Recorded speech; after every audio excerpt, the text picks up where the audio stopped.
Okay, and it looks like we are getting ready to go into pick and ban.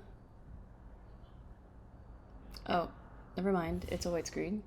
Um, they are going to switch to pro draft, but it looks like we're getting ready to start on the Abraham Park versus greenepic. This is game one, round one. Super excited. I think these are very closely matched teams. Captain Abraham Park drafted a very synergistic, very like friend, like close knit group. All of them are super flexible. They can switch champions depending on how the draft goes. So that's super exciting. We are getting a new spectate link just in a second.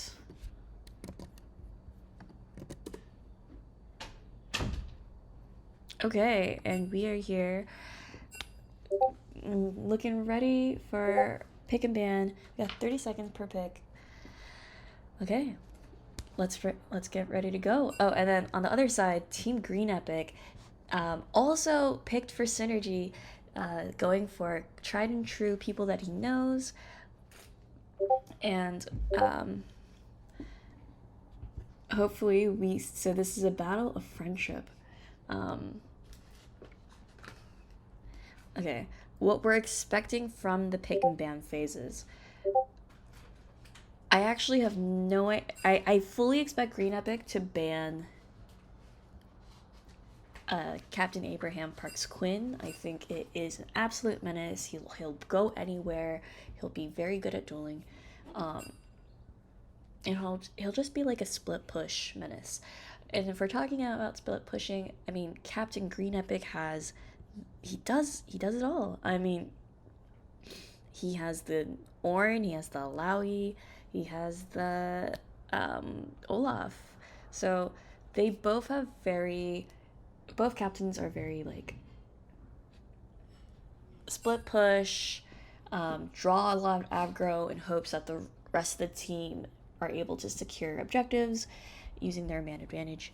But I want to say Abraham's a little bit more flexible in terms of the style he plays.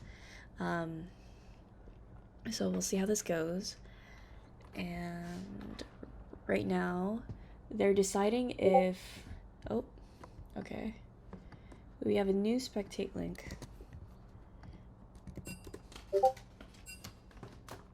Okay, here we go.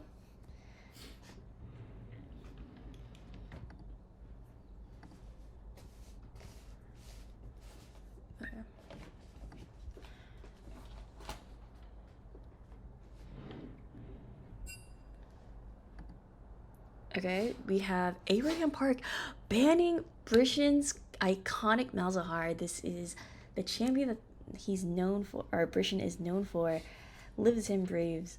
Okay, and what will greenepic retaliate with?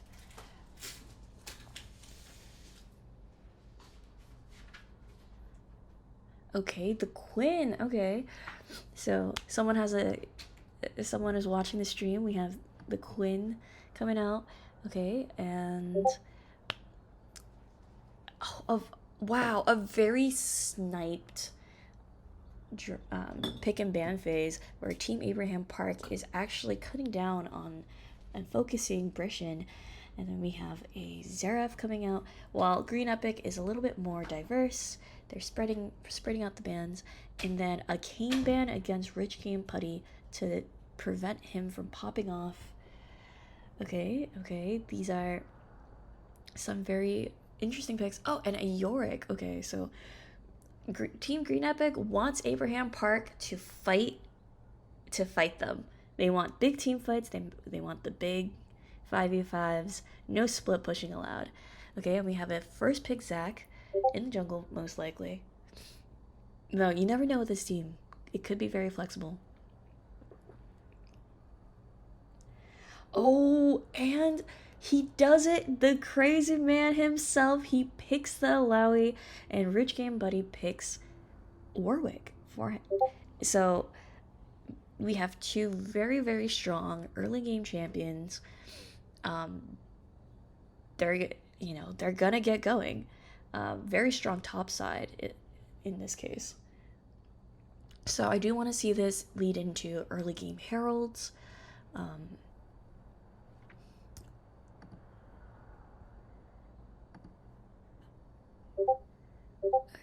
Okay.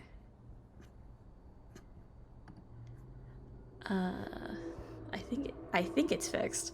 I don't know if you guys actually hear me or not. They're targeting your boy. Yes, they are targeting your boy. Okay, so we have Rel up. Ooh, that... Okay, so Team Abraham Park says, we got you. We want the 5v5s. Bring it. They have Zac. They have Rel. These are tanky. These are engage heavy. These are CC chained. I'm super excited to see how this is gonna go. Okay, so I want more Wombo combo then. We have tanks. Now where's the damage? Who's the carry? I fully expect an ADC pick here, typically because a lot of teams like to save their solo laners for later half. Okay, I was totally wrong. They said we're gonna pick our solo laner and we're gonna match that Alawi with the man himself. We got Mordekaiser. Okay, and Mordekaiser versus Alawi is a skill-based matchup. It's a game of chicken. So Mordekaiser's ult. So if Alawi ults first and Mordekaiser ults her after, her tentacles do not go with her into the Shadow Realm, and Mordekaiser will win because Alawi needs her tentacles. But on the flip side, if Mordekaiser ults first and Alawi ults second, she will have her tentacles from her ult and she'll whack him with it in the Shadow Realm. So even though the stats are taken, it's not enough. So we have a bit of a standoff up in top lane, and we have Brishan's iconic Swain. I think that's a fantastic pick into the comp that we see from Abraham Park. Swain excels into low range, tanky, beefy boys, because once he hits, like, a lot of people don't realize that Swain's ult scales fantastically. So like once he hits, especially 3 items, he's level 16, this guy will not die. Not unless we see more damage coming out from Abraham Park or range. And like they CC chain him so he doesn't get to do pull heals. So we'll see how this goes. Okay, and we have a Seraphine ban coming out from Abraham Park. I think that's very smart. And we have a Phalios Ash cutting down on the... Whoa. Oh, oops. Sorry, I didn't realize you guys were only seeing... My bad. Oh no! That's terrible. My bad, guys. Let me resize this. Okay. Let me actually do... Can I do macOS screen capture? Create new. For application. Built-in. Google Chrome. Okay. And then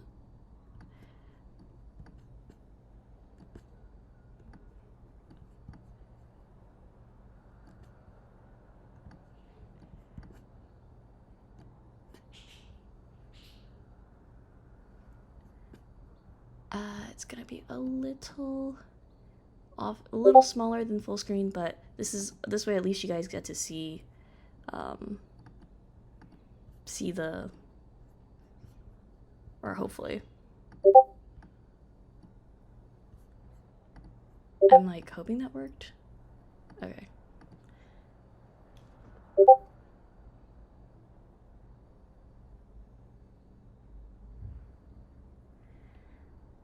Okay, and sorry about that. Okay, and we have an Ezreal pick from Abraham Park. Very safe, very mobile, very slippery. And then,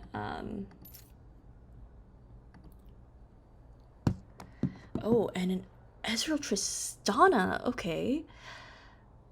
So the Tristana is definitely going to be that extra bit of damage that we need.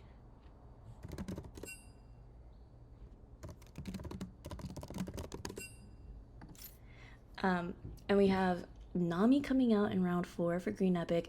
We're saving the ADC for last. We're going to need a carry pick of some sort. Who will it be? Kai'Sa. Oh, okay. That is actually really good. She's very slippery. She does a lot of damage, especially percent health based with her passive. And yeah, I think that's it. I think we're gonna start. Overall, for the draft, I do want to say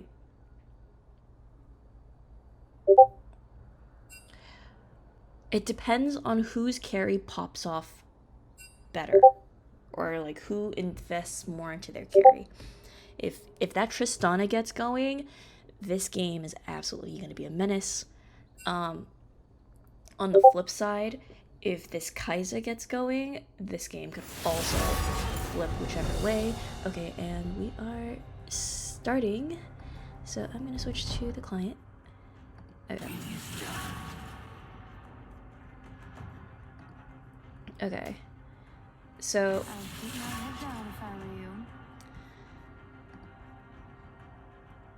we're going to see a repeat of what we saw before.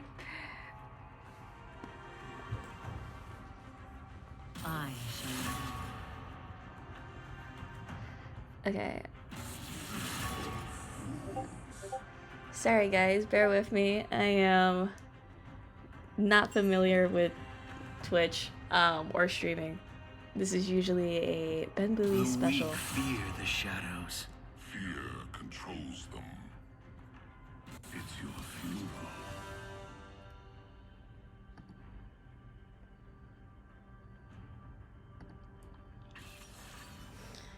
Okay.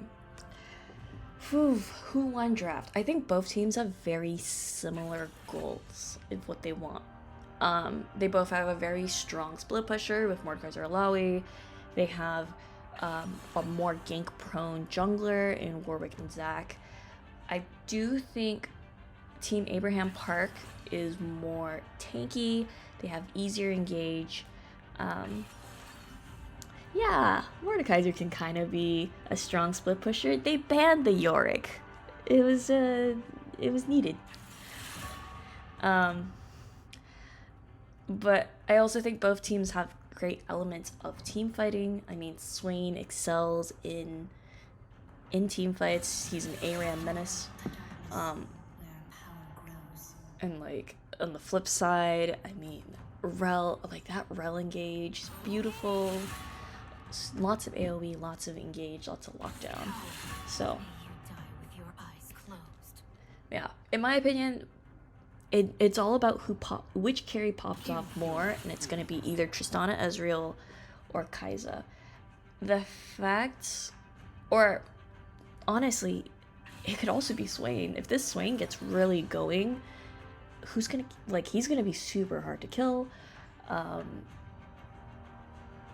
And he's gonna have an absolute blast of a time with Zac, Rel, and Mordekaiser. So if Tristana doesn't get going, if Ezreal doesn't get going, this swing could clinch it. Okay, we see a lot of love. Yeah, if you want to join onto the casting couch, ping on Discord, hop in and join me in casting this fantastic game. We are super excited. Oh, actually, I want to see what you guys said in the Discord. Like who we did a poll of Abraham Park versus Green Epic, and what were the results?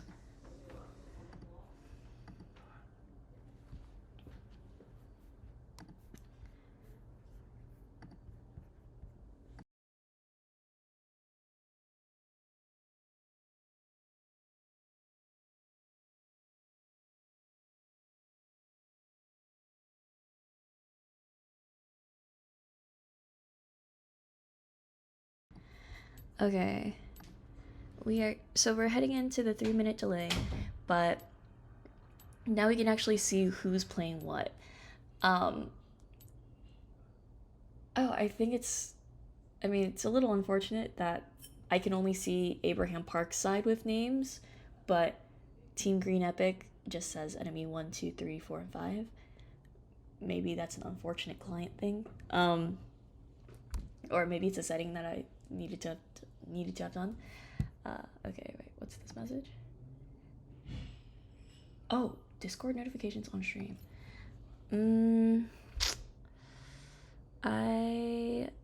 Oh, okay, yes.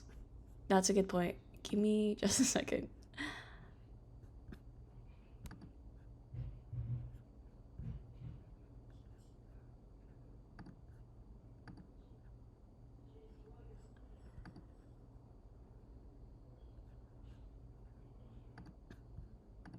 Okay.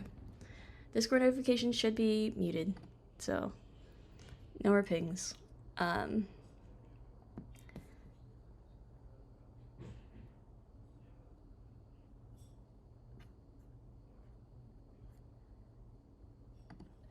Okay.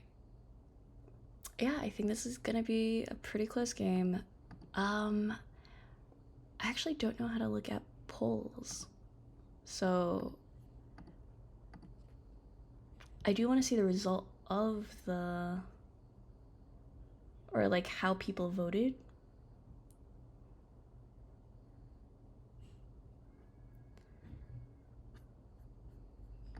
But okay, we'll probably do that at the end, when we pay out for the points.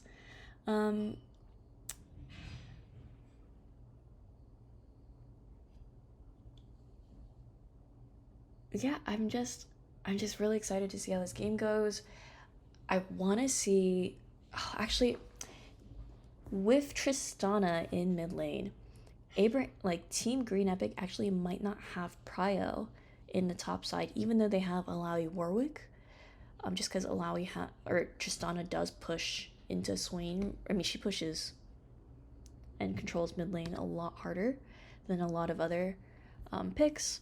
So I'm kind of curious at how that's gonna go. Rel and Ez, like, if they're really reopen the predictions. Okay. Let me try to create the predictions, because maybe we were a little too early. Yeah, we only had 3 people vote, and everybody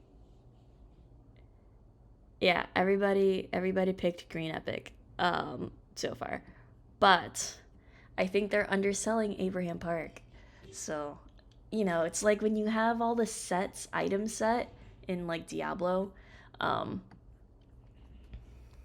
you get that like buff from having the full set. Like, that is Team Abraham Park. Like, when they're all together, they're just that much stronger. You know, like apes together strong. And let me just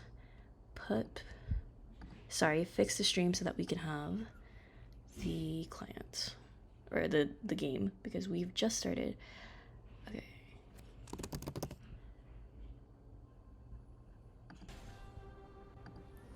Application capture. League of Legends? No. Riot client. No. Other League of Legends? Yes, other League of Legends. 30 seconds until minions spawn. And then let me just move the window. And I think that fits everything.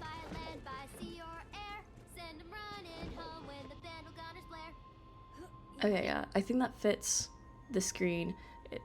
You do see a little bit of the Discord background, which is unfortunate, but minions have spawned. Or like, I'll just have, there you go, a little bit of Star Guardian to Leah. That's still better than whatever else you could see in the bottom. Okay, so we're in. We had a classic, no team invaded.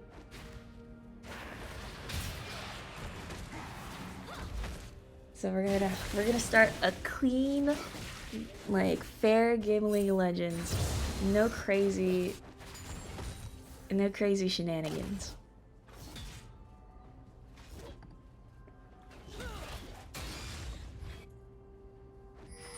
Okay. And actually, I personally prefer chat up and everything. Okay. So here we go. What do we have people start? Oh, let me order. Ooh, nice claw. Okay, great cue. Okay, so here we go. Here it is. We have a cold start from Tristana. She is going to farm to late game. She says, yeah, I don't care early game. Swain can't do anything to me. I'm just gonna get gold. So, you know, long-term investor. Ooh, okay. Oh, a rich game buddy with an invade. Goes in, abrahampark is waiting for him. And we have a jump, we have a hop, we have a howl, we have biting. And what? What's going on? Oh shit, Cardinal's here first. Oh, and here's Alawi. They pop the passive, but they can't get much else. And Team abrahampark is able to defend their jungler, who has a second lease on life.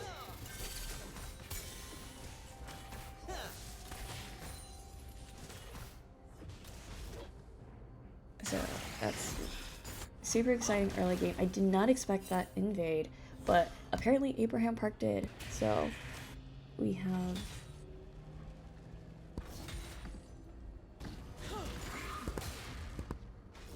oh, okay. So far, oh, and rich game buddy finding Park again, forcing his flash out, and a great pull by Brishan. This time he doesn't have the passive, and first blood goes to Swain. Wow, that, we said it in, I mean, we said a lot of things in Champion Select, but if this Swain gets going against this particular comp, he's gonna be a menace. So Brishan, you know, I saw Brishan constantly on, like, basically every night, practicing, not just with his team, but with other teams. He's an honorary member of Warquala's team, and this man is showing it. He put in the reps, so he looks good. He's the GOAT. Yeah, and I see chat giving him a lot of love. He's a star-studded player. Or Brishan is a star-studded player. Okay. Bot lane, more chill. I think both teams kind of going for the scaling. Yes, Captain No Love. It is Team Warquala. You've been usurped. Okay, so greenepic doing what he does best.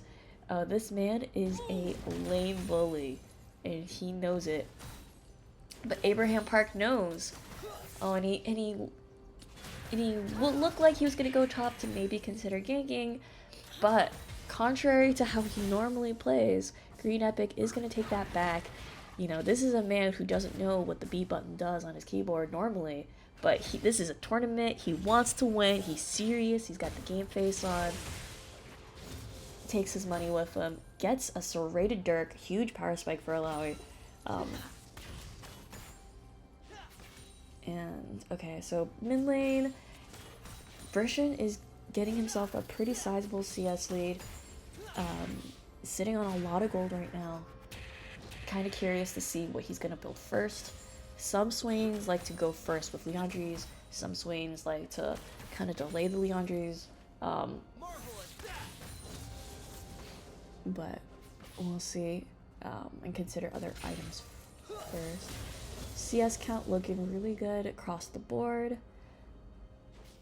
Yeah, it just looks like a very solid game.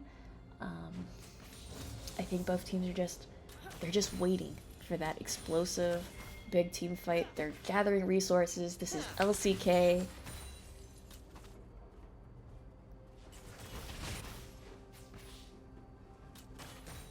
And we're just gonna go where directed camera takes us. Oh, okay. Rich game, buddy. Hitting, starting on the dragon.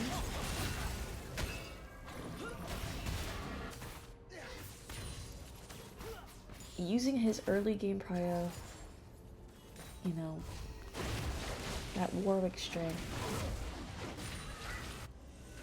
And yeah, it's been a pretty chill game so far. I'm like fully expecting mid game to be, you know, where everybody cashes in, goes full. But yeah, okay, so I think Team Abraham Park does know that this is happening. They do have a ward over the bush, over the wall, but they're gonna let the first one go. They know that they have Tristana, they got the scaling, they can chill.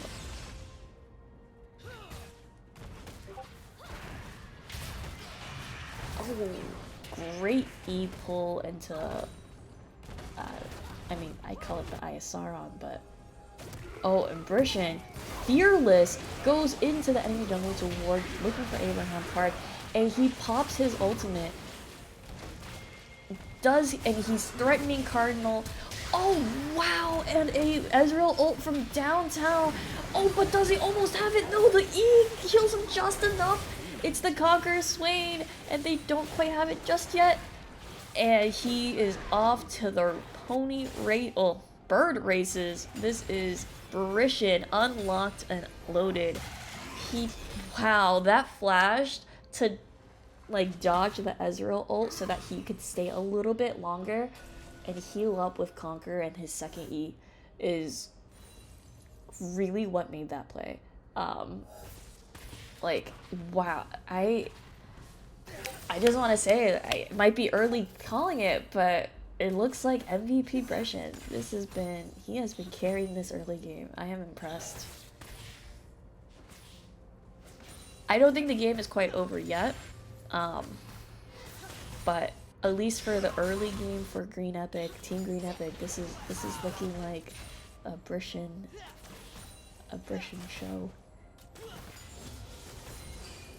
Yeah, the 2 bans were not enough. We needed 3 bans.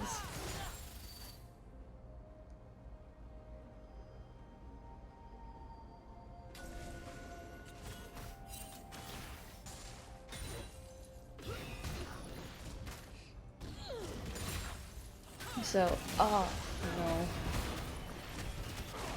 He's testing souls. greenepic. He says he wants to win. This is a man who has made semifinals, or sorry, not semifinals, finals multiple times. Oh, he says, fight me. He does the Alawi ult. Does fight off Abraham Park for now, but oh, and Abraham Park comes for a second round because the Alawi ult doesn't exist. Wow, and he takes advantage of greenepic's overpush or overstaying, and Team Abraham Park on the board. Wait, Cardinal looks like he's DC. That's a little BF or something happened. Okay. Brishan, stone cold, like the ice cream. He says he wants to win. This is a team focused on the W.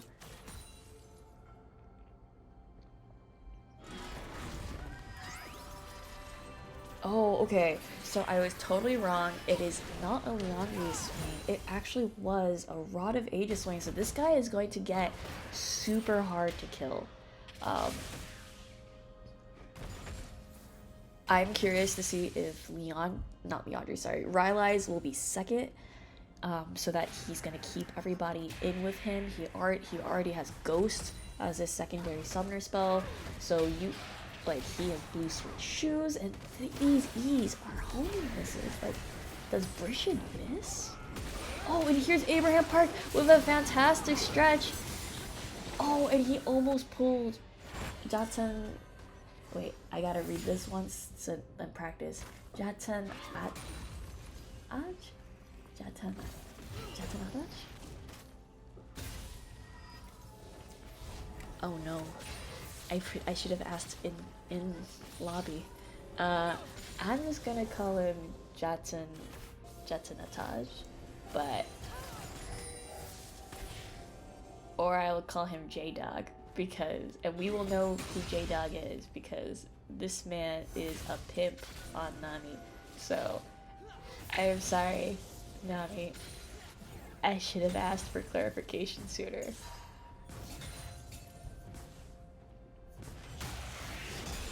Okay. But we are looking alright. Cole, I think he's waiting for an early game Rylai's.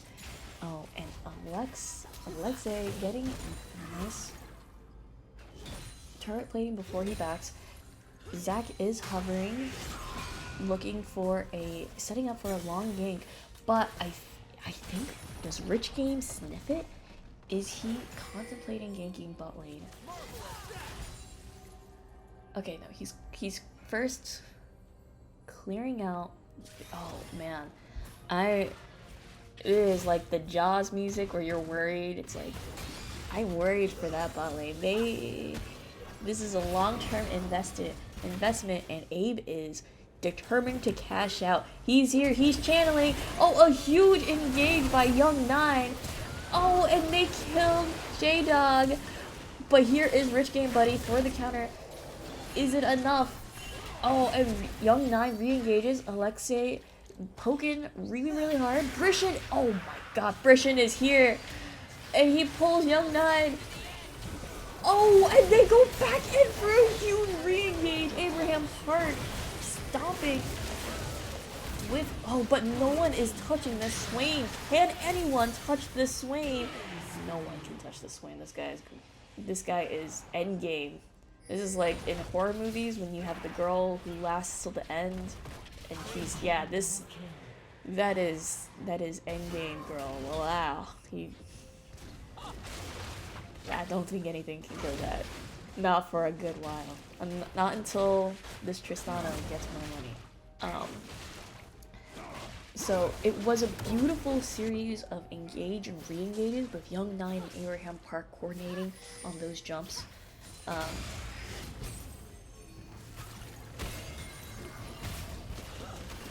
I do agree, Spenny. It is probably a Rylai's second, just for extra damage, especially against how tanky Abraham Park's team is. But, you know, the Rylai's never hurts. It gives you AP, it keeps something new. Like, would he have to have flashed if he had Rylai's? Maybe not. So, yeah, I mean, top lane is a greenepic classic. This is what he does best. In every match, he clears the wave, he pulls your soul, he beats you up, and then he releases you like fish. It's a catch and release program. Oh, we got a slight lag.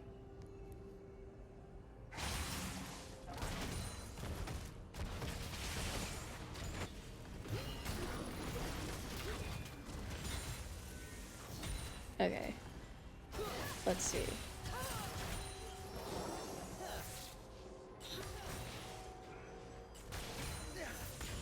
Blue team's turret has been destroyed.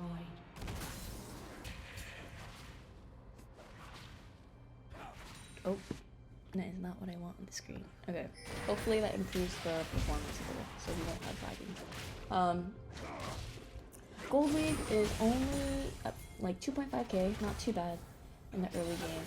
I've definitely seen teams come back from worse, and like with Triss, with double ADC, there is going to be some scaling on this team. And also Mordekaiser and Zac, late game menace. I mean, it could be my positioning personally, but I've seen Zac's 100-0 poor defenseless carries, such as myself. So, you know, Abraham Park has the money and he could carry.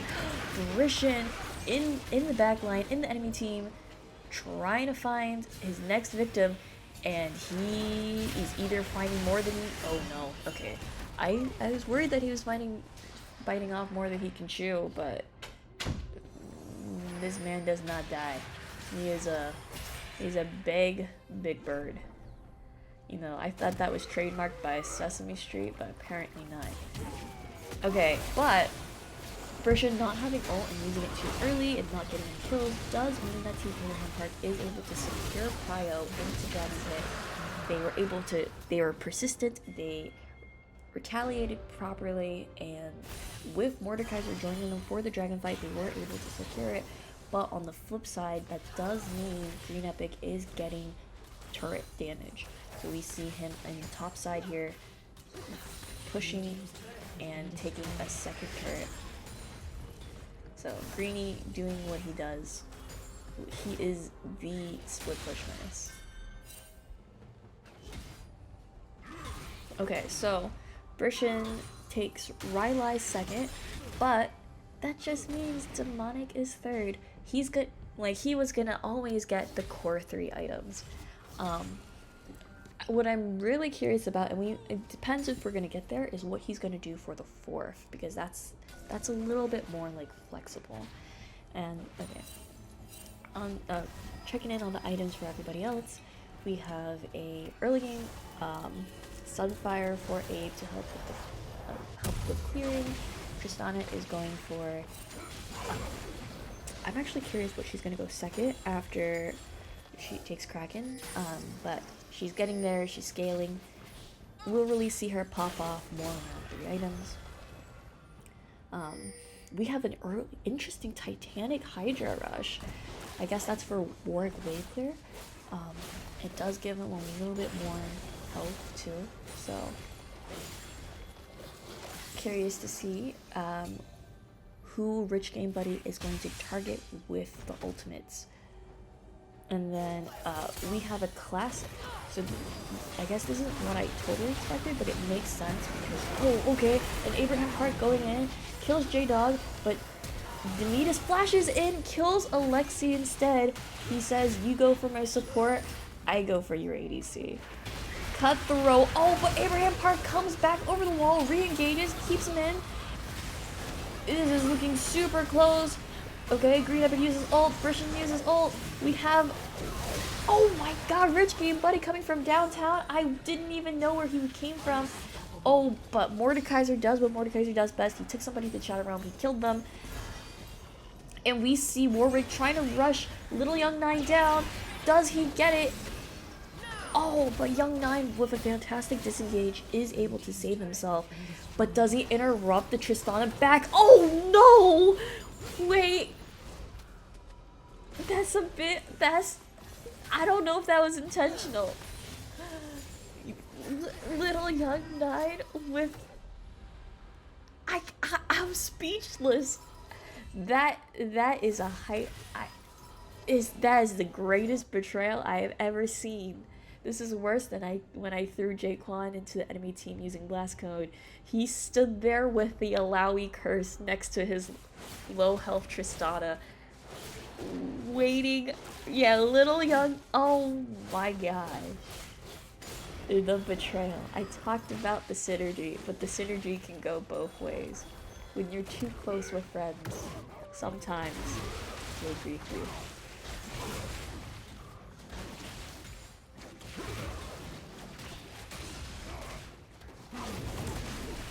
But that was an explosive team fight. I am just, these fights are so like entertaining. Like, we see engage upon re-engage, just stacks on stacks on stacks. We are seeing two items, the second item coming in.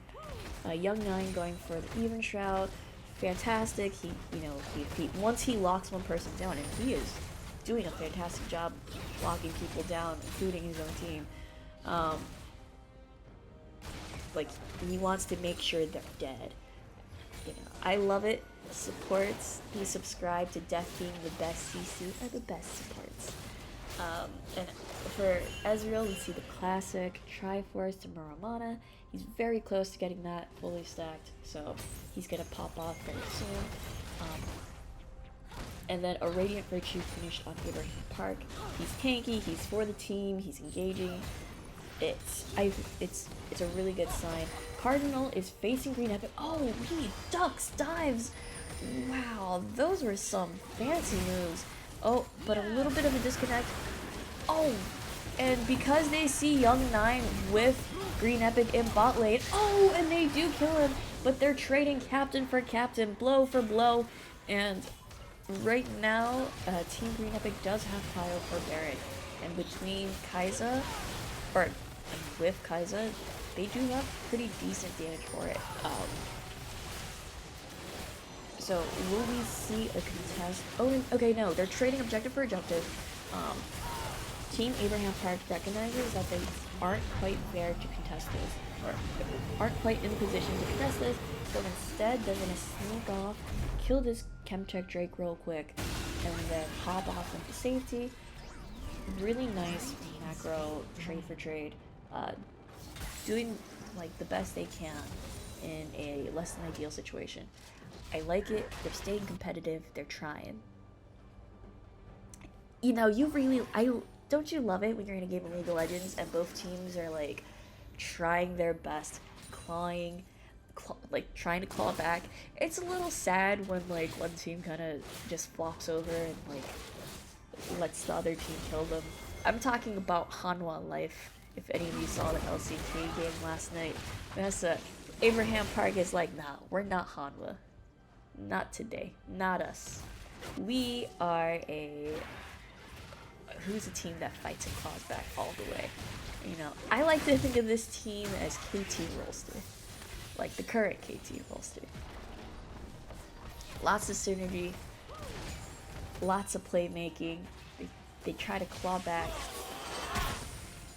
Overall, I think their team fights have been pretty solid. Like in how they play it. You're right.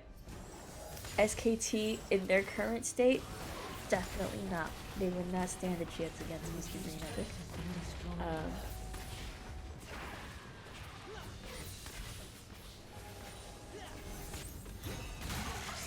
Faker and friends needs a bit more friends. Because Faker's a bit tight. Oh god, and he's testing the souls. He's like, Cole, can you fight me? Because I have a dog, and his name, he's a rich boy. Oh my god. Okay, Cardinal jumps in, and Brishan pops Ghost. He's going in, he's diving turrets, and he's determined. Oh my god, what a fantastic engage under turret to keep and lock them down. Abe popping his ult to keep his team healthy, or whatever is left, and that... Oh my god. Does Brishan get out? Brishan gets out. Yeah, this guy's absolute menace. Like, this bird is immortal. He is a phoenix. He does not die. I thought that was Zach's passive, but brought back from like an idiot. I don't know. Oh my god, but Abraham just goes in. He is Abraham. He goes in every time. He does not care for his own life. He is determined to claw back a gold lead, and honestly, he saved his base, but he also made sure that Green Epic's team did not leave scotch-free. He's like, give me a fish and a like Void supermodel. So clutching 2 kills back.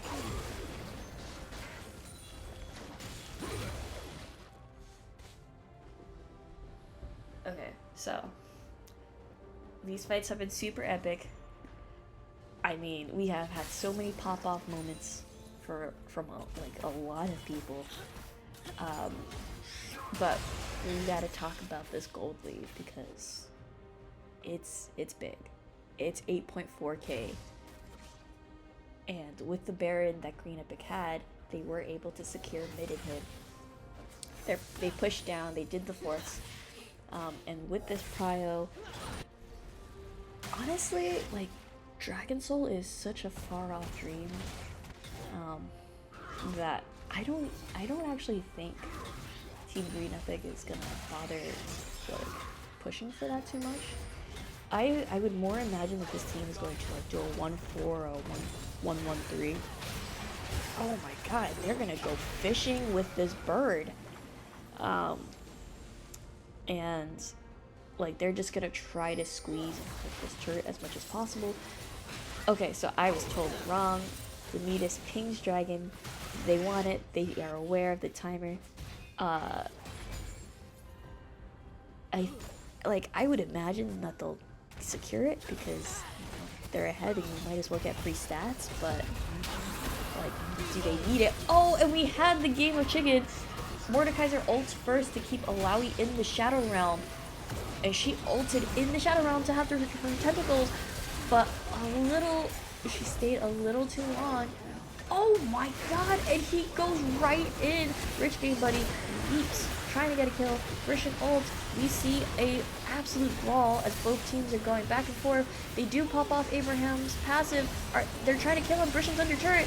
Does he die? Yes, he does die. He was CC chained and he was unable to use Zonya's. And oh wow, Little Young Nine getting in, capturing J-Dog. They do kill Green Epic with it. And Demetus, diligently.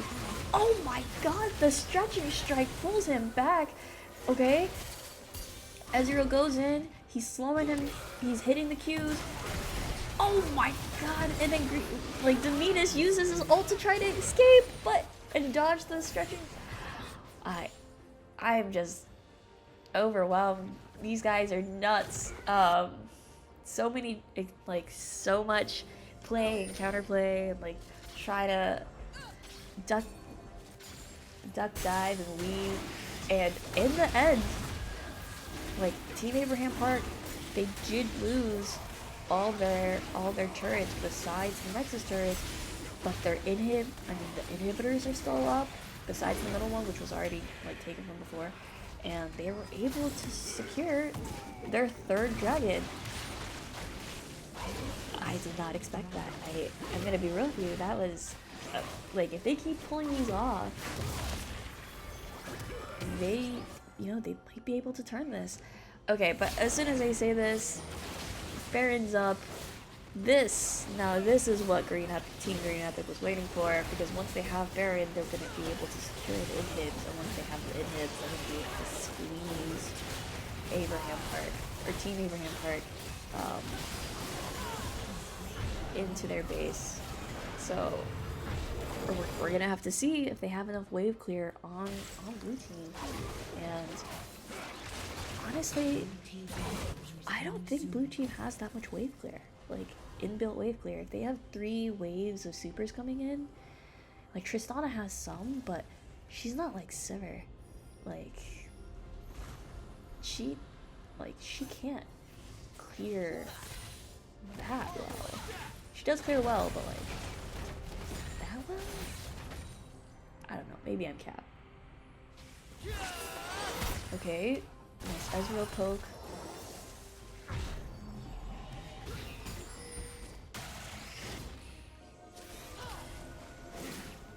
I like the aggression. I think Team Green Epic has chilled a little. The last licking they got from the team fight has made them realize, hey, we're ahead, but we're not that crazy. Oh, and Little Young Nine goes in. He goes for the engage. And Abraham Park does do a follow-up, but Rich Game Buddy chunks Alexei, and Brishin cleans it up with the second half of his ult. He's taken to the Shadow Realm, but you can't kill this swing, and he does not care. Oh, when he does go in, they are able to wipe it, and with the Baron, Team Green Epic will take the first win. We have cash out from the viewers. This was a close game, but I will say MVP from at least my vote is the man himself, the Herald Caller. It's Brishin. Okay, so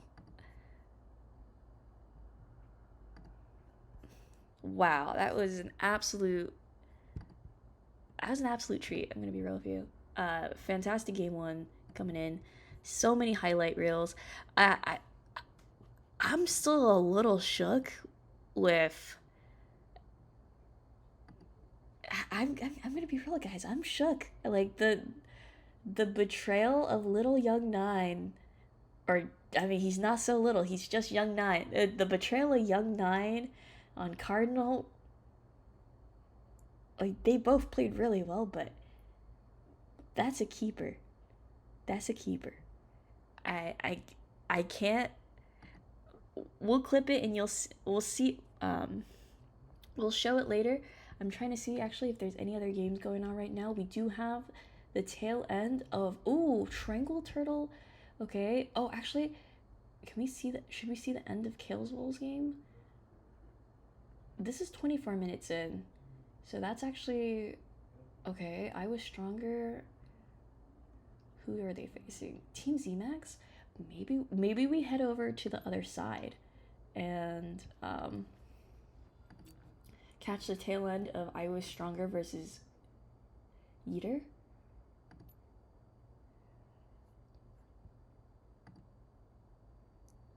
Whoa. Excuse me while I get the setup again.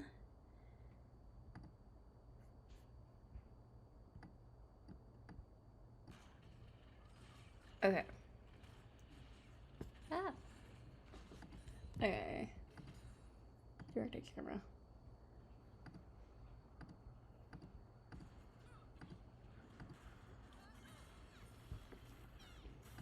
Okay, so catching back up to live, we have an absolute wow.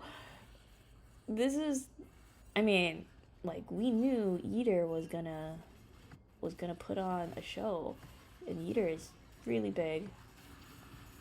Oh my god. Okay. Sorry, let me rearrange these people.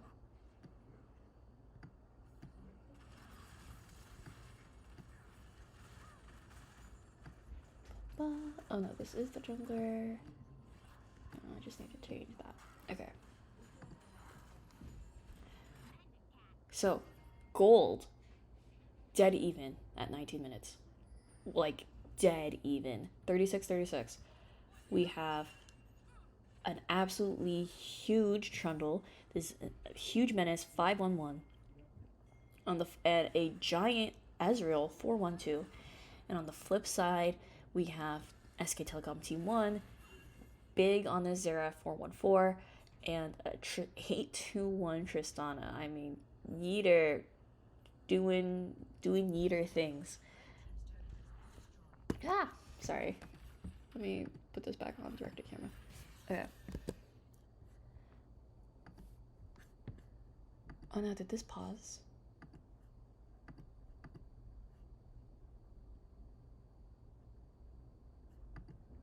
Did I break something?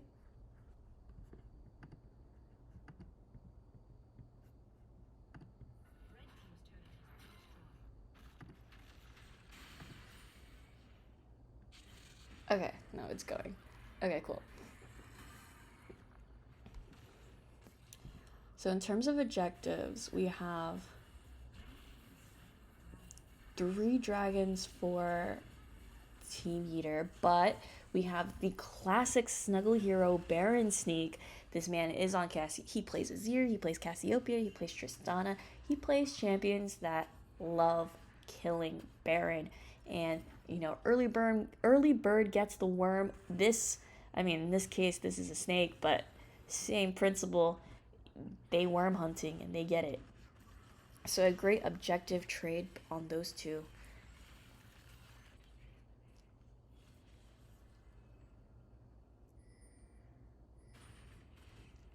You know, this is a fascinating game of, yeah, I'm so geeked right now. Taking Hullbreaker, this is a split push versus team fight kind of situation. And we're kind of like in the ideal state. We're reaching that breaking point where I'm So Geeked right now, or Team I'm So Geeked, or I Was Stronger, has to fight the next dragon coming up in like 3.5 minutes. But at the same time, they do have Baron buff. They can try to get what they can. And, you know, when you have a split push fed Trundle, he loves it. This is what he lives for, right? So, I do think, ideally, you would want his teammates on bot lane so that there's, like, the max distance between the two. But... okay, let's see how this goes. Oh, SK Telecom T1 doing some mean Seraph pokes. Seraph is doing great in solo queue, and he is showcasing why. These boys are putting cash in their pockets.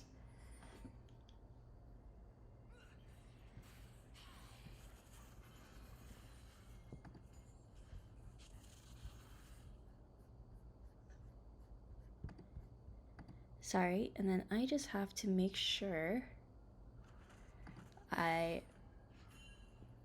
do the cash out, because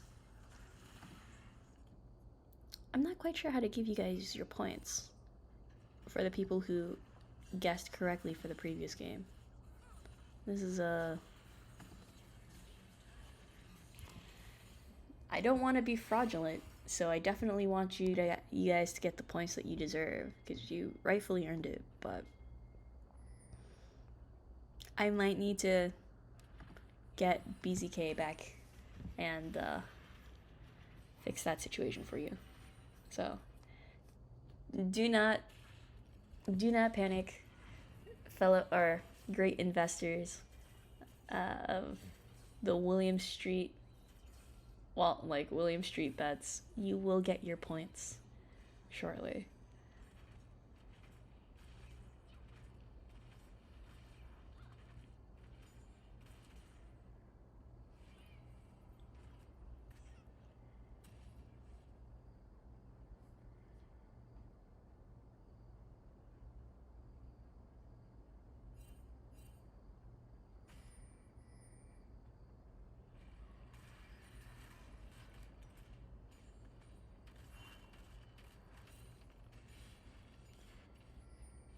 I think both teams kind of know it's time, it's go time. Like, this is nearing the end. Not the real end, but it's nearing that, like, the big team fight moment. We see even Trundle's here to party. Everyone's here for the party. It's Dragon Soul time. It's Cloud Soul, you know, one of the higher value souls around. And, you know, everyone and their moms are here. Yeetor's got his cat, and his mummy friend. And we're just here for a good time. Okay, we have a snake in a bush, trying to catch any stragglers. Oh, okay, no. So, I think this is more correct. I'm So Geeked right now knows it's time for Dragon Soul, but he says, fuck it, I'm gonna take your base for this. And he jukes him out, and he's gonna start whacking on this turret. And when I say whacking on this turret, I mean that turret that was fast. Like, granted, my camera control very slow, could use some work, but oh, and his team is also putting on fellow pressure. So yeah, and they're trying to engage onto Angus, but he did a fantastic flash, escapes the mean machine engage. And oh, wow, and he stalled just long enough for his team to come back. We have Yeetor get one, Yeetor gets two, and Asfook has a nice Q onto Ezreal, catching him in the back. So, you know, I Was Stronger's team was able to get turret gold, but he did lose his team. And oh no, he jumped in, but he didn't realize that Yeetor, Asfook, had his teammates coming in for backup, and perfect timing after team fight into Baron.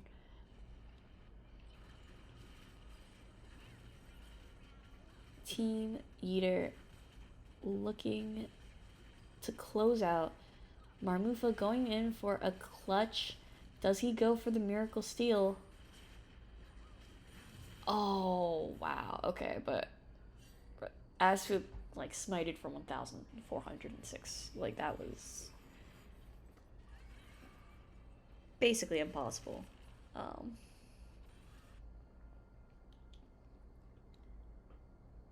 Yeah, and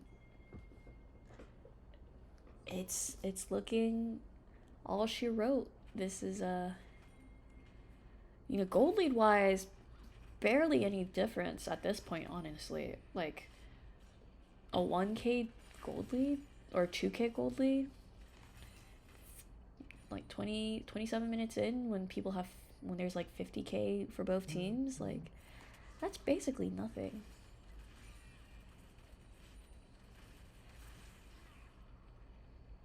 But I guess what really matters is who has this gold. And who has it? Yeetor has it. This is a big Tristana with a big cat on her. And I'm so geeked right now. Going into the back line did start hitting SK Telecom, but Yeetor was able to save him with the Tristana ult. Oh! And Marmufa did go for a big engage, but they were stopped in their tracks by, I think, a Mumu. They do kill SK Telecom T1 in the back, but I think this is it. They do have Baron. Yeetor's team does have Baron buff. He's whacking on the Baron, or he's whacking on the base. He's full health. He has Mundo with Demolish. He's got his cat. He's got Asfook. And yeah, Yeetor Angel Little, Mangus Brick Rib, Asfook, and SK Telecom T1 clutch it out with a clean endgame.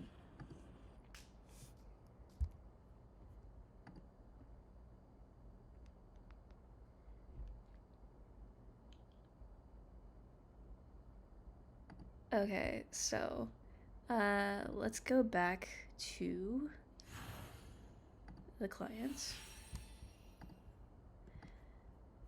Okay, we are getting ready for round 2. Round 2 is going to be Tranquil, Turtle, and No Love. Okay, let me find Team No Love.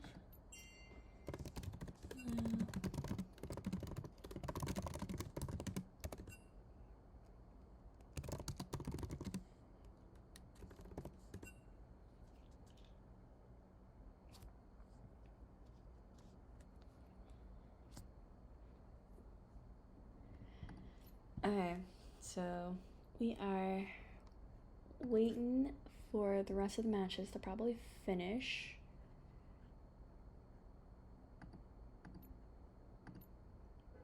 Actually, I do think everybody finished. And we're probably getting ready for round 2.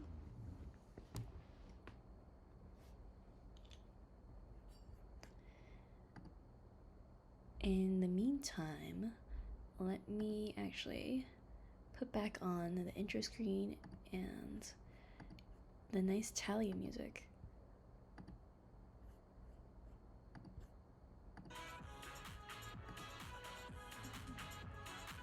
Okay, so they are creating the lobby now, but until we start pick and ban, we are gonna chill, enjoy this nice creator-friendly music, and relax, reflect on the great gameplay that we saw in round 1.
Okay, hello everybody and welcome back. We are heading into round 2.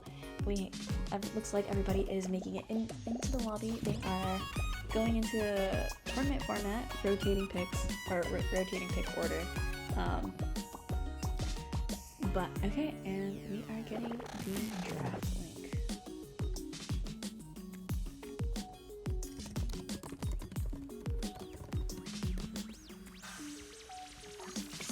So we are gonna head in real soon, in just a second to get this all going. So this is gonna be for Team Tranquil Turtle versus No Love. Okay, and give me a second and we'll head right in to draft. Let us do... Is it the whole shebang? Okay.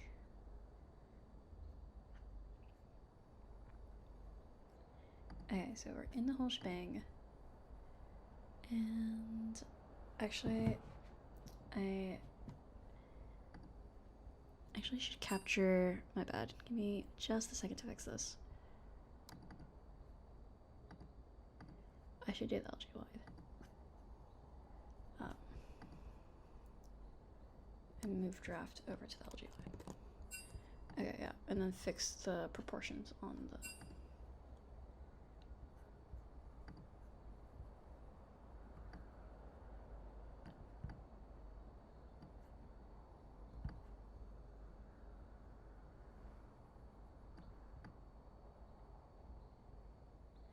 Okay, that's not perfect, but we'll make do. Okay.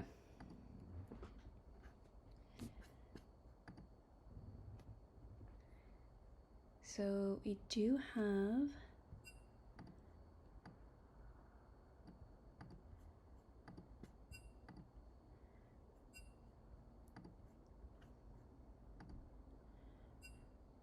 Oh, we're getting pings from the client. What's happening? Waiting for War Koala. War Koala's returned. They sent it. Okay, they opened it. Okay. Remove the blue. What?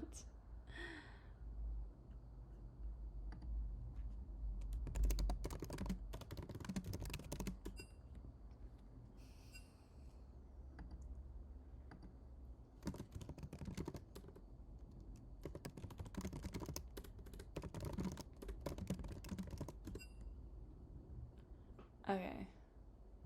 Or maybe I'll just use the blue team spectate or like link and then... Okay, it still looks... No, that didn't work actually. Works for me. Okay, bet. Okay, nope. Let me go to the spectate link.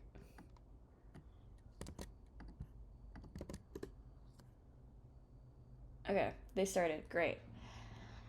An instant Kindred ban. Wow.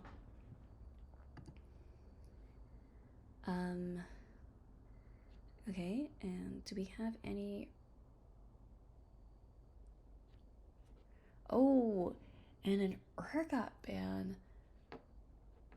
Is that towards the man himself, the grinder?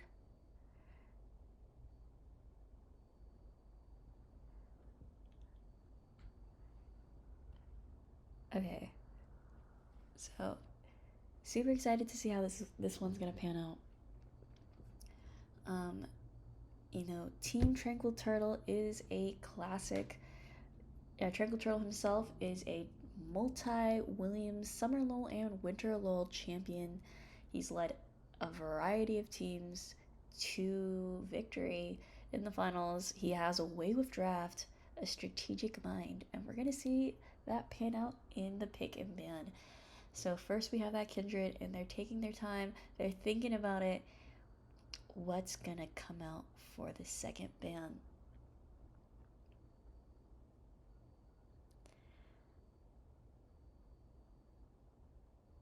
Oh, and a Graves. We are targeting No Love's jungle pool. They're pinching it. They're trying to see how. They're trying to see. They said that they want to see something different. And okay, wow. So the top laner on Tranquil Turtle's team, Bloody Ninja, just had a really pop off performance earlier on Rumble in round 1. So Team No Love is saying, hey, I love what you did, but I don't want to see it. They are targeting that top side. That's the Urgot, that's the Rumble. I'm curious if we're going to see a third ban for the Rumble. Or, I mean, in my opinion, Fishy Fish herself is on Team Tranquil Turtle, and Fishy Fish is a Zyra multi-millionaire in terms of mastery points. So, you know, as a fellow Zyra main, I would love to see that.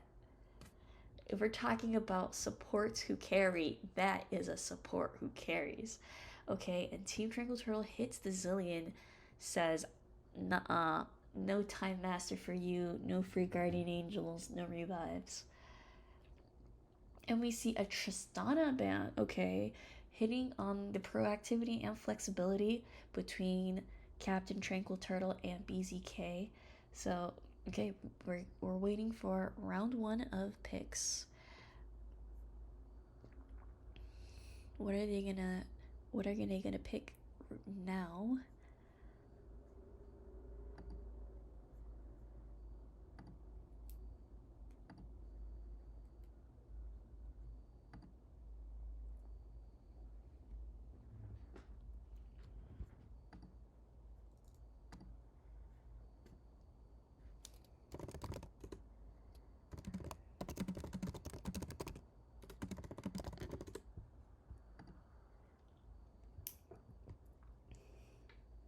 Okay, they're thinking about it. They're thinking about it.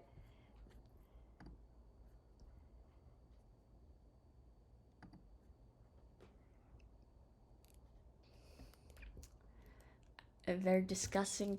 They're making No Love and me sweat. It's part of their tactical brilliance. You know, it's a game of 4D chess in the world of Tranquil Turtle, and they pick a Mumu. They wanna lock you down. So I'm super excited. I'm pretty sure that's Captain Tranquil Turtle on a Mumu, but we'll have to wait and see coming up here.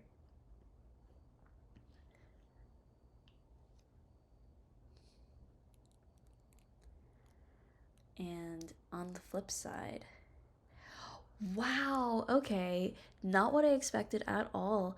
We see an early game or our first round Seraphine pick. All right, I guess technically it's the second round pick, but still, like, an early game Seraphine. That's really interesting. So I'm expecting for Team No Love, this is going to be either, I would assume this is Dr. Omegalol CK on Seraphine with a Nautilus. Wow, okay. So we have CC for days on both teams. We have a Mumu pinning them and keeping them down, but we also have Nautilus himself. This guy has, I'm not even considering the slow as a CC. He has 3 forms of CC. He's got a snare, a hook, and a knock up on the ultimate. But layer that on top with a Seraphine charm, and you know, if you hit the E, layering it with CC, that's another stun. We have a game of just pure CC. Like either side, they are gonna hold the other team captive depending on who layers that better. You know, I'm excited. Okay, so while we're here in draft stage, we have a pretty generous timing for the pick and ban phase. Let's go over the team members. So on Team Tranquil Turtle on blue side, we have Captain Tranquil Turtle himself, multi-Summer LoL, Winter LoL champion. We have his first round pick, Bloody Ninja 1122. He's Steve, he's the grinder, he's the ergot man himself. And then rounding it up, we have Fishy Fish, and Tranquil Turtle. They're the ocean bot lane. They're under the sea. They just keep swimming. And we have and Fishy Fish is a Zyra extraordinaire. We have BZK, fellow co-caster, man on Twitch. He is the rat. He sneaks in everywhere, pops a person, and then scuttles back out. And we have Sammy S, absolute champ. I'm assuming Sammy S is their champ in the mid lane, holding it up. And then, but you know, for Team Tranquil Turtle, it's a bit flexible depending on where they're all actually going. And then on the red side, we have Team No Love himself. I personally, this team has been practicing really diligently. I mean, we saw Superstar Brishan in game 1, and this is Brishan's honorary team. Like this, Brishan is an honorary member of Team LoL. He's their 6th man, and you know, for the other 5 men, they are standout as well. We have Captain No Love in the jungle carrying. He is famous for his Evelyn performance. We have Police Defender, an absolute rock in the bot lane. We have Dr. Omegalol CK. This guy is flexible. He can do it all. And we have Shen from the man himself, War Koala, Master Shen, probably one of the best Shens in North America. He's a little rusty, but he's told me directly, chat, he has polished up, he has practiced, he's put himself on the grindstone, he got all that rust off. Rusties, used ample rusties, and this man is back. So I'm super excited to see this Shen. This is his best. We are dealing with royalty here. And then rounding out Team No Love is JTB 102. I'm gonna be real with you guys. It's a star-studded roster, and they are on the things that they do best. Like this, you know, like the Zillion ban was needed. You know, I can see it.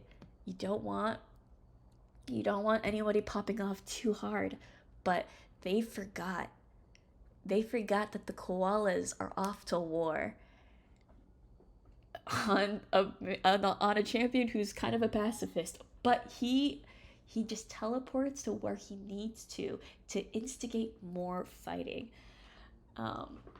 So here we are, back at it.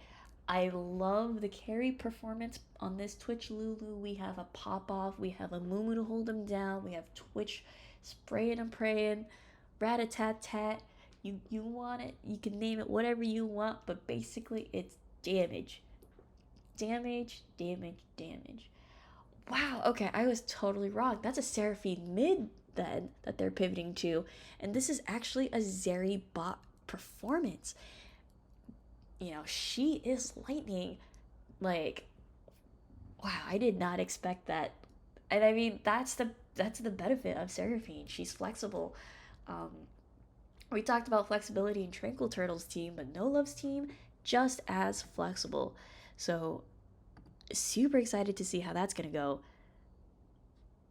And what do they round it out with? Okay, so what are we gonna see?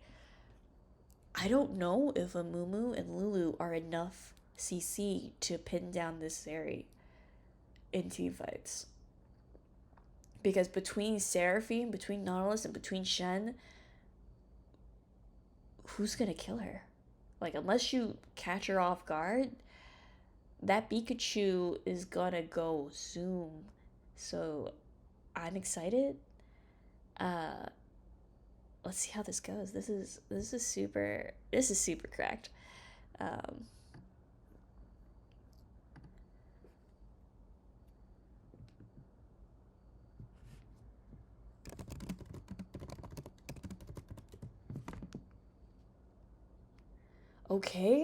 Okay, and when I talked about CC, they gonna provide CC. We have Yasuo, the Forbidden One. You know, doesn't matter if Zeri pops off, if she's shooting into air, and that wind wall makes sure she's shooting into air. And you know, if anybody gets too close to her, we could see a Lulu Wild Growth knock up into Yasuo ult chain CC. Kind of like, you know, kind of like a unexpected soft knock-up where you, like, people forget that the Lulu ult has that component in it. So I want to see that deception, that, like, I want to see him sneak in. This is a stealthy team.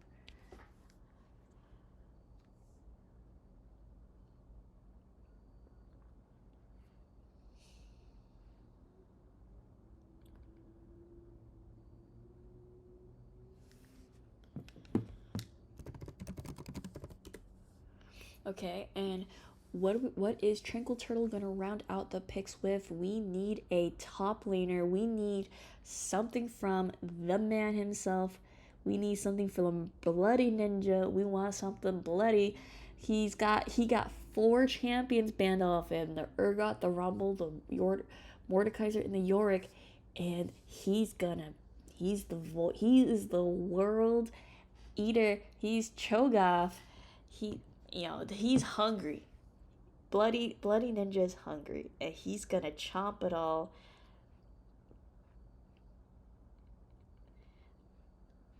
I'm excited. Like, Cho'Gath into Shen is a game of dead man's plate. Not dead man's plate. I'm sorry. What's the item where they want bonk you and it gives you the sound effect and they get health and it deals damage based on health?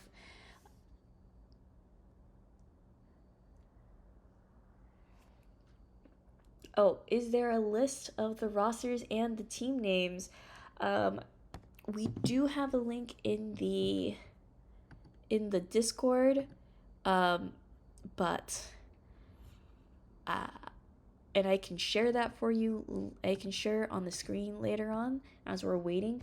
But oh, thank you, Rito Penguin. Yeah, Heartsteel. Top lane is a game of Heartsteel procs. Wow. Okay, wait. That's an Olaf. Hello? Is that an Olaf jungle? Or is that Olaf top? Where's Shen going? What happened?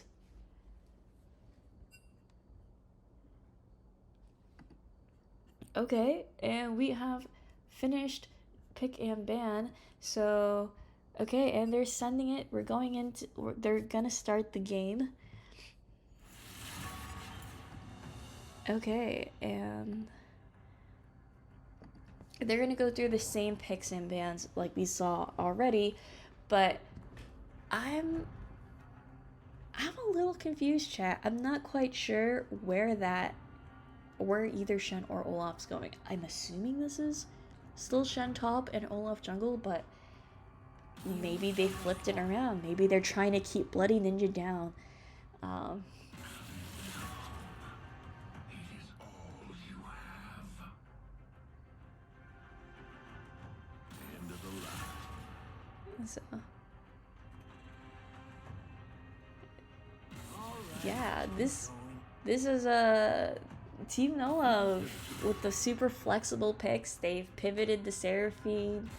You know, maybe like all I know is that Shen is probably War Koala.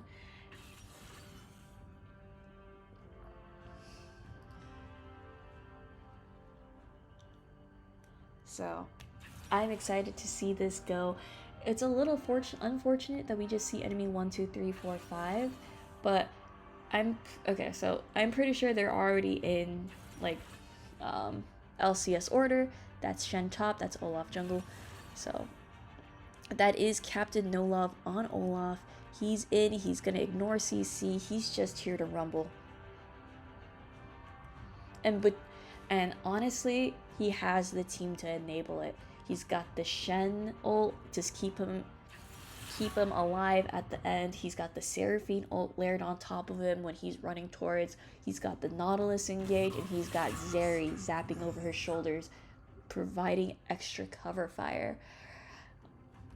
On the flip side, yeah, I mean, this is NA's best. We have some of these people on their signature champions. It's exciting. We got BZK on his Twitch with being supported, being enchanted by the enchantress herself, Fishy Fish. We got, you know, unfortunately, Captain Tranquil Turtle is on an off roll, but you know, he's got that strategic mind and he knows when he wants to go in and when he doesn't. And we got Sammy S popping it off, going on Yasuo. I love it. I love the flash. I love the flare. Like, and that wind wall is going to be pretty darn useful against this Zeri so that they can focus this Olaf without her interfering, hopefully. And we have blood. Yeah, I mean, okay. So we have 3 minutes before we have to go into game, and I just want to say win cons. Win cons, win cons, win cons. Team Tranquil Turtle, you know, you wouldn't think of it when you see a Cho'Gath, but it's the player, not the champ. And Bloody Ninja, like, he might make this ninja bloody. Like, this guy, I don't know how he does it, but he pops off. I expect, even on Cho'Gath, even when he was counterpicked in a way with this Olaf, like, I expect a pop-off performance. And then the other half, like, we have, like, BZK's Twitch. You know it. I don't know if I don't know if you've ever seen any in-houses for Williams College before, but he always pops off. He's a slippery rat. As a support player who's usually on the other team, I hate it. He always kills me first, especially when I'm off warding. So, you know, expect the unexpected. If you ever see this Lulu walking around River thinking, oh, she's just by herself, she's not by herself. You're in for a rude surprise. There is a rat behind him. It's the invisibility cheese. Yes, the rat produces his own cheese. It's a menace. Okay, but I'm excited to see how this goes. Okay, so we talked about Tranquil Turtle's win con. Let's talk about No Love's win con. No Love's win con? It's Olaf, baby. I mean, he's here, he's prominent, he's the captain, and he is gonna put that team on his car dealership dad selling back. Like, he is gonna bromasia. And he's got the best squad to do it.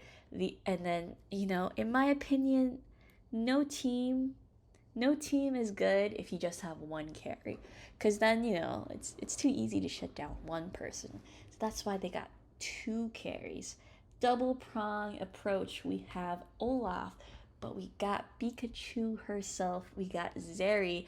This champ has been around. I'm pretty sure that's Police Defender on Zeri, but I could be wrong. Again, I don't really quite have name tags at this moment.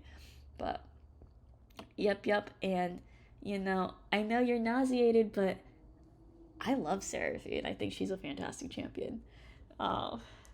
Yeah. So I love it. I love seeing it, and I can vouch. I'm pretty sure that's Doctor on Seraphine, and Doctor slays. Like, he is good.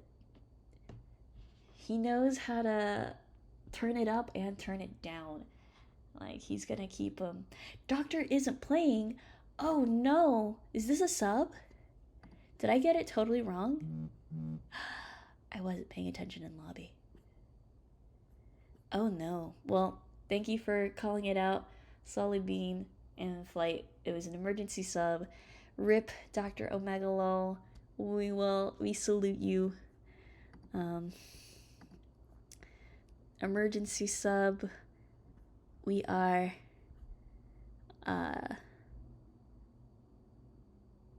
you know, we're expecting you got big shoes, but I'm sure you'll fill them. So we're all good here. Okay. And we are just waiting for... We're heading in. Yes. Team No Love is doing it for the doctor. Okay, and we're gonna head in. Super excited.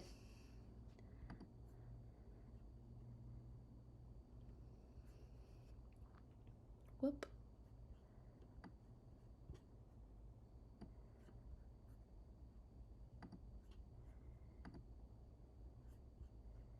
Excuse me, chat, while the game is loading. Okay. And we're heading in. Whoop. Are we a little cut off? We're a little cut off. Excuse me. Okay.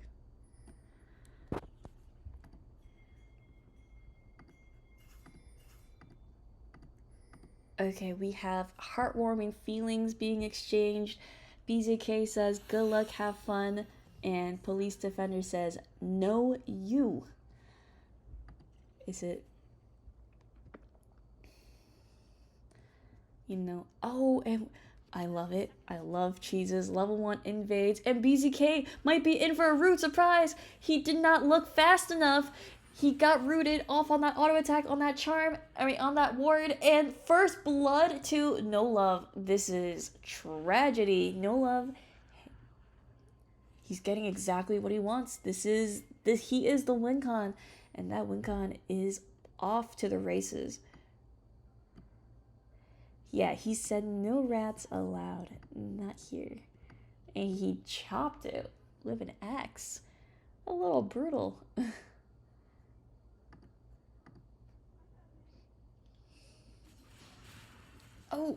Oh my god. And they're here for the level 1 fight again. They're fighting all over the world. Oh my god. What is going on? Okay. So there was a level 1 invade on the top side where Amumu and I think it was Bloody Ninja were trying to... Oh my gosh. And they've captured Tranquil Turtle. Oh my gosh. And he flashed, but Police Defender hits a hook. Oh, there's so much going on. I can't pace. Okay. Wow. And No Love using his champion to his fullest. Olaf is stronger when low, and he is trying to snipe Tranquil Turtle as best as he can. But on the flip side, in bot lane, okay, Police Defender hits level 2 first, so BZK and Fishy Fish have to be a little bit careful. And wow, an absolute slugfest. But it looks like we are balancing out. Turtle did live. That last flash did save him. Oh, excuse me.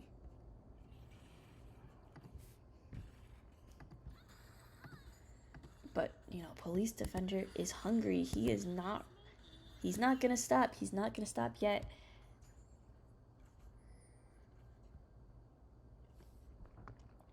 And, okay, things have calmed down finally. That was a really, like, fun early game. It's rare to see that much action just from level 1. You know, these are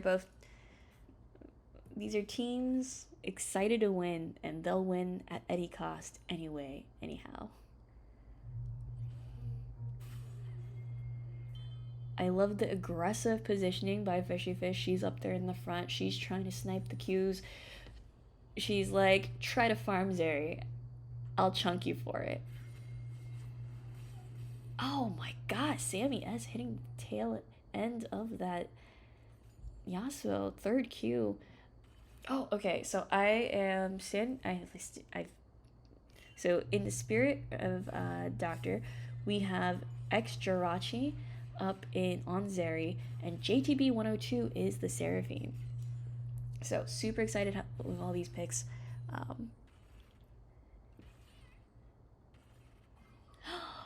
Oh, okay, we have no looping around, and so Police Defender uses Hex Flash. Does he get one?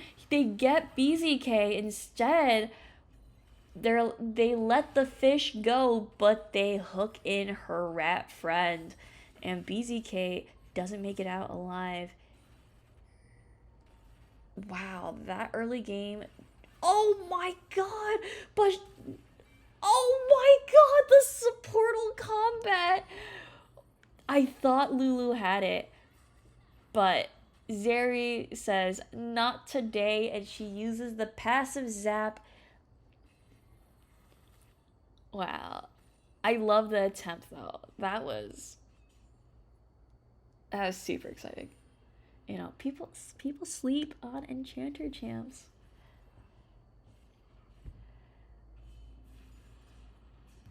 So top lane, Battle of the Titans. Tanks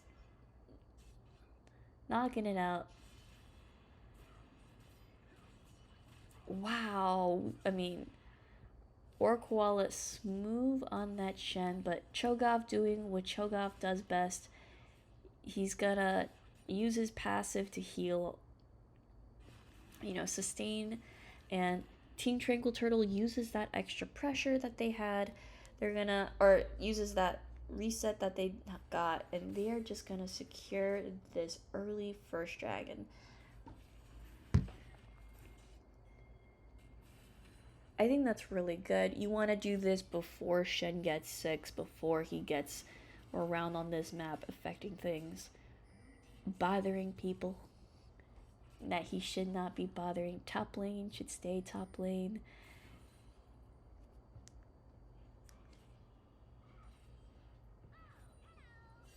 Okay, and we are off to the races.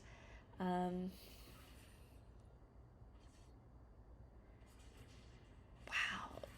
Okay, so Bloody Ninja did turn 6, which is, I think, why he's going for these trades. But, you know, Shen is such a great early game champ that he stood his ground. He's pretty well healed. Oh, wow, a great sidestep by Fishy Fish, dodging the Nautilus hook since Olaf came to gank, and they gave him tit for tat, pretty good return damage. Jirachi, oh my god, Police Defender goes for a surprise flash into passive auto snare, and BZK can't stay. He's gonna lose out on a giant wave of minions because No Love is here, and he says, no love for you. Okay, but Sammy S is here. He's looping around. There is Captain Tranquil Turtle. Does he go in?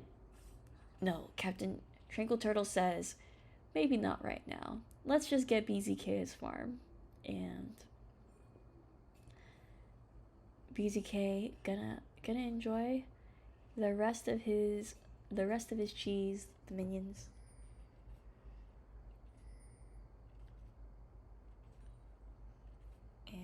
wow. We are at an explosive start. I mean, Captain No Love really, really loving this bot lane. Like, I think he's doing a great job investing. You know, I'm of the philosophy that junglers should stay in one lane. You know, really, really make sure that lane is like done and over with.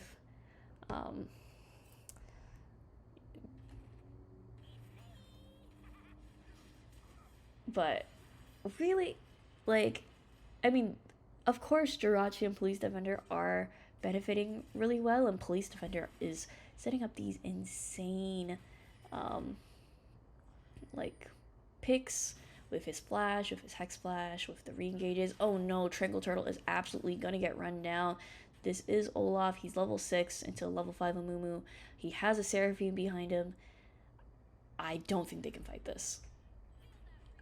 I would be very shocked, because this is Olaf who still has ult, and he's got the axes, and he's huge. Oh, he used the ult to ignore the blast cone, but okay. Meanwhile, Fishy Fish is roaming up to secure her team's top side, but BZK, as a result, is under turret by himself. Okay, he is able to see us safely. They did not dive him, so he and Jirachi will be trading hand in hand. Oh, Olaf is here. That is a really, really big... Oh, Seraphine goes for an ult, and Shen ulting in, saving Olaf. This is what we talked about. And Workwalla. Oh, but Sammy S kills Shen, but can anybody deal with this Olaf? And no, they can't. JTB with a beautiful double Q. Oh, wow. Jirachi and BZK go full in. We see... She says, I am lightning, and Pikachu beats Rattata, apparently. Like, it is that protagonist energy. Sammy S getting Nautilus hooked by Police Defender, who comes in, and JTB gets a clean kill. Wow. Like, this Team No Love showcasing what all their practice has gone into. Their macro, their rotations, their team play has been really crisp. Right now, they're off to a very strong start. We have a 6-kill Olaf. They're 4k ahead. And it's looking a little dire. But, you know, the game's not over until the fat lady sings, and the fat lady has not sung yet. I mean, Seraphine did ult, but it's not over. Rattata is like Bidoof. He doesn't have protagonist energy.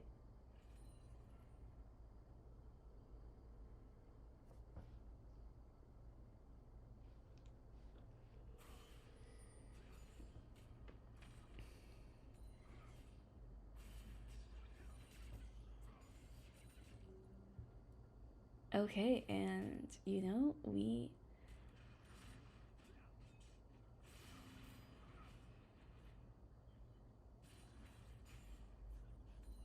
we're seeing the team, they're going to scale. Okay, so the question is, oh no, BZK gets hooked under turret. Tranquil, oh, but he has a huge ult. Does he flip it? He does. It's a 2-for-1 special for the rat, and he gets the cheese. Safeway had a deal, and he got it. Oh, and Sammy S goes in onto... Oh, they found No Love. I don't think anybody wants to actually find No Love. I'm gonna be real with you. This is a man better left to his own devices. Oh, a fantastic knockup onto JTB. He has a great charm, but it's not enough. And No Love is hunting this rat down. Run, rat, run. Oh, God, the horror. He's showing him a little too much love for a man with no love. Oh, and Workwalla going in, stalling enough time to try to get his captain in with him. And once this Olaf comes in, that's when we have trouble. And Police Defender today has just been an absolute menace. Like, this Nautilus pick has been so good for him. Like, this guy, I don't know, like, he is like the Damwon Kia support last night. He is everywhere. He is doing everything. He's carrying really, really hard.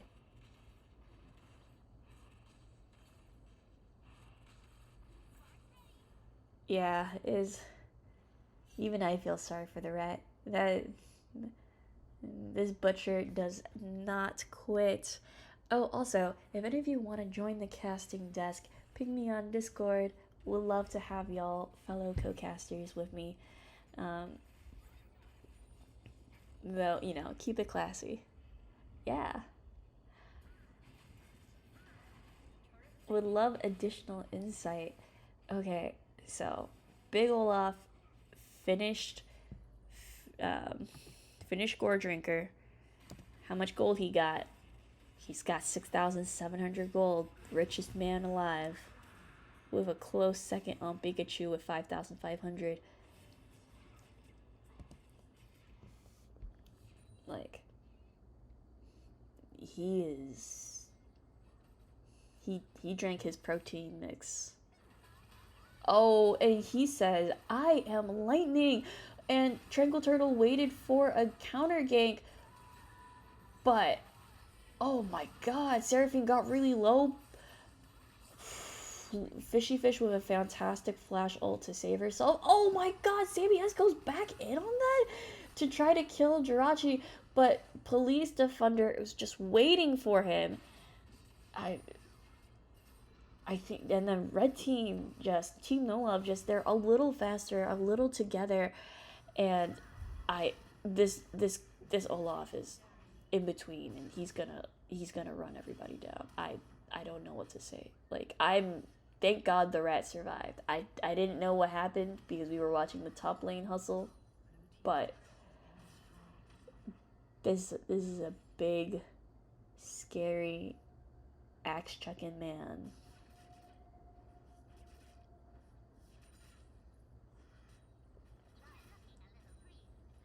Okay, but even though these team fights are definitely going in the favor of Team No Love, we see, like, it is so close. Like, if this Twitch just gets a little bit more money, Seraphine, Xeri, Nautilus, none of these people would have survived these fights. Like, he just needs a little bit more cash injection. I'm telling you, if they fuck up one engage, like they get a little too cocky, they go a little too ham,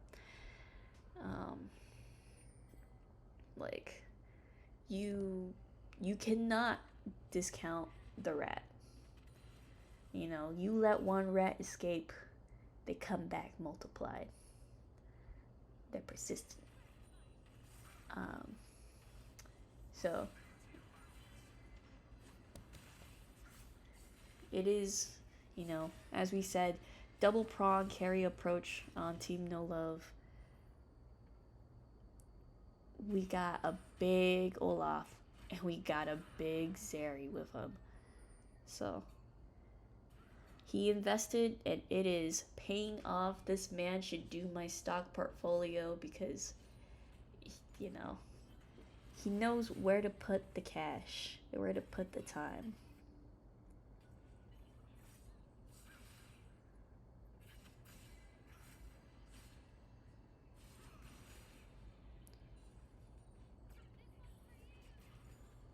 Yep. Blue team will definitely scale. I mean, we're talking about this rat. Olaf, I mean, I joke about this with my friends all the time whenever we're in losing games. Like, once Olaf gets 6 items, he can't get richer, right? Like, he's not quite at 6 items, but, like, there will reach a point where he just can't get richer. And as long as you, like, stall beyond that time, then you're Gucci. But, I mean, this is a coordinated team. They got their foot on that gas pedal. You know, they do not care about like miles per gallon. Like they said, we're gonna go and we're gonna go hard. They used Herald for, like killing as many mid turrets is really, really important for controlling jungle. And once you've controlled jungle, this Olaf has more playground space to roam. He's gonna spread his wings and fly. And he doesn't even have wings. He's not even a bird. Like I don't even know where I'm going with that one, but it's a big barbarian.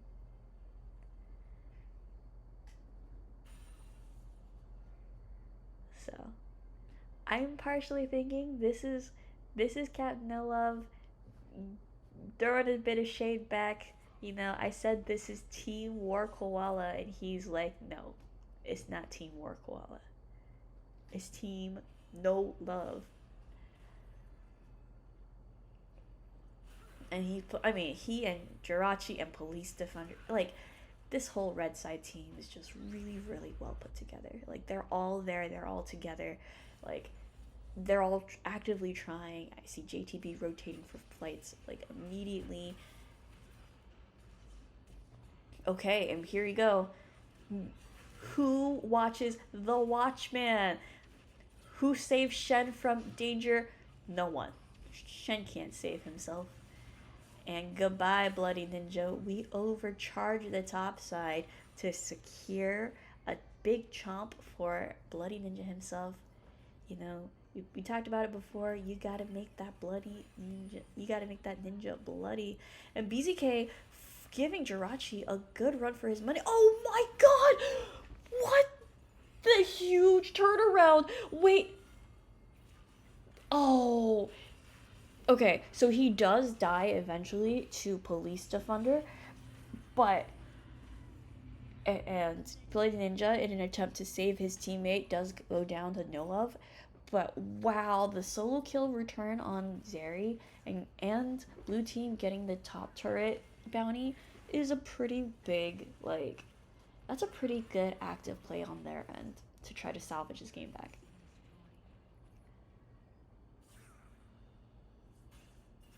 And I loved that it happened while Shen was dead, so he couldn't ult and retaliate back and try to save it on the other end. Like, that was a solid counter punch. Like, this team is not out yet. I still want to see it. I want to see the Lulu ult into Yasuo ult combo. Yasagi.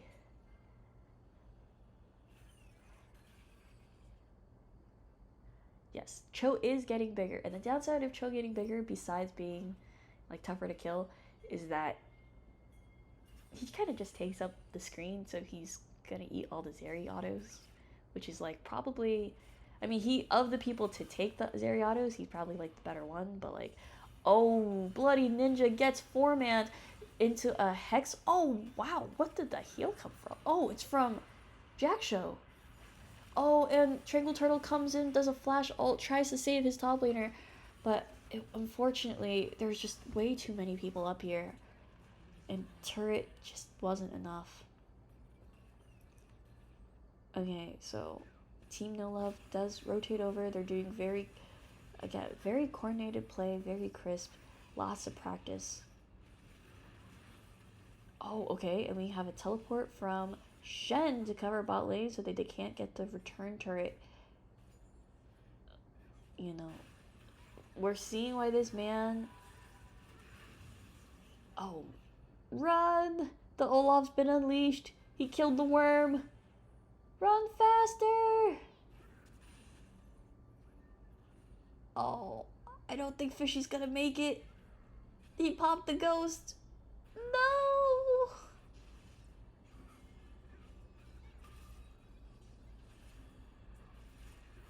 No. Okay, fantastic wing wall to block the damage as much as he can for Tranquil Turtle. Great, also a third Q, but Police Defender waited, and he hit a beautiful hook. BZK doing some return fire. Are they out? They are out. They are safe. Okay, Steve trying to get some gold for himself up in top lane. Gold lead about 9k up for red team. You know, and almost all of this gold difference is really on jungle and ADC, unfortunately. Oh, and like, okay, 1k up on top lane too.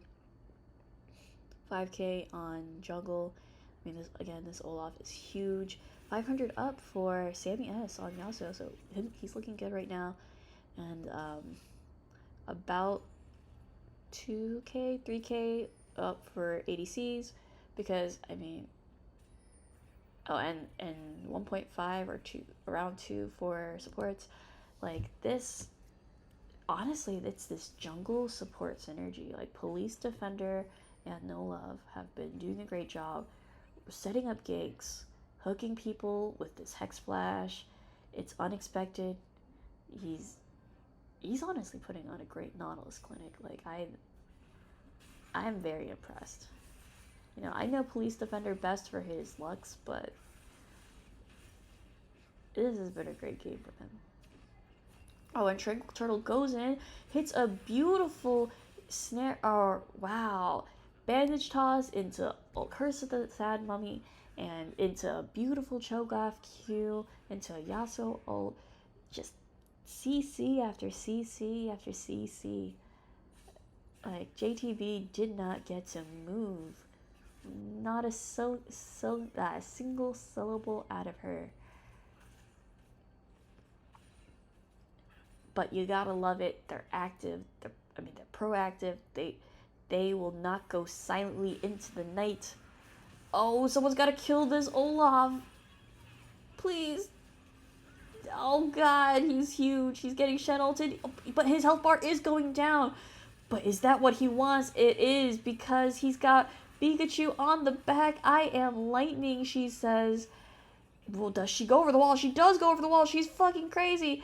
And BZK says no. Rattata uses quick attack. Not today, Pikachu. Not at that health. Maybe later.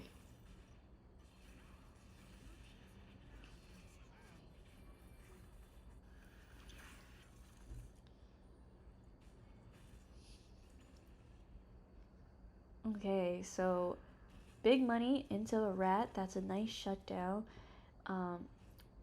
We still see like No Love holding his like treasure box close. No one's killed the final boss. 11-0-10.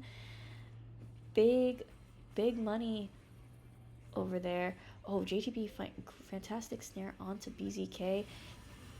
Oh, and they try to go in for the steal. This was third dragon, but they just didn't make it in time. And clean 2 kills for Team No Love. Gold lead around 13k. It's looking a little tough. No Love is level 15. And I can't really see the highest level on Sammy. Probably Sammy S or Bloody Ninja.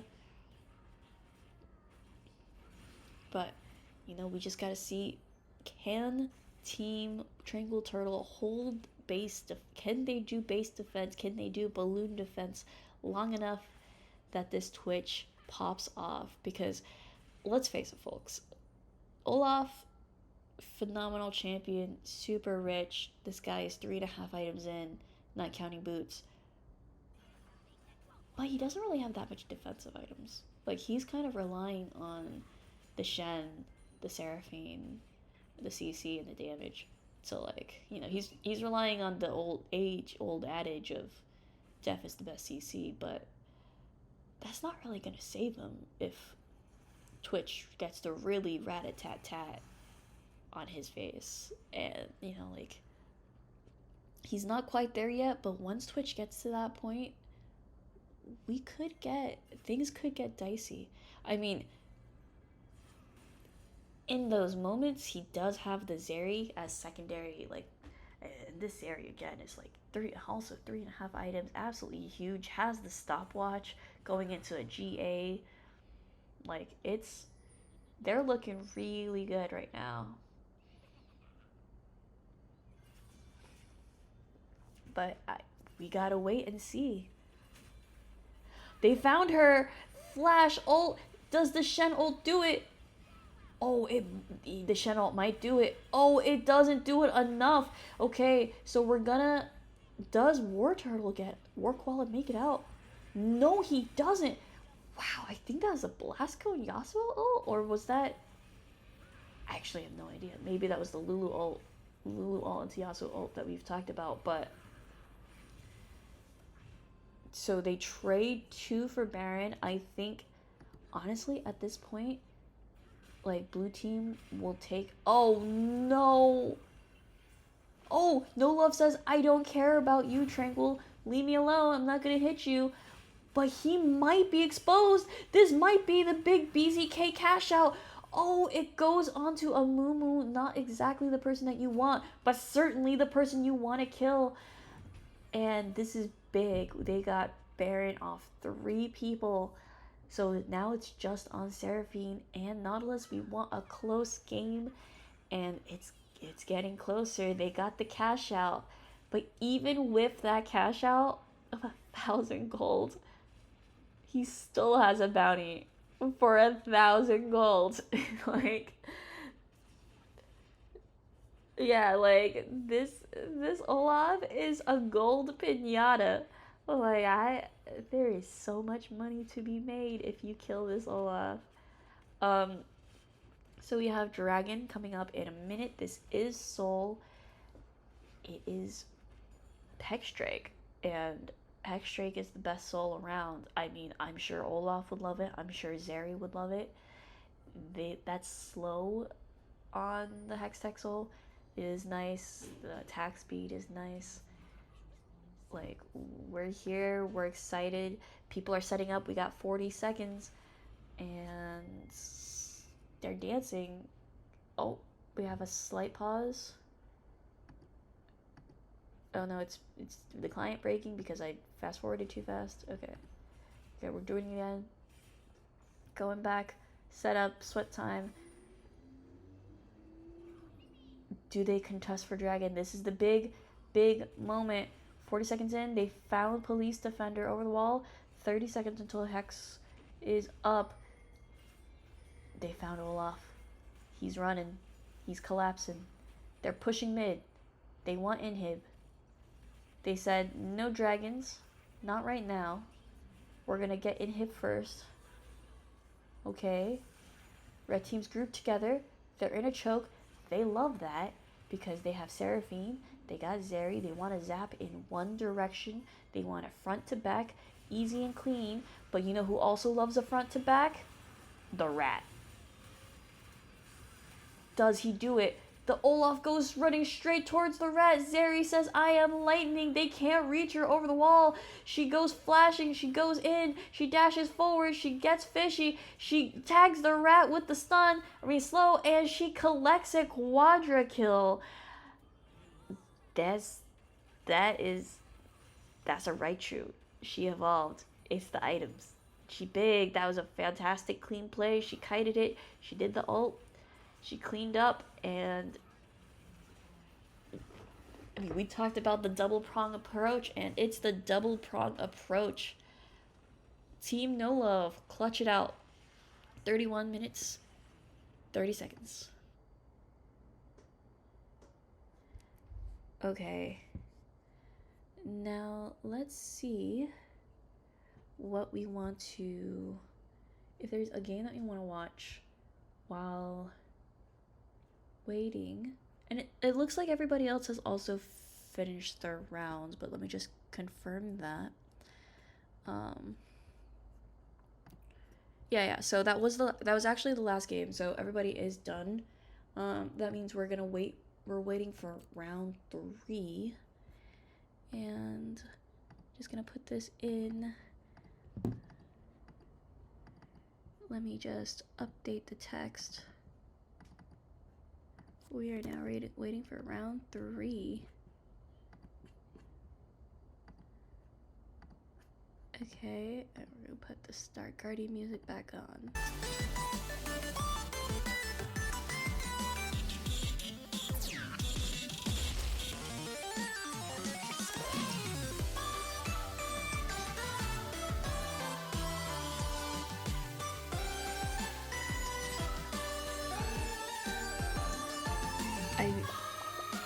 It was a clutch performance. Oh, standings. Yes. Okay, that is a great point. Thank you, fellow Twitch cat co-casting.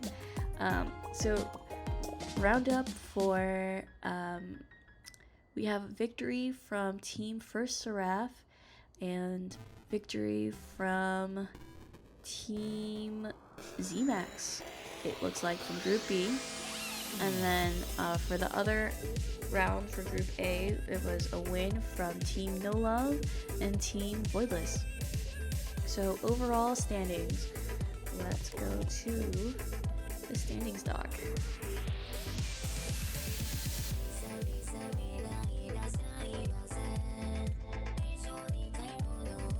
Okay, let me put the standings doc in.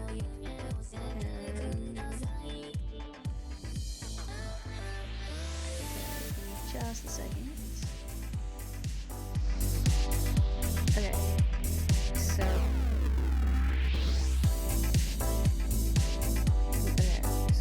in the standings we have first round was greenepic, and first round was also Tranquil.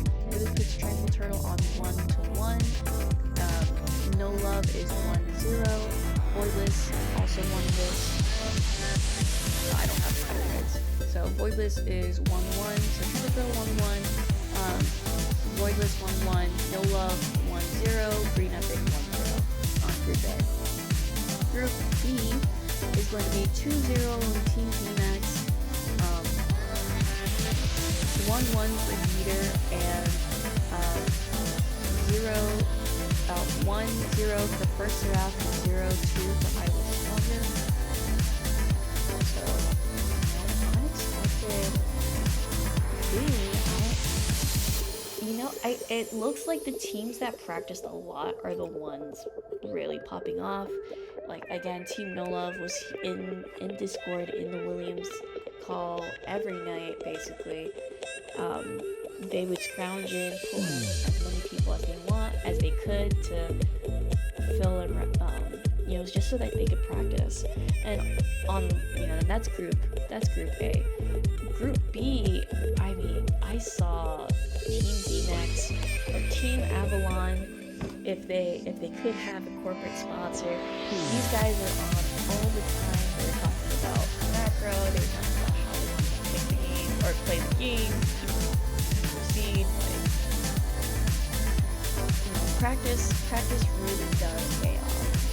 And right now we are waiting for the three who are heading into the lobby.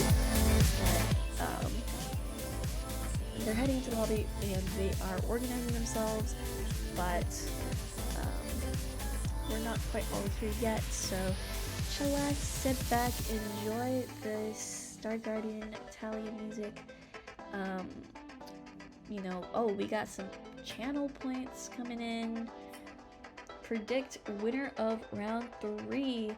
We want Marmufa Gaming. We did have a bit of Marmufa Gaming at the end of round 1. But we are saving Marmufa Gaming for round 5. So please hold for Marmufa Gaming. You save the best for last, is what I'm gonna say. You save Marmufa Gaming as the cherry on top.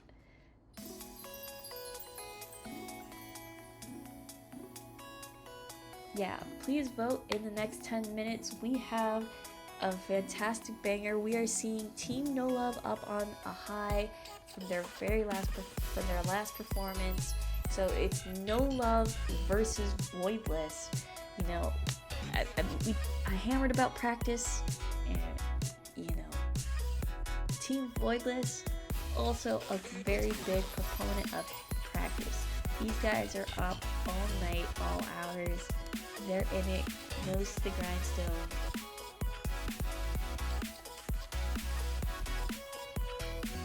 So, it's big. I'm super excited. Let's go.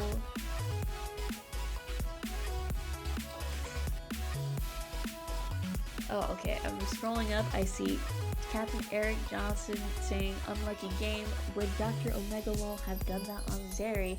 We're gonna see. We're gonna test that theory. We're gonna see if Dr. Omega LoL can do it, because we do have Doctor for round 3. No bait outs, no switches, no fake, no faux fur. This is the real Doctor himself. No fake medicine.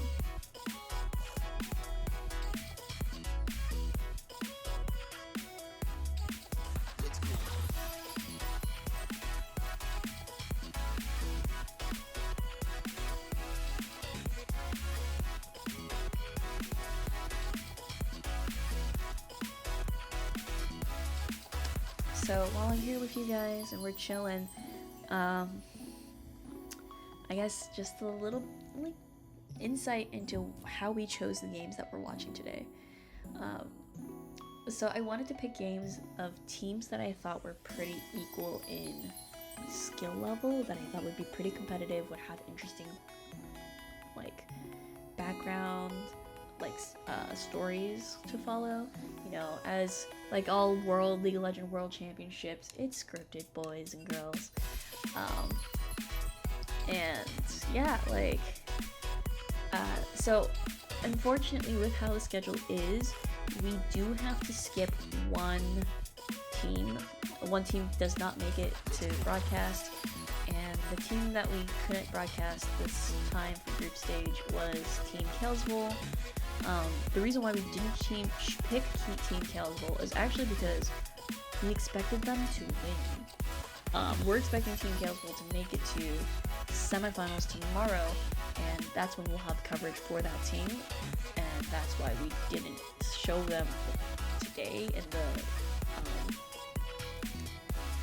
on the show. So, you know, Team Kelsville, even though we're not watching directly, good luck, because y'all are in our hearts.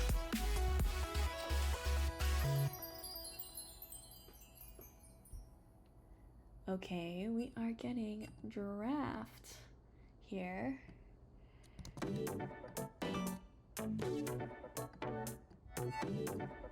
Okay, and we are starting to get into draft. Let's do the whole shebang. Okay. And we have started draft.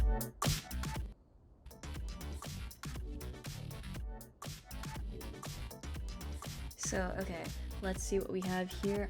Wow, Team No Love, immediate, no Yumi. We want you out here and in person. No Zaya, no Hecarim. Okay, so Voidliss rightfully going towards banning out No Love. He said, "I don't want you carrying on anything too crazy. No Hecarim, no Kindred." And then, oh, and okay, we see respect given where respect is deserved. War Koala's Shen is taken away. That's a Master Shen gone. Okay, and No Love says, fine. Take the goat, take the horse. I'll get the hunter. He picks Graves, locks him in, and is brushing his mustache. On the flip side, Team No Love bans Yumi, Zaya, and Azir. It's a bit more of a diverse, spread out strategy. So he says, I want you on champs that make you a little bit uncomfortable all around, rather than focusing on one person. Okay, and ooh, super interesting. We have a round 1 Nautilus. Okay, so looking at the champs, or who's on this roster, so for Team Voidliss, this is X-Fanfi, Liquid Blade, Chicken Bagels, and Arachnobat. And then on Team No Love, this is No Love, Police Defender, Dr. Megalol, War Koala, and JTB 102. So that Nautilus pick is probably for Arachnopack. Unless we're seeing a flip in the roles and this is actually chicken bagels. Okay, and we see Voidliss Ashe. Voidliss Ashe is super oppressive. Once she has you in her sights, he is not letting go. He's got the teeth sunk in and he's slowing you to the ends of the earth. On the flip side, again, we see that very flexible Seraphine pick. I mean, I talked about it before, but I mean, we saw the performance. JTB did a great job on the Seraphine, and I'm gonna say it again, like, Dr. Omega LoL is also a great Seraphine player, so that is a flex pick. It could go mid, it could go ADC, it could go either way, depending on who they want to neutralize and how flexible they want to be. That Braum pick, Braum is the classic engage support counter. Braum into Nautilus is a classic counter pick. You think you're safe on Nautilus going in by yourself? Nuh-uh, watch out. I'm catching you back, and you're not gonna do any damage to me with that shield. He's the man from Freljord. But this is an all-out Freljord civil war because we have Sejuani. You know, the two clans of the Frozen Tundra have come together and they are united against No Love. They said no to this hunter. They said no to this pop star. They are gonna take over the world.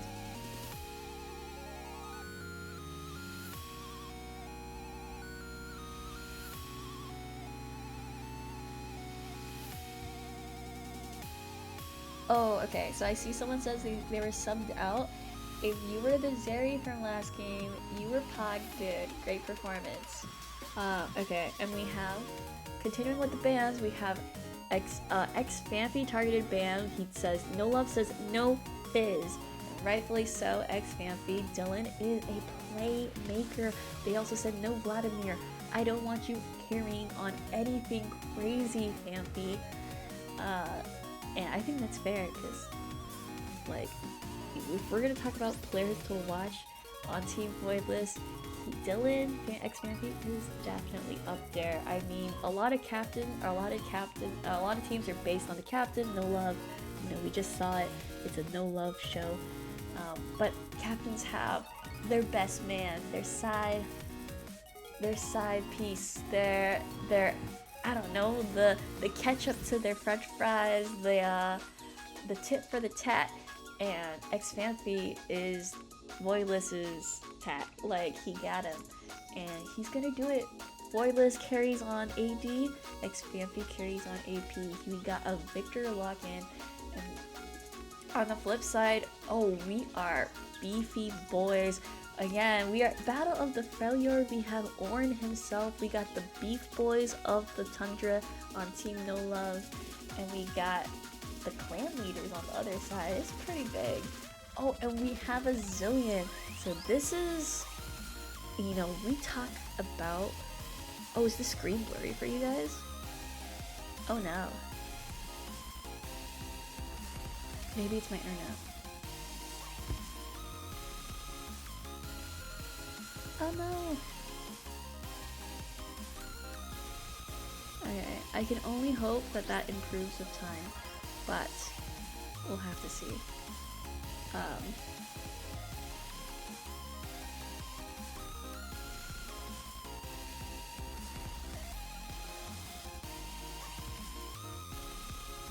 You must win Summer LoL. Oh, understandable. You do what you must to win.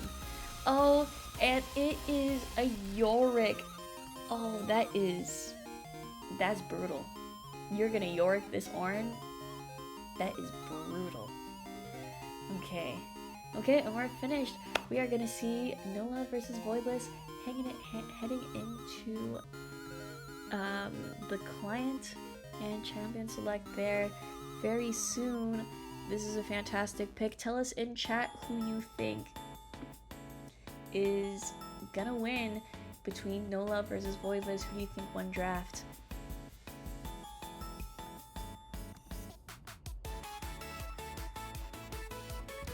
And okay, they are just gonna swap in client for order because they want to match draft order. So Team Voidliss doing a little bit you know, these guys followed the rules to the T. They actually read the rule book. They know what to expect. You know, precise precision. That's what you expect from an ADC player. Okay, I'm glad it's sort of working for the rest of you. Maybe this is like an aspect ratio thing. Hopefully this will for sure be fixed for tomorrow's cast, as we will have back more of the casting, or like more of the original casting crew. A lot of us did get pulled into the game, as we saw last game.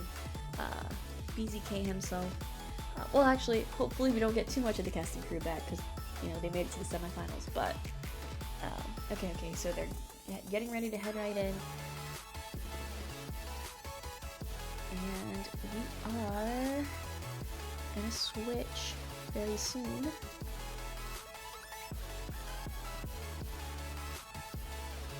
To the client scene. Okay. Whoop. A little uncentered. Okay.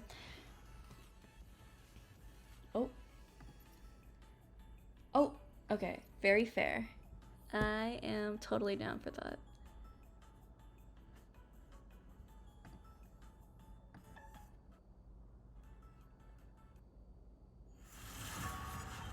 Ah, okay.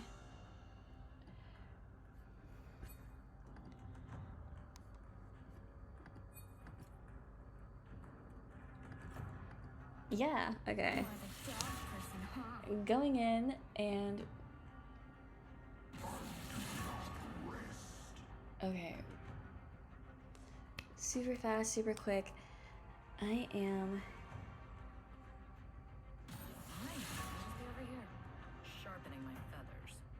Whoa! It is true. Now wants to see Yuumi.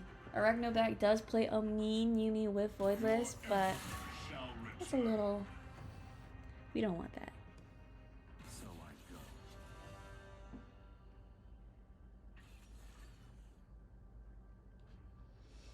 Okay. I think we're in for a treat. I will say Team No Love is really about... Okay, so it is Dr. On Seraphine. They did not switch it back out to JTB this time. So that's... And Police Defender is on this Braum. I mean, he popped off on Nautilus, so I'm assuming that he really knows and understands, like, the Nautilus matchup. So, like, you know, I really like the Braum counter pick. I think it's very smart. And we'll see how this goes. I do think Team No Love is very... It's like... What's the word for it? They're very much a spear. They have 1 point and 1 point only, and it's No Love on Graves. If he doesn't pop off, who is Zillion, Ornn, Braum, and Seraphine going to enchant and buff?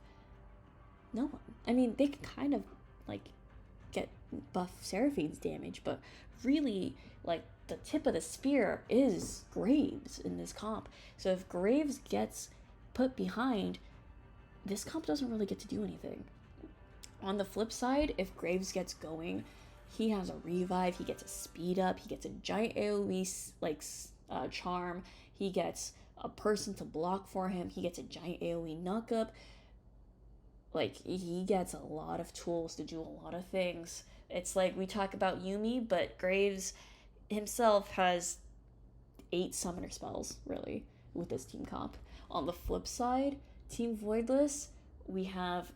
It's a classic 2-prong, like, damage approach. We got Ashe and Victor carrying from AP and AD, very well balanced. We have Yorick, who honestly is going to be an absolute menace. You either deal with him or you suffer. And even when you deal with him, you're probably going to suffer. He and his wife is going to make Ornn real sad about his own bachelor status. They are gonna 2v1 him up in top lane. This Yorick is going to either take your life or your turret. He will dig you another grave. And then rounding out the comp, we have Sejuani at Nautilus. Fantastic disengage and engage with their tools and kits.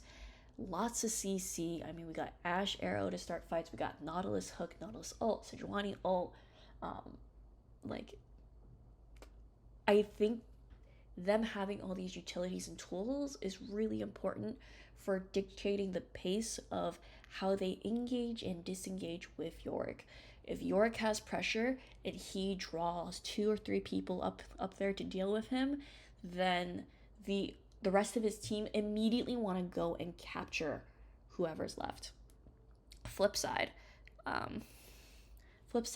if Yorick is being left alone and the rest of, Team No Love is going onto Voidliss's team, the 4 would want to disengage as soon as possible.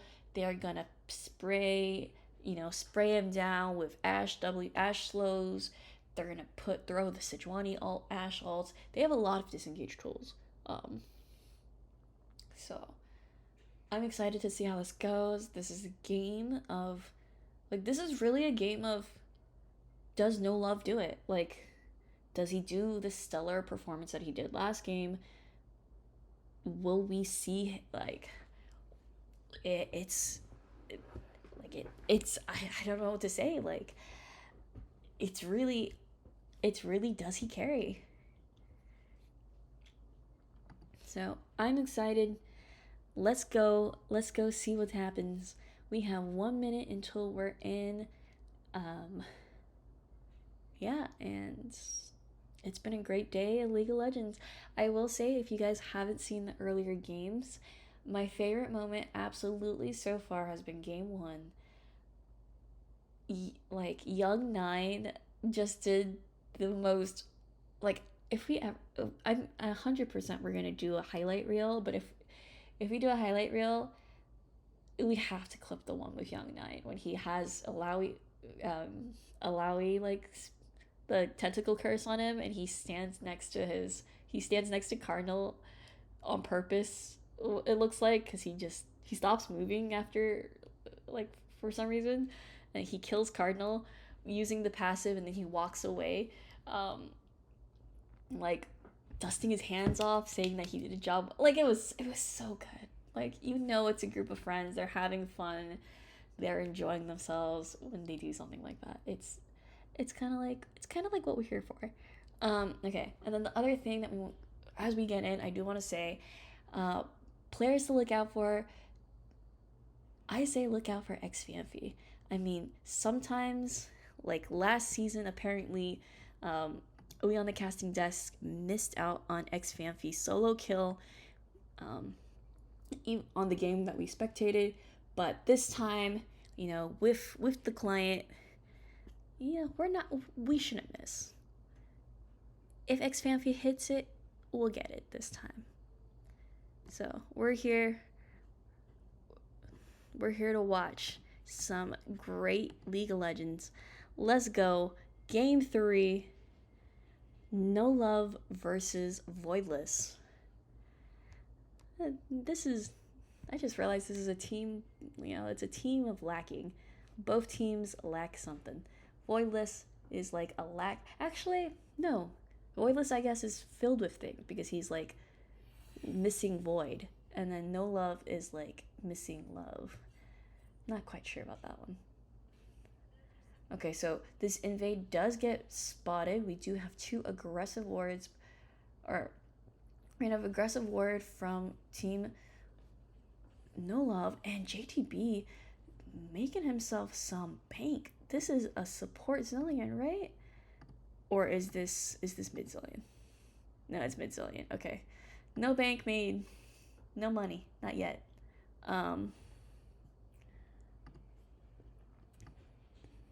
But let me just reorganize this team so that I don't bamboozle you guys and myself again. And then we will be off to the races. Okay, so in it, we had a very interesting level 1 to get some vision in.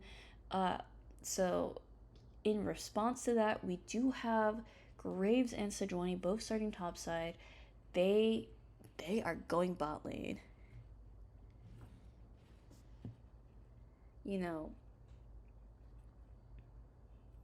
I'm excited for that. So both junglers are starting on the same side, which means they will convene and meet each other in the river, most likely on the same side. Oh, wait, I was totally wrong. This isn't Xemacs on Voidliss, on Victor. This is Xemacs on Yorick. Oh wow, and it's Liquid Blade on Victor.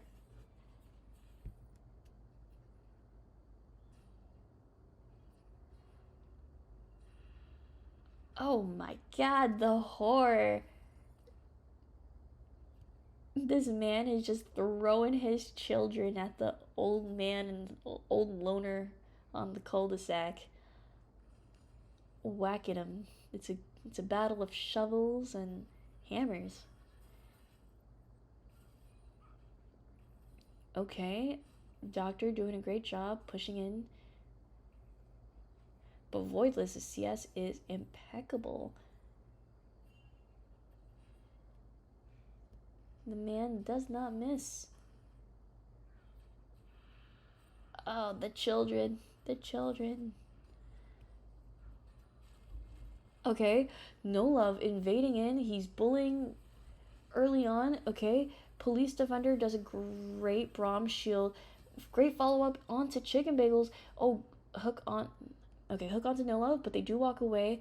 And No Love bullying people with his shotgun takes the blue away from Chicken Bagels. So we talked about it before, and he was able to do so because his bot lane had prio. Dr. Seraphine and Braum aggressively pushed their wave into red side, and so they were able to walk up first and accompany Graves for that invade, which let them steal that blue buff. So really big, you know, again, we talked about this. Like, this game is all about how well you get this Graves enabled.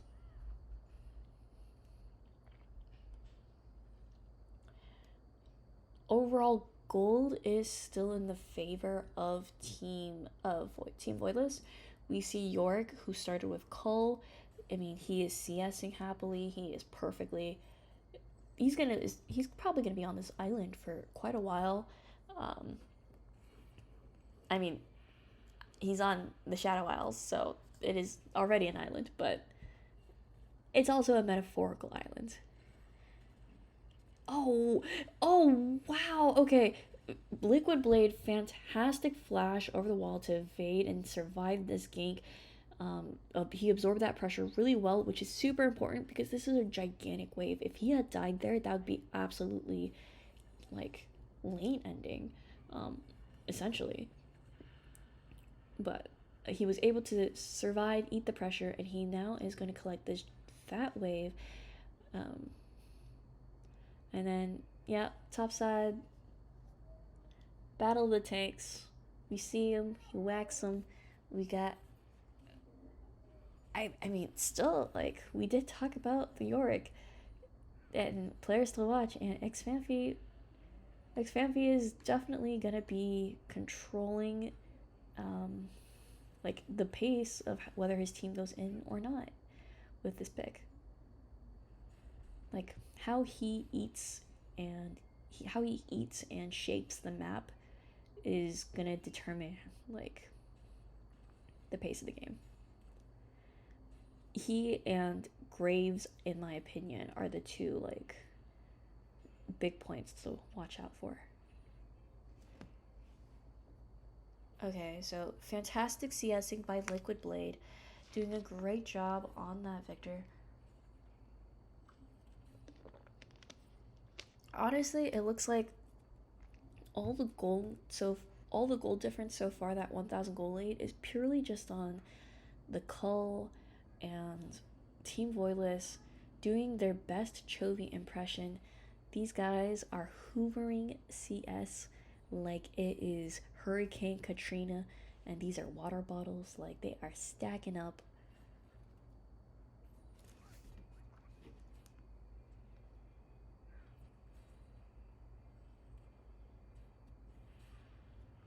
Okay, and we are just scaling, guys. Looking good.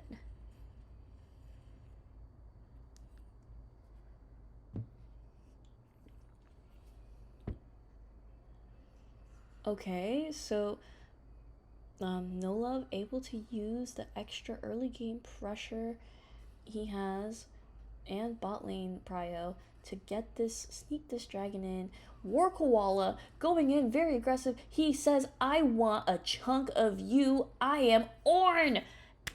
And dude, you don't have your wife. You don't have a life. Oh my god. And No Love is low and Chicken Bagels is flailing, looking for him, and he gets him. Wow, I have not seen a Sejuani counter jungle a Graves like that, but hey, he is no chicken. And he might be a bagel. I don't know if bagels are courageous, but he got one. He's not chicken, he's ham. He's absolutely ham. It's Sejuani, it's Bristle. He is a meaty boy.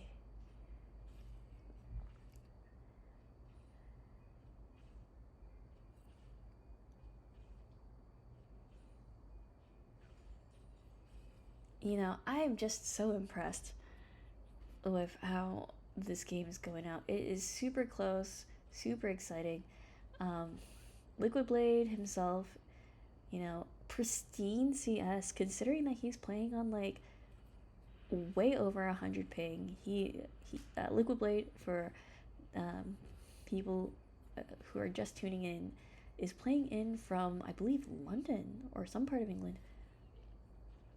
So our friends from the other side, and Chicken Bagels goes in. They go ham and they straight focus Zilean. We talked about how, you know, who watches the Watchmen, who saves the Shen, and it's the same case here. Who saves the Zilean when he is CC locked and loaded? Okay, so Xfanfi's like, okay, you know, we went to the courthouse. I got the wife. We're here. We're here at a game. You know, Orkoala had a phenomenal solo kill. I think that was like very impressive. He really knew exactly what to do with the champ. But when you got the Yorick wife, it's a different ball game. It's hard. Like Maiden, yeah, it is a marriage buff for sure. Marion,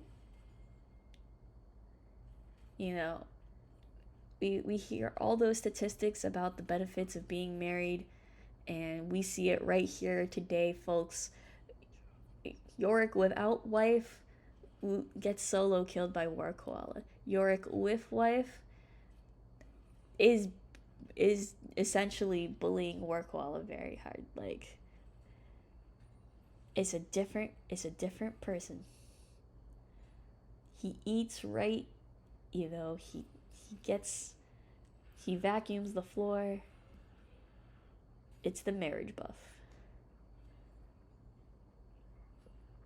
Okay, so we do have about a 3k gold lead up for Team Voidliss. Hampered a little bit by the fact that Team No Love does have this Infernal Drake. Most of this gold difference is from this cull up in top lane, along with about a 60 CS gap and plating gap. And then the other portion is the Zilean versus like Victor CS gap as well. It is very hard for Zilean to farm under turret by nature of his champion. Police Defender goes in. Oh, and he gets resurrected, but is he able to go out? Oh, Arachnobat just barely. Oh my god, an arrow from downtown. Can he save No Love? He can't save No Love, though that is a gigantic stun, AoE stun by JTB. And at this moment, with how it is, this Graves just isn't big enough. Wow, okay, and Voidliss is like, okay, you're a pop star, but what can you do against arrows?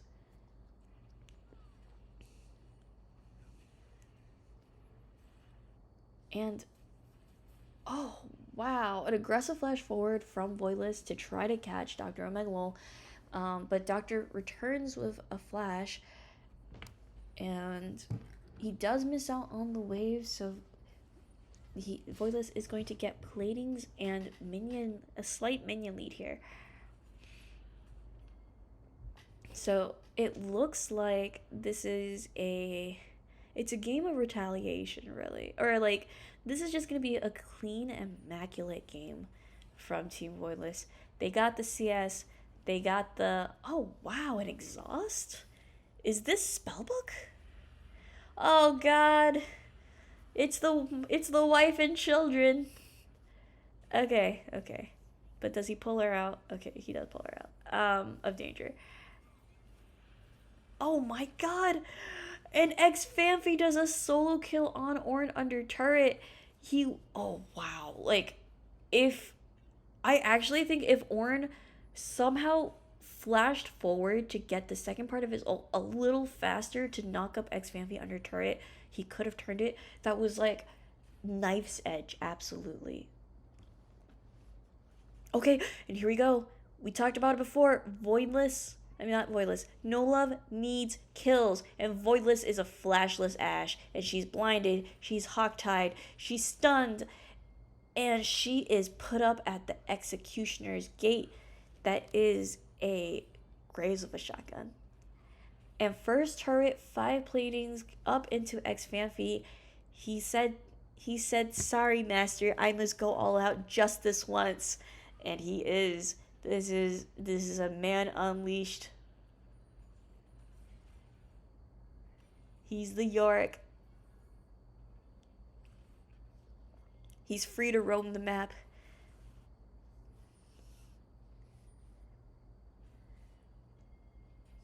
He tells his wife, you know, I know we paid a mortgage on our house, but what if we traded in for an RV? Like RV. And she says, I guess I'm beholden, or like, I guess I'm stuck with you. So, you know, now this, what is it? Oh, the Millers. The Millers are on their RV truck and they're roaming the map.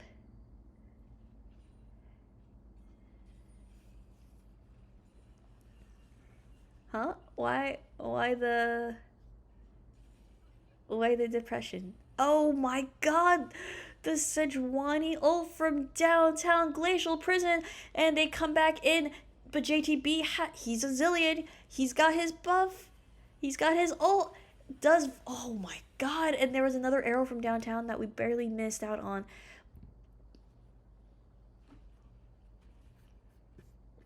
Oh no, oops, I did not mean to move that. Okay.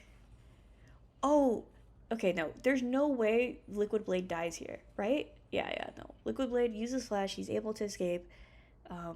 But still a successful gank for No Love to get a flash out from an immobile champion. I forgot to mention, so Victor and Ashe output a lot of damage. They have a lot of utility, but they're immobile. So if you're able to get on them and they don't have flash, they got nothing left. I mean, sure, they and Sejuani and Nautilus, you know, have their bodies and a lot of utility to try to disengage, but in terms of pure mobility, they don't really have much.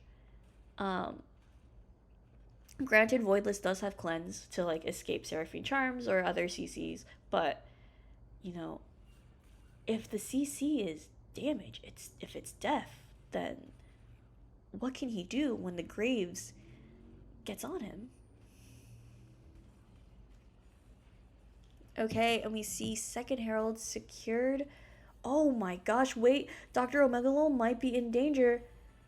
Oh, he does the charm. He does the Q. He's so close. He gets the, oh my gosh, he gets the E sidestepped. And Voidliss with Arachnobat is able to turn it around and kill Dr. Omegalol. under the remnants of his turret. Luca Blade uses his ult aggressively to try to bully out JTB, and you know, Team Voidliss is Team LCK. They are meticulous. These guys are basically Chovy juniors. They're here, they're hoovering up CS, they're slowly chipping away at the map. These are meticulous. Oh, wow, okay. Beautiful engage by No Love and Police Defender along with JTB. They're holding Liquid Blade down. We talked about the cost of not having your flash up, and they made sure he paid. No Love uses. Oh, wow. Okay. Arrow from downtown, hook from Arachnobat. Police Defender is not long for this world unless Seraphine is here. And she sings a song of vitality, and, you know, and the man lives. For now. But using this prio and that winning fight, Team Voidliss is able to secure themselves the Mountain Drake. So it does stall out the Drake win con. We do have 2-1 Drakes. Neither team really close. Or they're delaying that Drake stacking, which is pretty important. Mountain Soul is phenomenal. You get those resistances. But let me tell you, Mountain Soul on Seraphine is the best. The W instantly is a redemption without having to double cast because you have this like shield. Wow, a teleport coming in from Liquid Blade, turning around the gank, and oh my god! Is that Dr. Omegalol himself? He prescribed it, and he says, "Not today, Kevin." Liquid Blade falling on his blade as Seraphine is able to turn it around, but Xemacs is able to kite. His wife is on the side. His children are aggressive. He's going back in. Oh my god, and on the side, we thought No Love was ganking him. Oh wait, no Love did kill with his ult, but Chicken Bagels and Arachnobat were able to cut him off on the side, and they did get the return kill back. You know, both teams' jungle support synergy have been on point.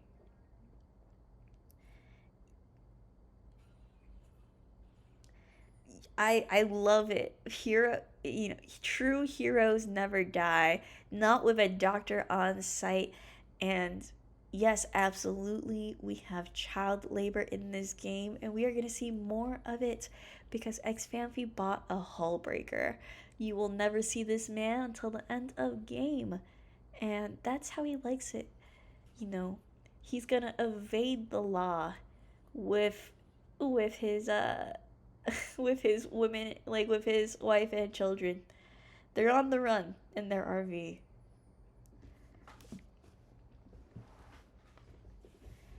Making sure craftsmen like Ornn pay for it.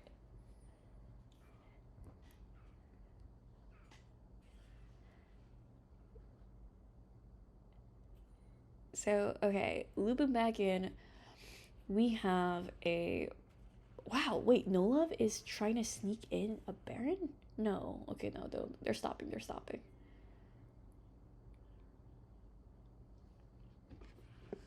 Okay, he finds Xemacs, but I don't think he wants to find Xemacs. I'm gonna be real with you. Like, he's got his horde of children, and,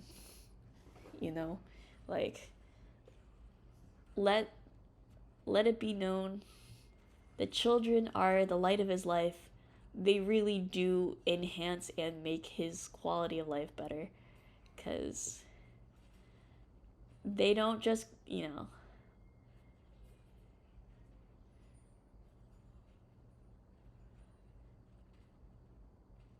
I don't know where I was going with that, but either way, Xemacs looking good. Honestly, Team Voidliss looking good. We talked about this 8k gold lead.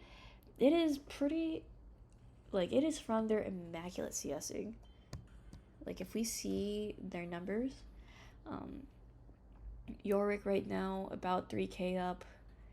Jungle's pretty even, which is not really what you want for a jungler who is your carry at this moment. Like, and then mid lane about a 2.5 lead on Victor just from being able to push Zillion in constantly, and then about a 2.5k lead on bot lane,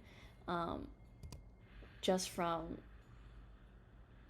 like all the map plays that Ash is able to do while sitting at home. She sends the arrows from downtown. Yeah, she sends the package with love. Oh, okay, we have a fight breaking out. It's a corridor fight. We love jungle fights, especially for both of these teams. We got a Seraphine ult. Oh, and we have a TP going in. This is... Oh, this is not Yorick. He got interrupted. Oh my god. And it was super close. Does Warkoala do it? Oh my gosh. And he wasn't... It's the hull breaker gap.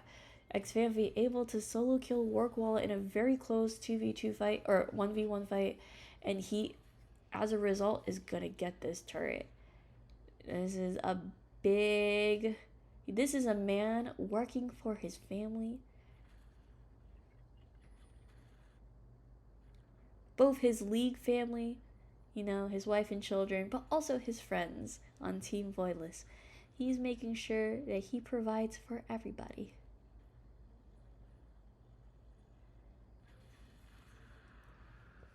And with these dragons, we are getting more resistances on Team Voidliss.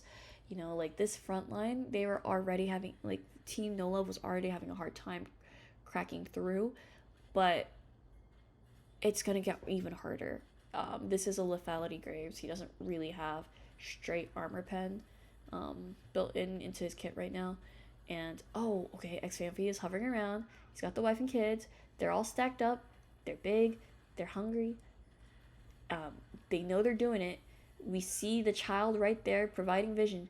So do we retaliate in time? Arachnobad's around. The arrow misses. But here's Chicken Bagels. It is a huge engage. And they're... Okay, JTB is getting low. Oh my god, Seraphine is somehow able to secure it. We're flashing over the wall trying to escape. Everyone's trying to run away. No Love, I don't think he's going to escape Chicken Bagels, but Doctor is going to back. And yeah, No Love is going to get run down, but he is going to stall a lot of time for this.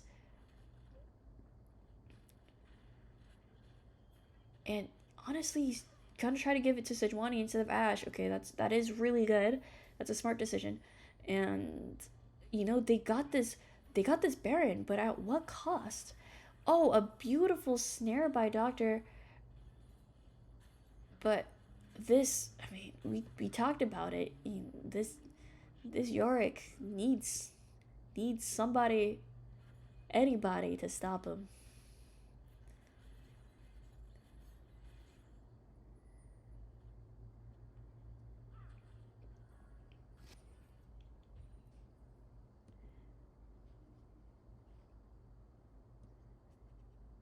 Okay, so we got pings for Mountain Drake.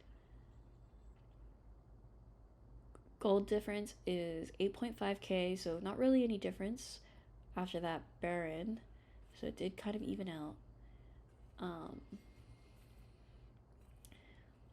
We are hitting 3 items on this Yorick, not including boots. 2.5 on Victor, 2.5 on Ashe. A finished even Shroud. You can tell I don't play engage supports. I know what the item does, I just forget the name sometimes. And then on the flip side, you know, we are hoping for this Ornn to hit higher in levels, more upgrades, especially to where they need it the most. And it's... Oh, okay, great objective bounty collected right here. Oh, and we're gonna see the start of an engage. Ashe uses a giant Zanyas to dodge the start of the engage. Warkoala goes in, Warkoala gets back out. Oh my god. And the TP comes in from Liquid Blade and Xfanfi. Actually, he's joining in too. Is Doctor able to escape? And oh no. Okay, it was JTB the sacrifice instead. JTB being slowed down by the Yorick. It's the Shirelias. He's hunting. He's grabbing. And the kids are gonna get it. It's the kids and wife. They drain him. And he's gone. Grandpa's gone. So this is going to be, you know, they get the turret and they get the bounty, but at what cost?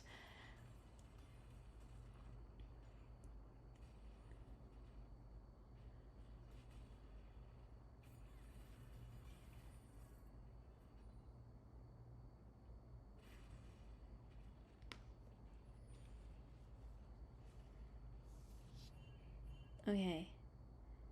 And we're looking good. Even, clean. We're at about 11k gold diff. You know, honestly, only way this turns back is if No Love gets all these bounties. He gets all the money. And if that happens, they honestly could come back by virtue of the champ. Okay, so we have an upgraded Duskblade onto Graves. Okay, we have Chicken Bagels going onto Warkoala. Are they able to save him? They throw all their things, but Warkoala just does so much damage. Ash comes in with a follow-up CC. We have a gigantic Seraphine ult, but there's just so much damage. There's so much CC. Oh my god. Voidliss does die to No Love, and these Seraphine Qs are ginormous. Oh my god, but who is going to kill this Yorick? Oh, does the Braum do it? Okay. They survive. They survive another day. Oh my god, do they do more than survive another day? Do they kill him? And it's a shutdown. Wow, okay. Honestly, all things considered, that is not bad. 3 for 3 in a game where they were losing that much, like they were behind on that much gold. All the gold went on the people who really need it. That's really like Graves, Seraphine, and Ornn. Or Graves and Seraphine. And yeah, like this might be the sign. This might be the sign of coming back. You know, sometimes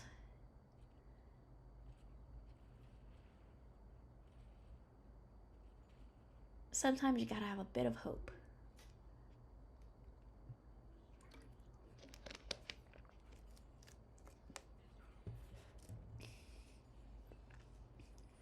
And you know, this might not be the best case because like red team is so tanky that, you know, the second Leandries might have been the right pick for Zilean, but I personally think I'd rather have seen just like more CC and utility. Oh my gosh. Okay, a fantastic arrow, but do they get Voidliss? They do pop him off, but on the flip side, they catch Seraphine. And okay, she's Zanya, she's escape. She has an ult, but if they kill her first, oh my god. Okay, but No Love is able to duck and dive. JTB does give him the ultimate. Is he able to clean up? Oh my god, but Liquid Blade is huge. He is a big victor. He's got the Rabadons. He's 3 items in. Chicken Bagels, and Chicken Bagels is unkillable. 3 Mountain Drakes, this Sejuani, and 2 full items, especially with that Thorn Mail. This Sejuani has 492 armor. Like, who kills her? Certainly not Graves. Oh, I mean, he did get Black Cleaver, but I still don't think that's enough to cut through this. 492 and 266 MR? Like, with 3,000 health, like that is a big 4.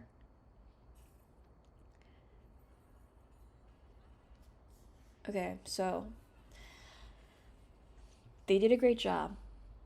They are really, like, you know, they're really clawing back. The only flips, I think that fight could have been a little bit better if they just were able to save Seraphine a little better. But honestly, I think killing Voidliss that quickly was phenomenal on their pick, on their side. Oh, Arachnobat, you know, he is part spider, does his best Spider-Man impression, and escapes.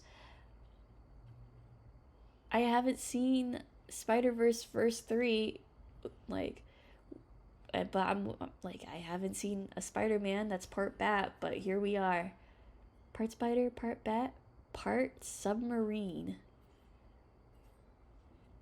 Okay, and here we talked about it. Xemacs doing what he does best, drawing people down to deal with him, and he's teleporting in. Police Defender and Dr. Megalol are exposed. They're really, really vulnerable, and Xemacs is just going straight onto Doctor because he knows that this Seraphine is a menace. No Love is not able to come in and deal with this, and as a result, Red Team turns around, they kill the team first, baits him into contesting this Baron. Oh my god. That Graves damage is fat though. Oh, and we have a Victor TP. Okay, so someone has to go and deal with this Victor. And, you know, like, depending on how you go into him, he could kill you for it. He still has his ultimate, which is huge. Like, they won that fight without Victor ult. That's ginormous. And Ashe has her ult, which I don't know if it came back or if he had it the whole time. I've only watched the first Spider-Verse. I still didn't watch number 2, and I know number 3 has been put on hiatus as a result of the animators going on strike because they were underpaid. Good on the animators. They deserve to be paid more.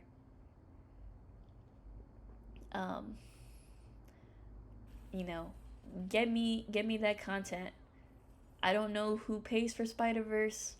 I'm just gonna blame Sony, even though, you know, I have no legitimate reason to blame Sony. Sony, pay these animators. They deserve the money. Spider-Verse was great. Give me a version with a bat spider. Or a spider bat.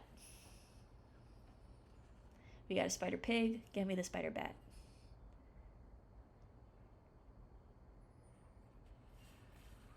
Okay, here we go. Here's the engage.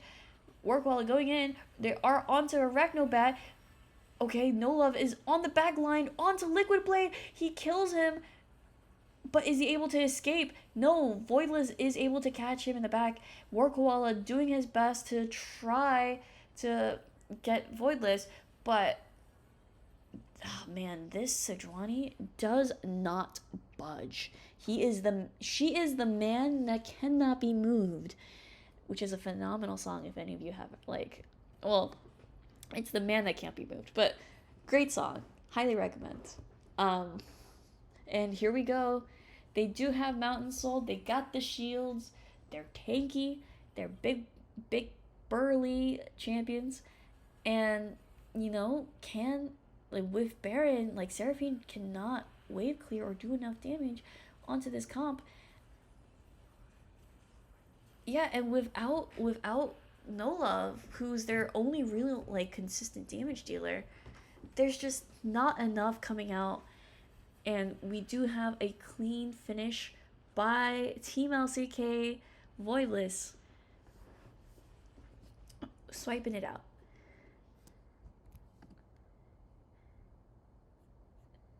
The script, honestly, the script says Team Kalesville should go through, but I don't actually know what's going on with the script. I haven't checked Discord in a while, so we're gonna head back to the intro scene as we wait for round 4. And then I'm gonna put back on our lovely Star Guardian music, hopefully at a lower volume for you guys.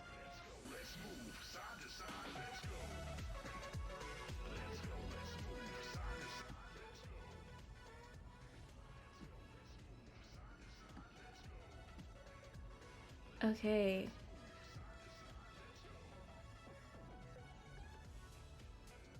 Oh, sorry, for the artist. I actually have no idea who the artist is. For the man that can't be removed, which is a little blasphemous, but I'm not very good with names, so forgive me. Okay, so in recap of round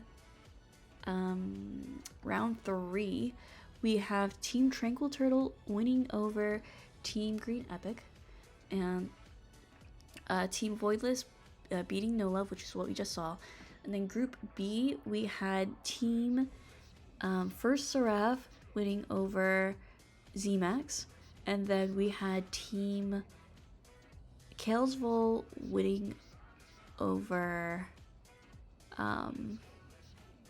Yeetor. So overall standings are overall standings. Let me see if anyone updated this standings doc. Okay, they did. We're looking good. Thank you, organizer, who has been updating this standings doc. Y'all are lovely. And then, oh, okay, wait, let me just ping first Seraph and Yeetor to invite me to their game for round 4. We're gonna watch game.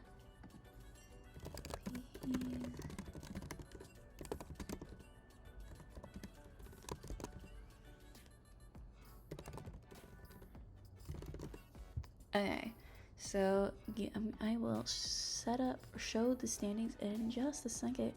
We're gonna go to the whole shebang. Okay.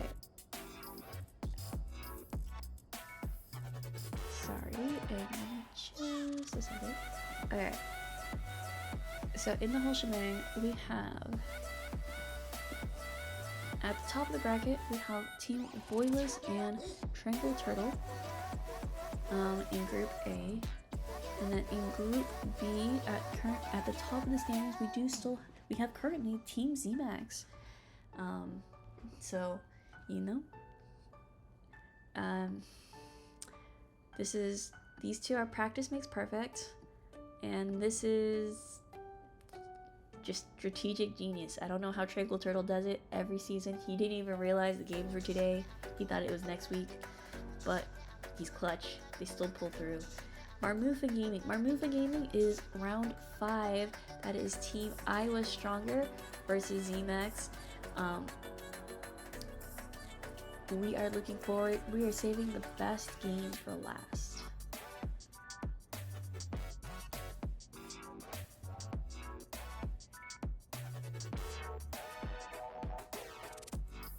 Xemacs is 2 wins, not 3. I got bamboozled. Who is updating this doc?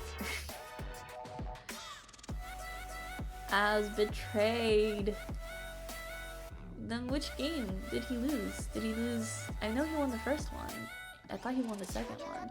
Did he lose the first Seraph game?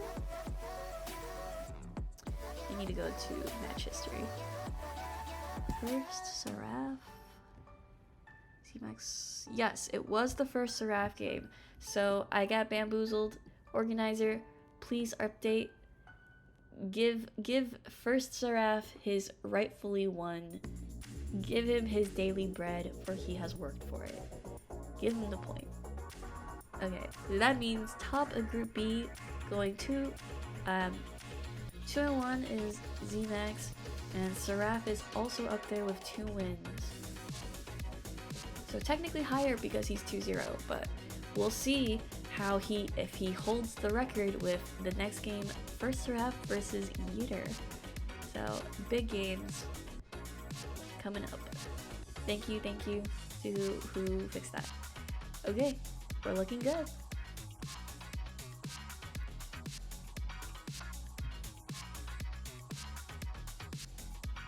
Okay, so we are waiting for game 4 to start, and while we're waiting, please enjoy Star Guardian Talia, and see you in a bit.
Okay, and we are back, everybody. We are here to start draft, actually. This is round 4, and we are waiting for first Seraph versus Yeetor. This is to determine, honestly, who makes it out of Group B. Group B is getting...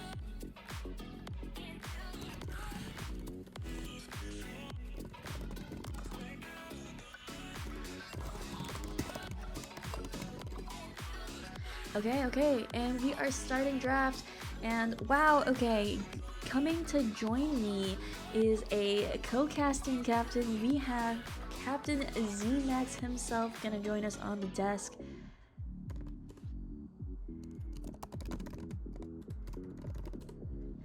Oh, we are in for a treat. And okay, so, but first we're in for this treat. First Seraph versus Yeetor. I think this is gonna be a very close game. Like standing wise, both teams really close. I think at this point, Group B is very close on the first 4 teams. Team I Was Stronger is struggling, but they can still turn it around depending on how their game goes with Tails Full. On the flip side of Group A, we have a possible 3-way tie developing. So we have to see how that goes. Okay, and first ban, I mean, you know it, it's Yeetor. You have to ban Garen. Oh wait, let me actually stop the Italian music part. Okay.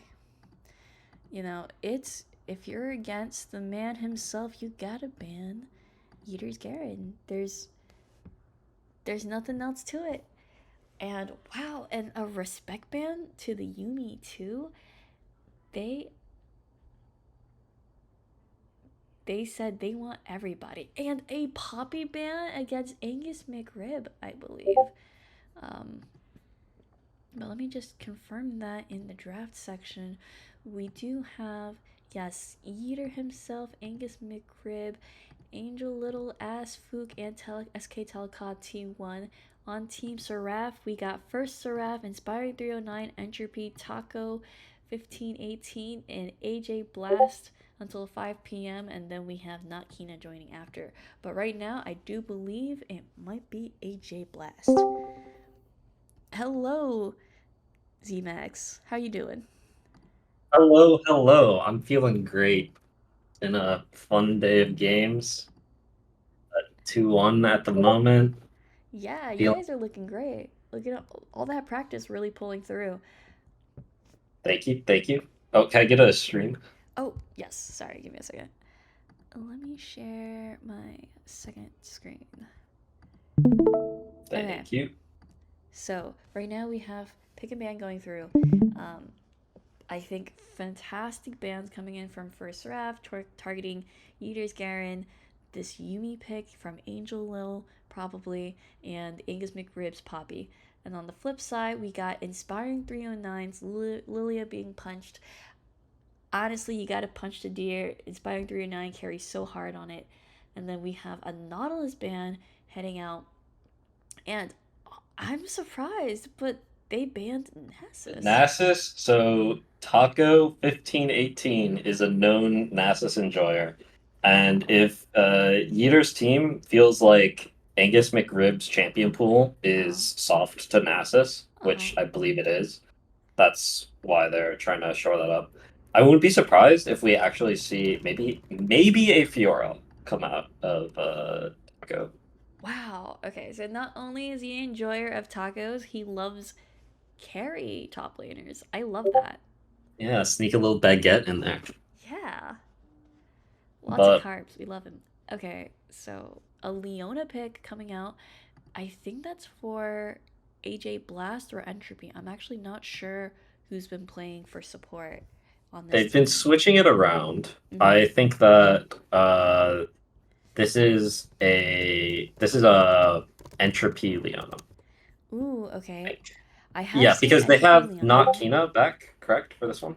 Oh, is not Kina back for this one? I believe so. Let me check. Maybe not.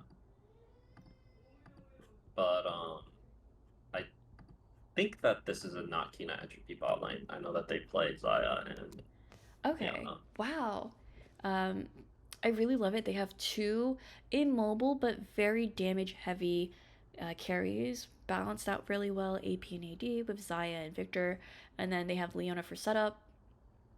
On the flip side, I feel like Yeetor is a little bit more mobile. Like this Tristana is gonna jump in. They want to kill one person really quick that's been poked down by a Seraph or held down by a Mumu, and then he jumps out or, jumps in further. Um, All Yeetor right. had some We see. fantastic games in round one, I think, on the Tristana. So this is. I'm expecting that to be him. Yeah, I mean that is definitely going to be the ADC Tristana and SK Telecom on the Xerath.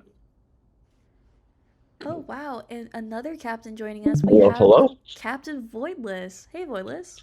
Hey, how are you doing? Great. Thanks for joining. Absolutely. How are you feeling about your games so far, Elijah? Pretty good for the most part. We had some early miscommunication stuff, and we completely threw a game that we were destroying in our first game against Tranquil Turtles team. But you know, that's the team I drafted. We sometimes have a lot of voices, a lot of cooks in the kitchen. But we got this kinks worked out. And we won the next two, so we're doing pretty good. Sounds good. Glad to hear it. All right, we see Soraka being picked for Angel. Wow, okay. That is typically not what I would expect paired with Tristana, but I kind of like it. Like I want to see more enchantresses represented in this tournament. Yeah, I am wondering what they're going to round out their composition with. Like, what would you, Elijah, what would you want to see if you're on Detunk's team? If I was on Yeetor's team, we have a Xerath mid, we have Tristana, and let's rock. We need probably some sort of frontline engage, something to give space. Or you could full commit in on the poke because you have a Xerath into Xayah, and if Xayah's into the poke, it's unplayable for her. I think there's a couple options. Because they picked Cho'Gath, you could play for a complete split and island your team. I could see a Fiora coming in here if you're really confident top lane. Fiora is banned. Fiora is banned, never mind. I think we see Kled.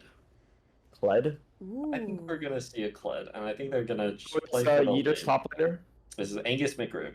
Angus McRib, okay. Oh. Does Angus play Kled? He played Kled in the last game. Okay, I so think the Trundle pick is fantastic, by the way. Yeah, Trundle's very good here. Very, very effective against Zera. Very effective against Soraka. Very good against the solo tank. Yeah, very good against solo tank. Also, it's one of Svenny's comfort picks, so love to see that. What is the top lane pick?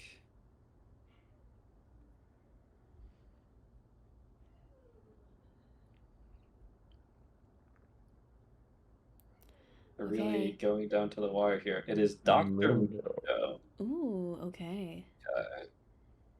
So I think they went for comfort. I know Angus is very comfortable on Dr. Mundo. So honestly I prefer that. When you have people like playing these kind of games, you want them at their best. And their best is what they know. Best is comfort. We do have SK Telecom on Xerath. I don't know how much comfort that is there. But I do think that played a few is games in Okay, the okay. past week. I think it's a single digit number, but Gotcha. But got it's a greater few than in one. there. Yeah. I believe was on the Xerath in their last game. Oh, okay. We see. No. He was on Ari in their last game. Okay. He's played Ari and Vladimir, and now he's on to Seraph. I do think if he's feeling in that flow state, hitting the skill shots, Xerath into Victor and Maya completely 1v9 the entire game. Oh, he did play. No, he did play Xerath and. Fear is the first of many foes. All right, we're into champion select. They're gonna make this lobby. Yeah, it looks like they're playing almost the exact same comp that they played in round 1, that they won with. They just swapped More of a the dog Yeetor for person, Seraph. If it's not broke, don't fix it.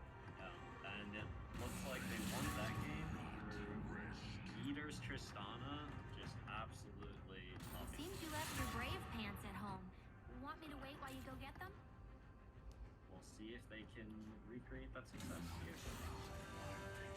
Wonder what are some differences between the enemy team comp from that game and this team comp. There was also a Trundle. On what happened in that first game for them.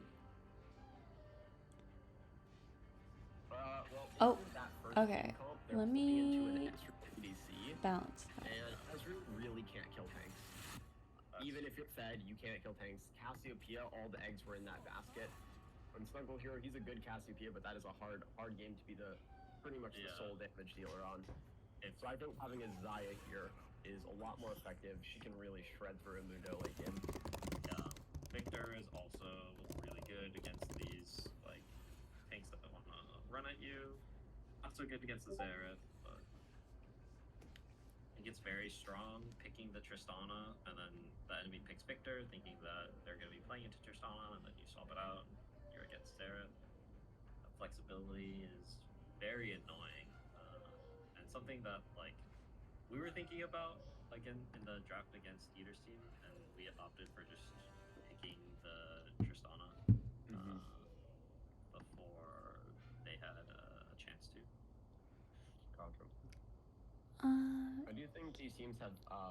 It'll be interesting to see, especially with the mid laners, how it goes, because both these teams have a half poke comp and a half counter engage comp. So they're both kind of pulling in two directions, but they're both matching the same directions. They both have the same poke and the same counter engage. Yeah. Xerath a little bit longer range than Victor, especially when it comes to the ultimate. So able to follow up from a safer distance. I wonder if we're gonna see any Xerath ults stopped by Trundle Pillar this game though. Like that is one thing with the Xerath here. You have to be really careful to avoid both Leona ult and Trundle Pillar, which are really good at shutting your ult down. They're definitely good.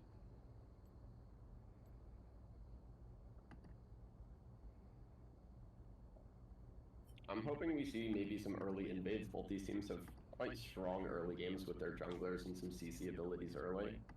I think Amumu and 2 Qs. Amumu and 2 Qs. If you can find an invade and blow a flash early, it can really work how some of these lanes have to be played in respect to an Amumu gank. Yeah. Okay, I am trying to figure out how to get you guys louder. Wait. So Alright. give me a second. Sorry about the volume. Can turn us up in Discord. I am gonna try to do that. Or turn up the Discord volume in the stream.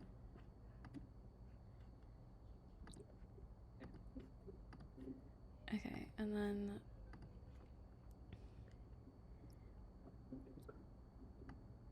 maybe can you guys try now? Yes. All right. Talking now. How do we sound now?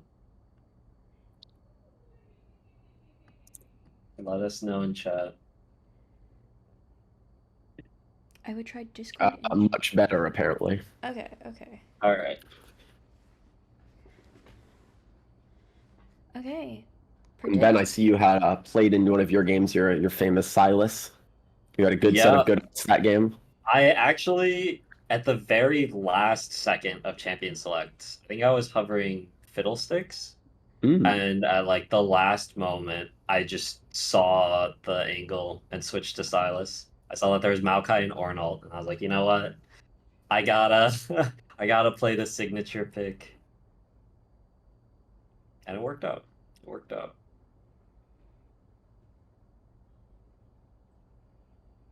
Okay, who do you guys think will win this game between first Seraph and Yeetor? I am rooting for first Seraph. I want them to 4-0 the group. Since they're the only team we lost to. Okay. Mm. A bit biased, but we'll take that. How about you, Voidliss? That Who do you think's gonna win? Here, I think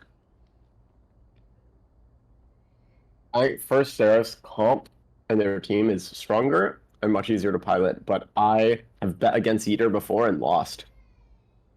So I'm not really sure, honestly. I would lean on champions to saying that blue side should win this game. Okay, so I am biased towards first Seraph winning this game, but I think from this draft, Uh-huh. I'm gonna go ahead and favor red side. I'm gonna favor Yeetor's team. Wow. I think that they're gonna win. So casters are split. I think that Buster Shot is really good against Trundle. I think that Xerath is really good against Victor and Xayah. And if they can make it a question of who outranges who, and force it to be the poke wars, that the Xerath and Soraka are gonna win that really, really hard. Okay. I mean, you even have poke coming in from Dr. Mundo, so. True. And we've loaded in and we're gonna start round 4. First Seraph versus Yeetor. And we are seeing the remnants of first Seraph strikes first. He does SK Telecom doesn't get the gold, I don't think. No first strike. That's a lost game in my book. Got to get the first strike first. That 10 gold, that's the difference. It's a mental game. It's a mental game. League is a confidence game. You're right, Anna, can you stream just the client instead of the whole screen? Because the FPS on the Discord stream is... It makes it about 5 FPS, 5, yeah. Oh, okay. My bad. Wait. Give me a second.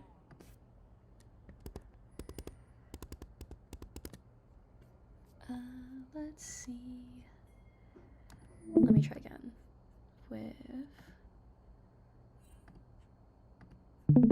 Okay. Hopefully you guys see that? Yeah. Okay, Much better. great.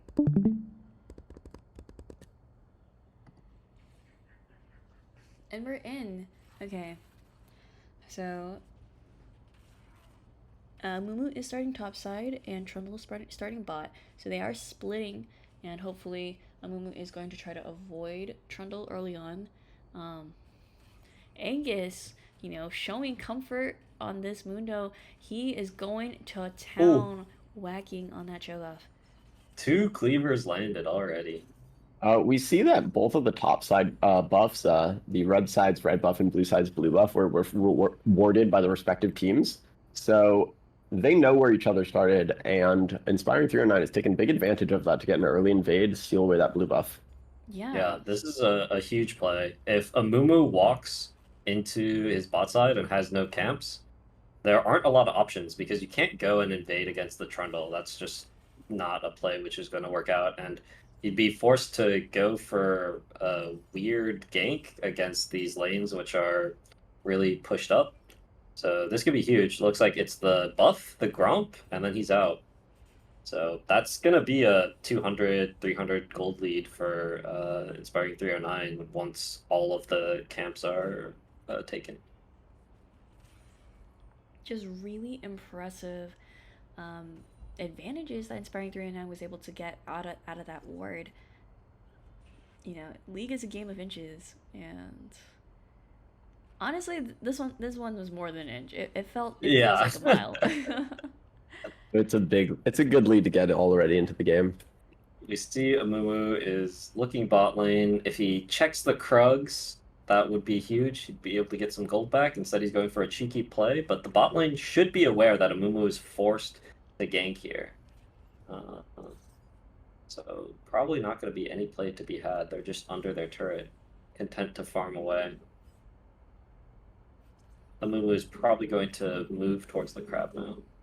But neither of these ADCs decided to opt for cleanse into Amumu and Leona, so a little bit of confidence going on there, maybe trusting their abilities and their defensive defensive abilities in teams to make sure they don't get too locked down.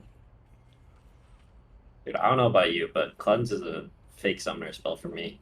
Cleanse is yeah. overpowered. If you don't press it, it doesn't do anything. Oh my All right, we God, see I a flash away from the Mundo, a flash to follow from the Chomp. Trundle gets first blood.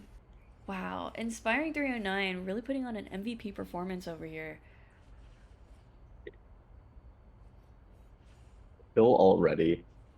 I wonder, he has the lethal tempo, so he is playing to carry on Trundle this game. Yeah, getting that first blood, getting ahead of the curve, extremely important on these stat check champions. Alright, we see... Oh, I thought that Leona might go in. Mumu did find those Krugs, and so is going to catch up a little bit of that XP.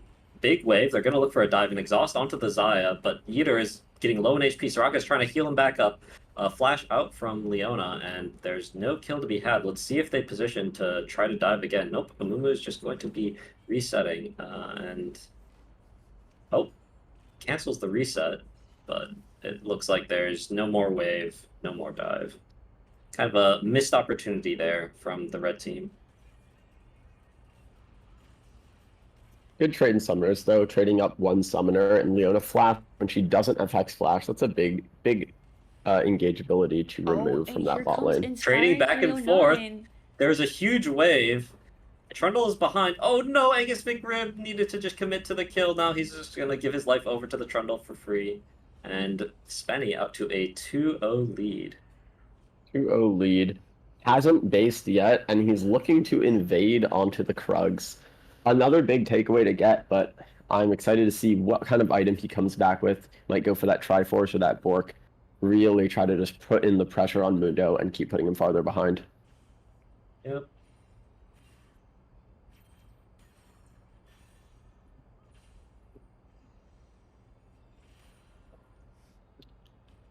We do see a small CS advantage cropping up in the mid lane. First Seraph on the Victors, able to get 10 farm up onto Xerath pretty early in the game. So, nice little lead there.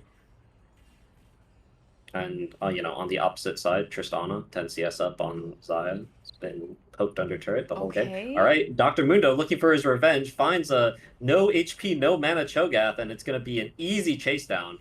A kill back for the top laner, Angus McRib. Mundo wants tacos for dinner, and he chops them down. All right, both junglers positioning for the play bot. Amumu hasn't quite been spotted yet. Trundle is going in, but now sees the Amumu, walks out, probably drops a pillar to disengage any possible shenanigans. And we'll see if there's a fight that's going to be brewing over this dragon. Victor has the priority from mid, and there's no TPs from top lane. Oh, Victor going for the solo kill, forces the flash.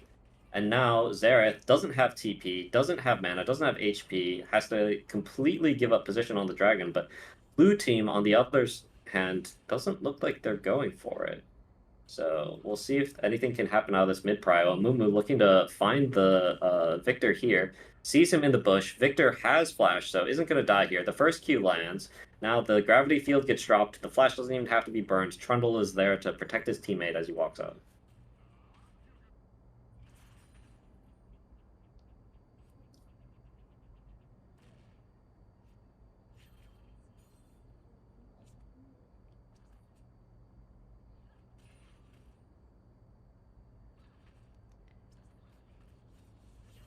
Alright, how are you guys feeling about this dragon fight? Early dragon fight, Hex Tech, it's a little bit harder to take. That slow does a lot early on, especially into poke champs. You can capitalize off that slow, hit an extra skill shot. But I think blue side decidedly, with a Trundle list fed, easy control for it. Yep, we see them. They're getting the shove on the bot lane. They're probably going to just head over towards that dragon right after.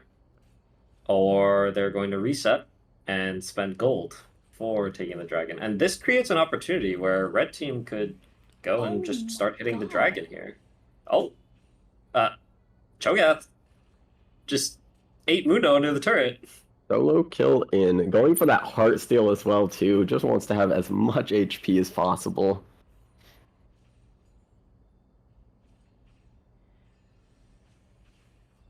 It's a battle of the food up in top lane. We got tacos versus McRibs. And, you know, because because these tacos were inspired, it looks like it looks like it's tacos. Like, It seems like it's going to be a free dragon. Blue team had the priority, but they didn't feel comfortable without spending their gold to contest it. And red team was going to pick that one up for free. Still down in gold, but an early dragon definitely helps relieve the pressure. yeah, definitely. Who do you guys think has a better late game of these two comps? Was it better late game? Mm-hmm. I think the Tristana Xerath team has a better late game. I think the Tristana Zera team has a higher cap late game, but I think generally blue team will win late game because I think their comp's a lot easier to pilot in late game. Oh, Yeah, we have I think that's very fair. a bit of a bug. We're stopping at 9:30 for some reason. Let's try to see if this resolves. Good old spectator mode.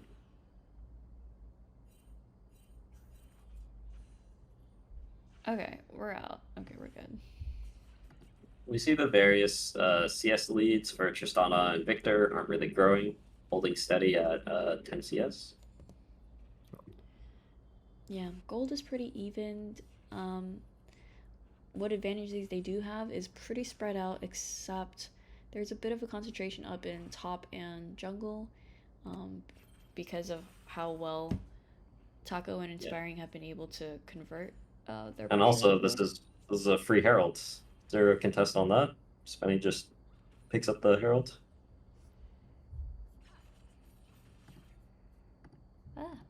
So. We'll see if they're able to get anything more than the default 2 plates this Herald. I would love to see them make a play on the flashless Seraph. It's very easy for Trundle to just walk into that lane, throw the pillar down onto the gravity field. All of a sudden, Xerath is stunned up, dead. Hopefully they make that play. Top lane, these two tanks just keep brawling back and forth. I wonder who will get more grasp stacks this game. That's the real They're metric. really going for it. Both of the junglers closing in like sharks. They see blood in the water. Angus McRib pops the ultimate, then Trundle pops his ultimate onto him. The Mumu's going in, lands the Sad Mummy ultimate. But The Soraka ult wish! comes through, keeps the Amumu alive, and now Mundo is fighting this Trundle who's way too strong. Trundle flashes forward, gets the chomp, gets the hit with the club, and that's a double kill. Now, Xerath ult's coming in. Let's see if he can dodge it out. Seems like he does. And that is 2 for 1 in favor of first Seraph's team. Inspiring 309, 4-0-0 on this Trundle. A lot of gold to go spend. That was a great double kill and some fancy footwork to keep himself alive afterwards. Ooh, could have been a huge shutdown if those Xerath ults had landed. Like, cannot stress how important being able to dodge all of those is. Wow, and I just want to say, I totally. Oh, now Victor is going forward, lands the gravity field, drops the ultimate, but it seems like it's another flash away from the Xerath, and he keeps himself alive.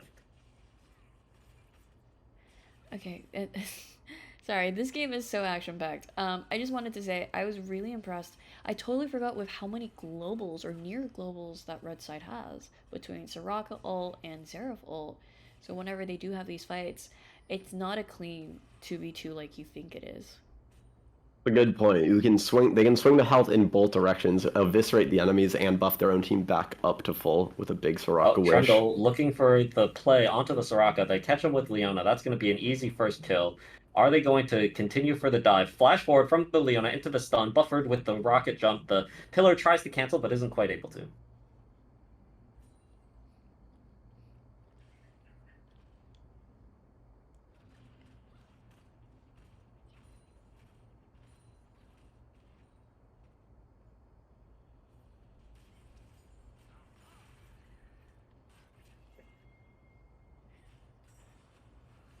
Oh, Oh, no. Spenny waiting for the Amumu on his blue buff, beats him down.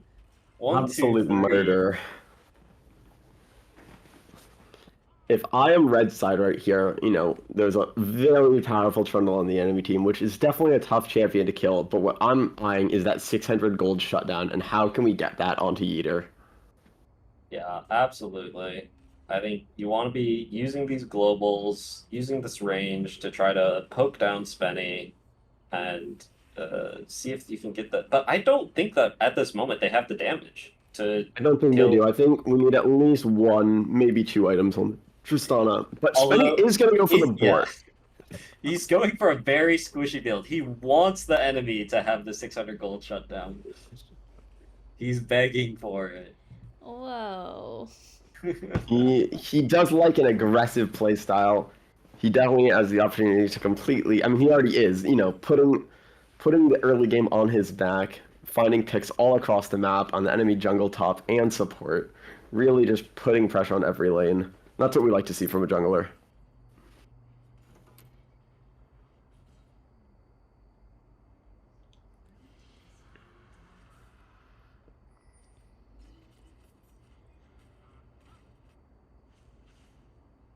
Okay, dragons are evened out 1-1. Not looking bad. About a 3.2k gold lead for Seraph's team. So they're off to a great start, especially 14 minutes in.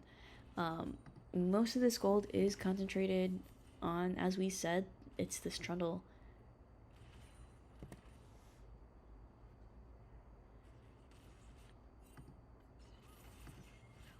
Oh, okay, wait. Oh, there's an engage once again. Leona onto the Soraka. Soraka flashes away. Let's see. Yeetor also flashing away. The Trundle is following, chomps him down. Looks like it's unstoppable for Inspiring 309. Another E lands. Godlike Seraph already. is looking for the kill, but Victor finds him instead. That's going to be a Chaos Storm for a free kill on top of the double bot. 3-0 in favor of First Seraph's team. Yeah, quite a few kills picked up right there. Wait, I'm sorry. Did Spenny ever use that Herald? I believe the Herald was dropped topside after he got the double kill onto Amumu and Mundo. Oh, you're So right. that was when okay. the Herald was So dropped. he doesn't just have kills. He has a lot of turret plating / A lot of turret money. gold. Yes. Unfortunately, though, even with the 8 kills, without 4 more assists, he's not quite death incarnate. Oh, let's see. All right, Oh. Seraph completes the teleport. That's a huge Amumu ult. This is going to be a double kill. The first one goes to Amumu. Let's see. The second one goes to Also Amumu as goes well. to Amumu. Oh, another Q hits onto the Xayah, gets killed by the Eye of Destruction. Now Oh Trundle flashes forward, God. collects the last 2 players standing, and once again, 10-0 for Inspiring 309, racking up the huge gold advantage. There's no mana left on this Cho'Gath, but he has just enough to flash forward and take down Angus McRib. The final auto, Heartsteel versus Sunfire. It goes the way of the Heartsteel this time. Up 2-2 and 4. Almost should be able to secure that tower, though we do get a bounty back for Year and Angel. That's a lot of gold for the team, 250. It maybe doesn't, it doesn't close that gap, but a couple more bounties and they could be back in this. They're going to need a lot of bounties to make up this 5,500 gold lead 17 minutes into the game. But, I mean, we're definitely going to need to see some really good Xerath ults. I think if you're going to make a comeback, it has to be off of Spenny getting caught by the Amumu, this Curse of the Sad Mummy, into just a bunch of Xerath ult shots landing on him. That's the angle that I feel like they should be playing for. Looks like Tofu is going the Ludens into Horizon focus build. The vision it grants on the Xerath ults can be pretty good. There's a lot of variety of items that you can actually pick up on this champion these days and decide how you want to play him. Personally, I'm a big fan of the Rylai's, but I guess agree. it doesn't matter as much when you have an Amumu. It's hopefully locking down your target for you. I do think the Liandry Rylai's build is my current favorite as well.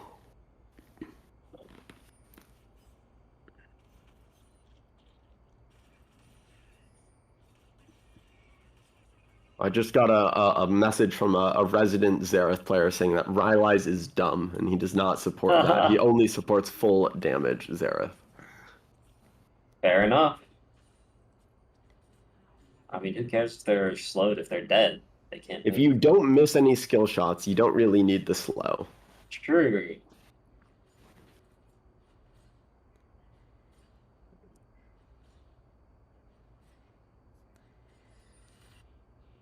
Okay, so we have maybe about a 4.5k or 5k difference.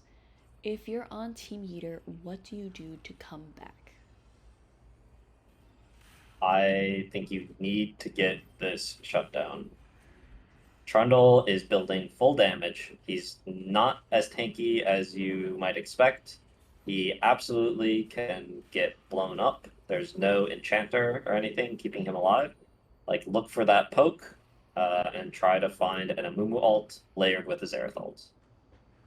That's the angle. Do you think that is the potential angle? I think that's the potential angle, or you're just grabbing waves, avoiding fights as long as you can.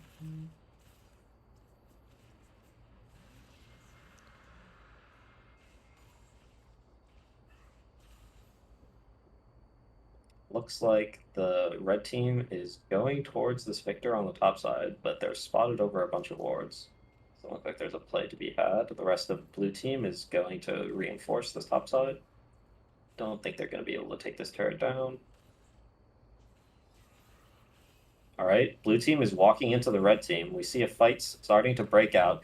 The Soraka silence is big. Yeetor manages to jump out. Looks like it's just going to be a disengage. Xerath is TP'd back in onto the back line, and Mundo walks out. So a small trade of cooldowns, but the only summoners forced are the heal from Soraka and the TP from Xerath. Baron going to be started up now by the blue team. Looks like red team is on a reset. This is dropping extremely quickly. They know that something's up. They're going to check. They have the wards. They see it with the Soraka Q, but it's already dead. And that's a free Baron over to first Seraph team. Okay. Oh, the Xerath ult comes in, landing a few shots, but not really enough. Oh my gosh, but Makina is so low. Zaya just barely lips away. What a crazy play. All her feathers burned off as she recalls. Okay. SK Telecom looks like he's... Actually, okay, if he built just straight AP, he didn't go... He is building straight AP. That is his build. Is there any way he could have eked out a little bit more to kill that? Just hit one more. Hit another. Just hit another one. Hit all your skill shots. Hit all of them. Okay. Stop missing. We got hashtag Korean advice here. Just get better, says... Summer LoL 2023, where degenerates become legends. Yeah. No shortcuts here. Just get good. Hit Just all of them. get good.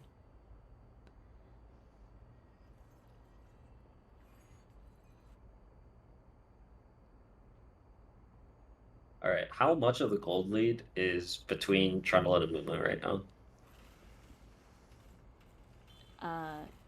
Are you guys guessing before I show it, or should I just show it? I'm gonna guess there's at least 4K. Yeah, I think it is 4K between these two junglers. Let's see what it is. I'm gonna say it's probably more because he's 1.5 items in. 4K is a lot. That's a lot of money. Let's see where we're at. Oh my god! It is nearly 5K. Holy! What a legendary performance coming out of Inspiring 309. That means that if Trundle dies, that's almost their entire gold lead. That is their whole gold lead currently. Both mid laners on 2 items, both ADCs on Kraken and Navori components, both sports on Mythic and Boots. Really even, and both top laners on a Heartsteel +1. really even across the board, other than in the jungle. Question is, how do they bring him down? All right, here's the Xerath ult looking, trying to fire some shots into the back line, but I don't really see anything hitting. Oh, it hit on first Seraph. It was just a bad angle. I think that's why Victor is poked. Yeah, okay. Hits a few, they back off a little bit, but first Seraph has the TP, so they could just keep this push going if they want to, but probably want to just hold on to that TP. I think it's smart that SKT used it right then and there. We do have Dragon coming up in a minute, but by that time, Seraph's gonna have ult back, so he can do it again. I mean, why not if you have first strike? Why not earn that money while you can? And kind of like reduce the Baron threat, or Baron buff threat, like... It does stall them out, and they're not able to close on the middle inhibitor.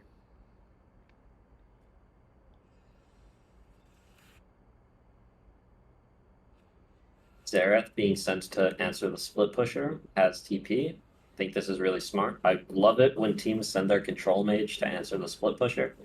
There's so little counterplay, they can just delete the wave without putting themselves in danger. Absolutely. And now we come in here. Let's get some good vision on. Dragon coming up in just 5 seconds. Yeah, doesn't seem like there's going to be any sort of contest here. If you're red team, say you're the captain of red team, Xemacs, what are you calling? What are you saying to your team that's saying this is our angle to potentially get a comeback here? I'm saying that right now we're looking top. We're gonna send people to try to dive anyone who defends this turret, and hopefully pick up an objective bounty before resetting. Definitely not trying to fight the dragon there. And then I would say that when we look for a siege, we expect them to try to 4-1. And depending on who they 4-1 with, that determines like how we respond. If they're 4-1ing with someone that we can blow up, like the Victor, then we try to look for like a Mumu onto the Victor followed by the layered Xerath ult. And if they're split pushing with a tank, then we just try to like a Mumu ult on top of the team, and once again, like a Mumu ult and Xerath ult. Like I keep bringing up this combo because it's a really good. Absolutely. We haven't seen them actually use it yet. The Xerath keeps firing ults off to like buy space, which is another good use. But I really want to see them delete either a Victor or a Xayah with this combo, and I do think that they can try to delete Spenny. It's getting harder and harder. This man is incredibly far ahead. Now he has the Titanic, he has the Warren's Mail. But that would be the angle that I would be looking for.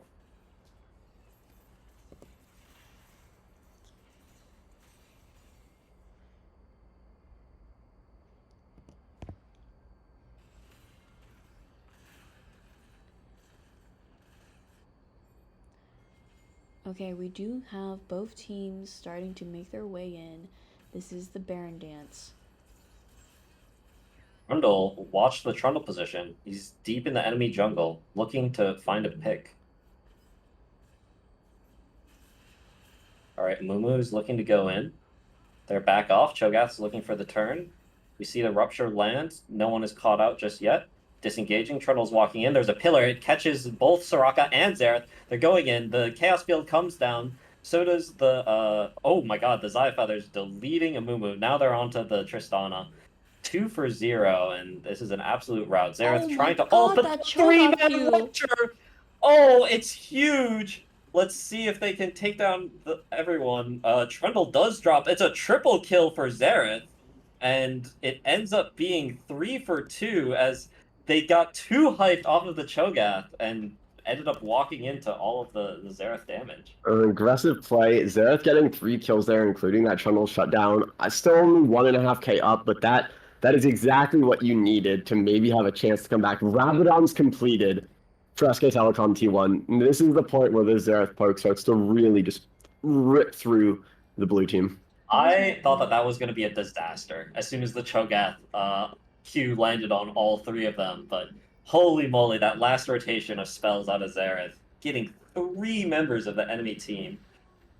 Yeah, absolutely. And I just want to point out that SK Telecom Team 1 from that fight got 2,200 gold, which is how he was able to buy that Rabadon's.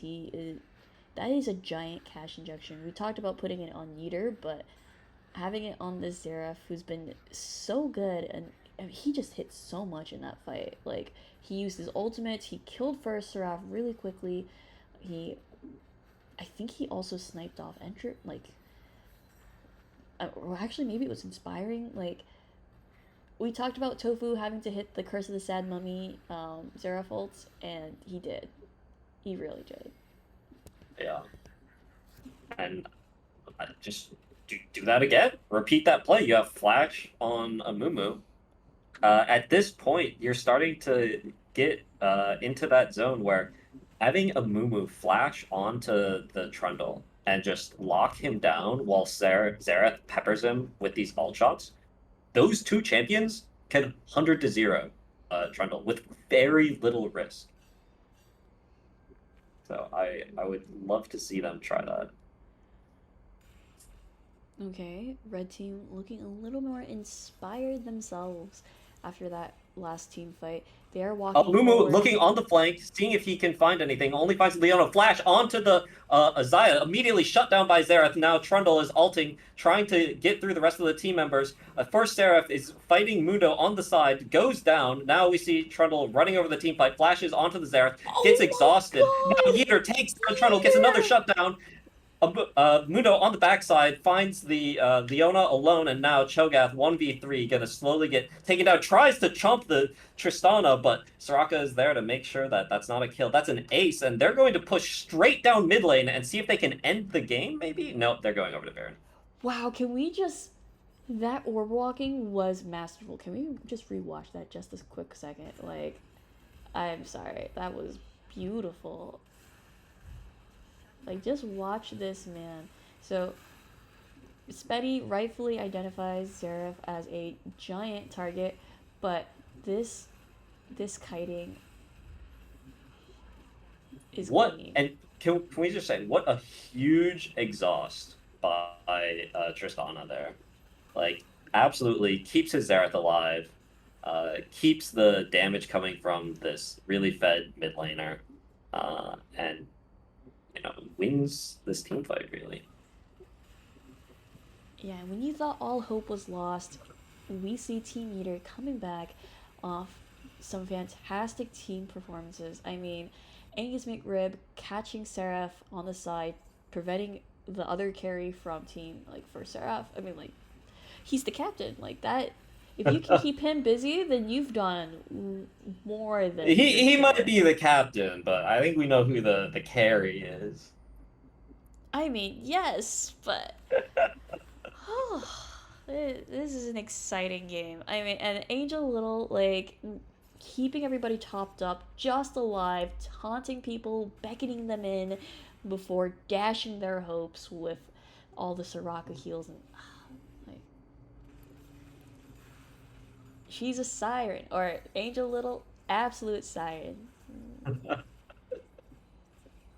She's not even on the Nami. Oh. All right, now let's see if this poke starts landing, and Nakina taking half of his HP from a Xerath Q. Here's the full AP build coming in.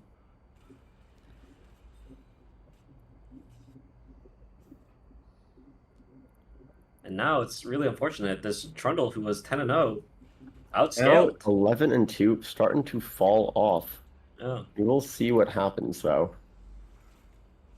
Pushing up, and Xerath onto 4 items. Now look at that damage. Just eviscerating the health bar. Now the ult 1 coming ult, in, 2 see if he can dodge it. ult. Oh, there it is! The Victor goes down all the way across the map. Oh, 2 more shots. Just 3 more shot. Oh my god. 6 ults on Xerath is just not legal. Is it 6 or 7? I don't 6. know. It's 4, 5, 6 at the 3 tiers. What a huge play out of the Xerath. We see the Xayah ult burned to dodge a Xerath Q. Whoa. Now pushing onto the Nexus. Victor's still dead. Trundle walks forward, puts the pillar up. Tristana just jumps away. There isn't going to be anyone to follow up on that. Xerath throwing the poke back in the face of the blue team. And now we'll see them go around up towards the top inhibitor. Once this is dead, they're going to be setting their sights back on the waves, going into the Nexus turrets. We'll see now that Victor is back alive if they can make anything happen. Can they do anything here? Looks like we are Looks paused. like we're going And right back into a all fight. right, they're forcing in. Oh, a First huge Seraph poke. eviscerated by the Xerath damage. And once again, now we have Tristana getting the resets. Trundle tries to get onto the Tristana, jumps away, and now is going to be taken down by the rest of the red team. Xayah doesn't have any HP left. Cho'Gath isn't going to be able to hold them off either. And, you know, this is a Nexus clean turret team falls. fight win for Team Yeetor. And this is a good reason, everybody. Never count your team out. Trust in your teammates, play to your strengths, and you can turn around even the most dire of games. Well played to Yeetor's team here. Wow. Yeah, we were talking about what the win con was going to be, and, you know, they pulled it off beautifully. And that shutdown going over to Xerath just completely flips the momentum of this game. I did not expect that at all. That Seraph damage, I mean, absolutely MVP is going to... It has to just go to... It has to go to, like, SK Telecom for that. I mean... Yeah, I don't think that there's any other consideration there. That was the Xerath poke, just solo winning the game for them. Solo winning the game. That new ult is crazy powerful. I called it. I said Xerath is too good against Xayah and Victor. I thought once I had a 10-0 Trundle for the team I was supporting, I thought it was in the bag. Got away from us. All right, this is the other game that we're spectating now in Group B. We have Team I'm So Geeked against Team Kalesvol. Currently, there's only a 2,500 gold lead. And so we'll see how this endgame is going to play out. Trying to look at the team comps. It looks like this is a Swain bot lane and Tristana mid with Lilia and Garen. Split pushing Tristana gets punished here. See if there's anything else to be had off of that. It looks like it's just going to relieve some of the pressure.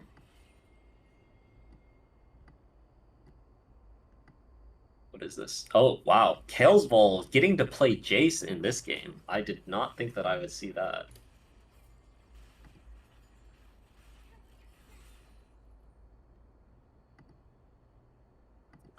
And this looks like another game where it's going to be decided by can Jace land poke this really fed Jace land poke onto the important members of the team. Looks like we have a little bit of skirmish in the mid lane, but that's probably not going to turn into anything.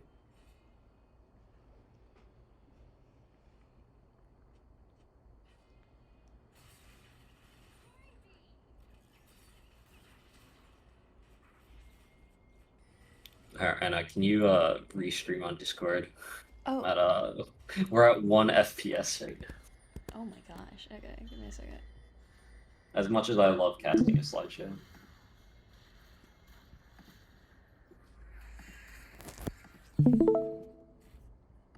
Alright.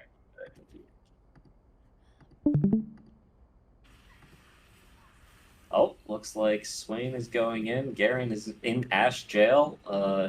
Right now, the numbers favor the red team, and blue team is going to back off 2 members low. We'll see if the red team is able to use maybe the acceleration gate to catch up, get Maokai into a position where he can launch an ultimate. Oh, that Swain W and Lilia bowling ball was just enough to peel for the rest of the team. Wow, thank God that those landed. Going to be a dragon spawning in just a second here, but there's no need for the blue team to contest. This isn't Soul. So they can feel free to just grab the vision on Baron. Good play.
All right, Baron started up by the blue team.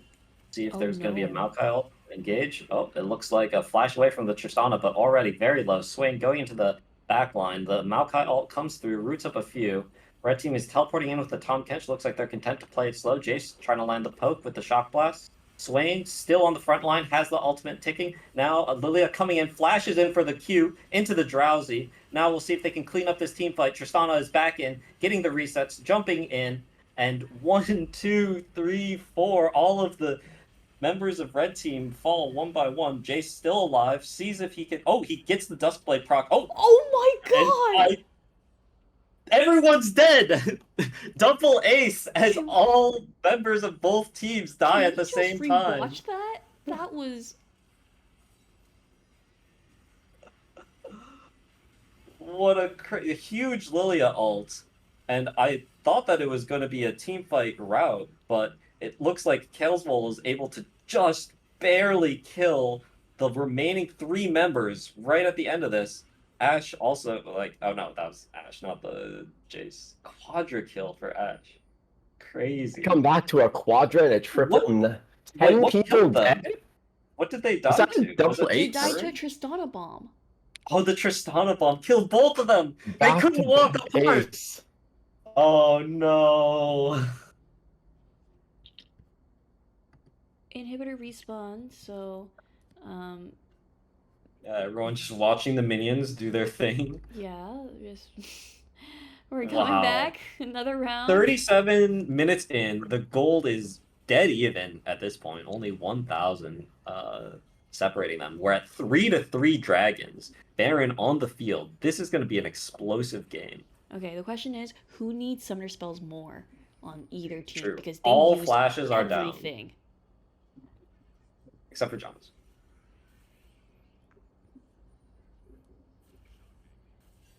It's all about the poke.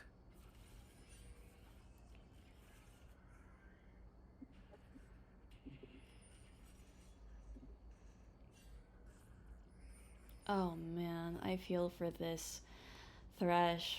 Poor Marmufa. The demonic saplings just burning you down as you try to walk in and get vision. Oh, there's more poke landing. An arrow lands on the Swain, pops the ultimate. Now is going to get CC'd up, goes into the stasis. Let's see if he can heal up, but nope, taken down by the Jace. Now Red Team moving forward, trying to catch the Lilia as their next target. Lilia also goes into the stasis, buys a few seconds, but gets taken down. Now it's a 5v3, and Red Team is just pushing for that Nexus. This is probably going to be game. And what was a close game, all of a sudden, 2 picks later, is blown wide open. And with barely any gold lead at all, I think Red Team is going to be able to take this one. Oh my gosh. I was like, please don't stop the game right there. Oh, there's a kill from the Tristana onto the Maokai, but the Tom Kench eating the Duskblade. Garen. Oof. Now Marmufa going to be the next to fall. Last one in the GA, and that is going to be the ace and the game for Team Kelsvold. That was an absolutely crazy fight into a What close. heartbreaker. What a close game. Barely even, 2K gold lead at the very end of 40 minutes.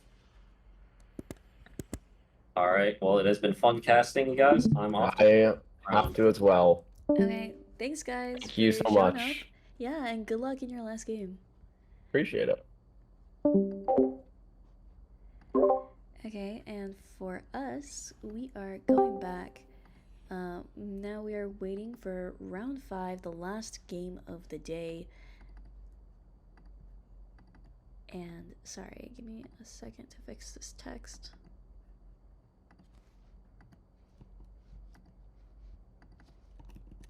I can't, okay, here we go.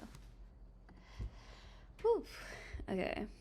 Okay, we have a couple people asking to be let in. We have Ben Bowie with us. How are you doing, BZK? Hello, hello. I was originally supposed to be in charge of casting and streaming, but unfortunately I had to be subbed in. But thankfully, Anna over here was able to take over and is running the stream wonderfully. Yeah, I mean, we've had great support, lots of great feedback from the viewers on like volume levels and screen leveling, which is like super helpful, so definitely keep those up, guys. People have had fun insights. We had a lot of Seraph hate, which is a little unfortunate, but what can you do? Wait, I just played a game against Sarah. And did you like that game against Seraph, or? I thought, well, it was a bit annoying, but it ended up being fine. He could not. I was 0 and 5, I think, as Victor against Seraph. Pressed R on him, he couldn't move, and then still died, and we just won the game. Okay. I mean, also, in terms of our casting our next game, we do have Yeetor and Nanami who are interested in casting. So I could hop out, or if you want to take a chill, you could just observe. oh yeah, and then I give it a think I'll try. just observe. Let's bring in Captain Yeetor and SK Telecom T1 after that phenomenal performance from both of them. Also, Anna, you missed my Chovy game. You had a Chovy game? I actually had a Chovy game. I had like 11 CS per minute, 1206 Azir. Or Damn, 10 CS per okay. minute. I chose the wrong game to spectate, but here we are. Thank you. Hi, Yeetor and SK Telecom. Hello. Thanks for having us. Thanks for the invite. Yeah. You guys chose a good game to spectate. Yeah, oh my god, that Seraph performance, Tofu, was Dude, that was a beautiful. crazy game. I I mean, I really think- thought Spenny had it, but then he Yeah. clutched it back in the end. Oh. We like had a couple fights where I think everyone on our team really stepped up and clawed it back from the jaws of defeat. So do you ascribe that win more to your own clutch factor in the team Uh, fights? also, or my do you think champ is it's broke? broken. My champ is so broken. Dude, Riot Games I clawed it back. I don't think your champion is broken. Okay, Here. I think my champion can be broken. I think It has the... again we had Maokai ulti onto Seraph, Oh yeah. and then he couldn't really like play the last team fight. Oh yeah, you guys 9-1 Zera. What happened? Yeah, but then he still lost. But I feel like this looks like a really good Seraph game. I Yeah, guess and- it's And yeah, then he got Maokai ulted. yeah. Definitely an exploitable champion, but has a lot of potential to carry. Why didn't they just pick Maokai or Zac against you, Tofu? Wouldn't you have What? just been turbo feeding on Seraph? Dude, thank God Zach is not. I think Abe played Zach today, right? He did. Is that the only Zach game? I think so. All right. My mental is safe. Also, what about any words from your captain, Yeetor, about that win? That clutch? Good Mumu ult. Good Soraka silence. Good Seraph damage. Good Mundo tank. AFK ADC. Okay. Why did you pick Tristana ADC? That's It's a falling flex. right out of popularity. It's Oh, a we flex. can't reveal our strategies, Tofu. It's clearly a flex though. Yeah, we just Pick Tristana for flex, potential mid, or 8 bot. Oh, and to answer you, Will Shout, yeah, there's only one game left. Unless this game ends early, then we might be able to catch the end of another random game. Yeah, that's happened a lot so far, right? All of the stream games have at least not been the last game. Yeah. Also, just to keep in mind for the standings, I think Group A is quite likely going to end up with a 3-way tie. It really depends on if an upset happens in this round. Oh, 5. yeah.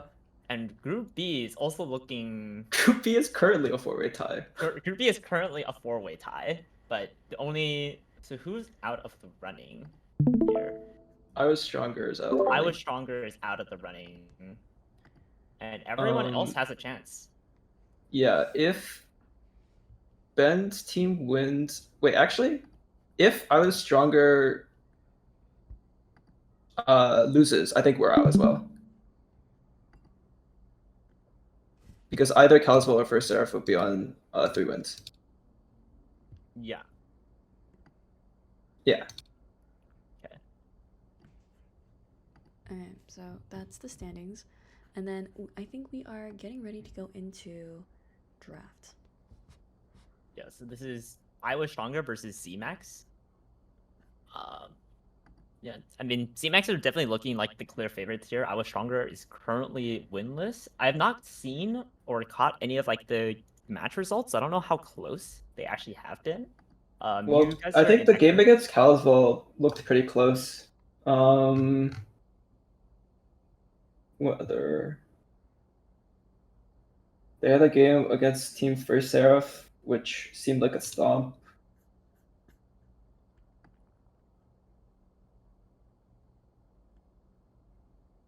And then the game against us, I think they were definitely in it. Okay. Yeah. So for you that think game. it's like actually just kind of It is. unlucky They could haven't definitely played? win. They could definitely win. Yeah. How strong do you think Xemacs team are after your game against them? They did. They seem to have very high highs and low lows. Do you think this They is have- another classic team where Beedrews is running the ship? He's the main pilot.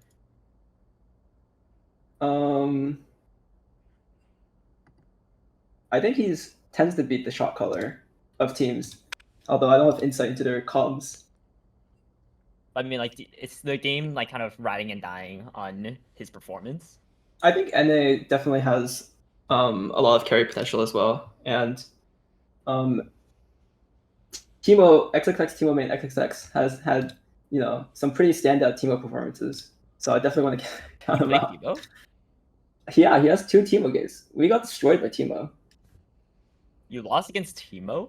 Yeah, it was crazy. How'd you lose Split against push. Teemo? The Yeah, he shrooms. just- Split pushes and then sets up shrooms and then can't play the game. Oh wait, that was the game you played Batamir. Yeah, that was the Vladimir game. Dude, It was a I was just Tristana like- counter. Trying to run around, run into a Teemo shroom, can't fight anymore. Wait, how's it a Tristana counter? Don't you just outrange his Q? Okay. It's because she can't push you out of lane. We are now 'cause- into draft. The thing about Tristana is that we're in draft. Or in draft. The Nico ban as usual. I think we'll probably see. Zoe, I think both Lilia teams have every like game? both teams have pretty set bans.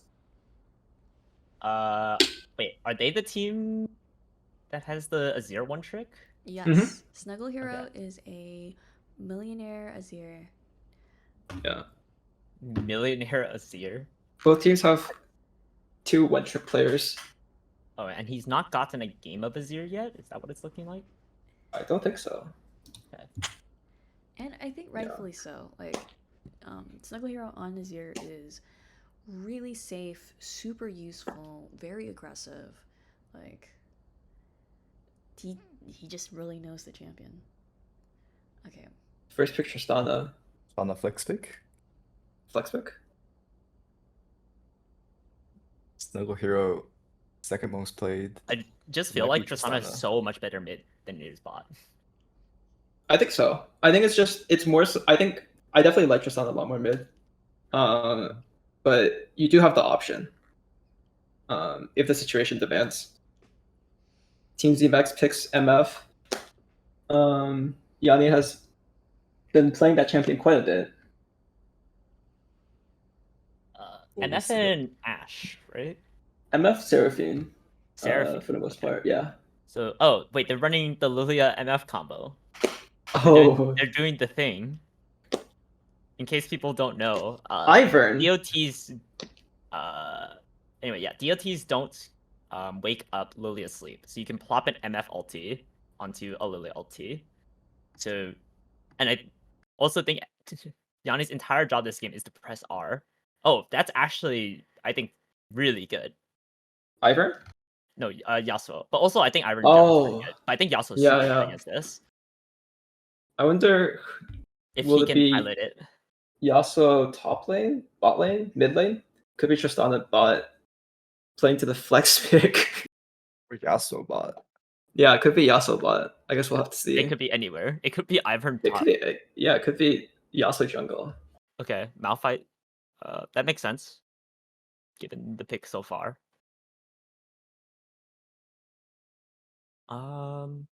What do you think I'm So Geeked are gonna? Yeah, what do you think the bans are gonna be? Oh, is that the team with Marmufa? Yes. Okay, then Thresh ban makes Yeah, sense. so the Thresh ban, I think, is expected. I feel like they could definitely target more mid lane bans. I think their support picks a lot of engaged supports, so I don't know how much you value banning one support over the other, like Leona or Nautilus or Alistar. I feel like they all have similar roles. I swear Nautilus is broken. I agree. That champion is absurd. That chap is crazy. It can't be that I'm just don't know his hook timer or his hook hitbox. I think the champion must be just OP. I think Nautilus definitely has like one of the. His kit just has like some of the most playmaking for sure. Okay, Rumble ban. I mean, that sounds a bit weird. I don't know where you would put Rumble here. Does NA play Rumble? I think Rumble mid is nowhere near as scary as Rumble top. Rumble mid can't like bully. Does NA mid play laners like he can with Malphite top mid? laners.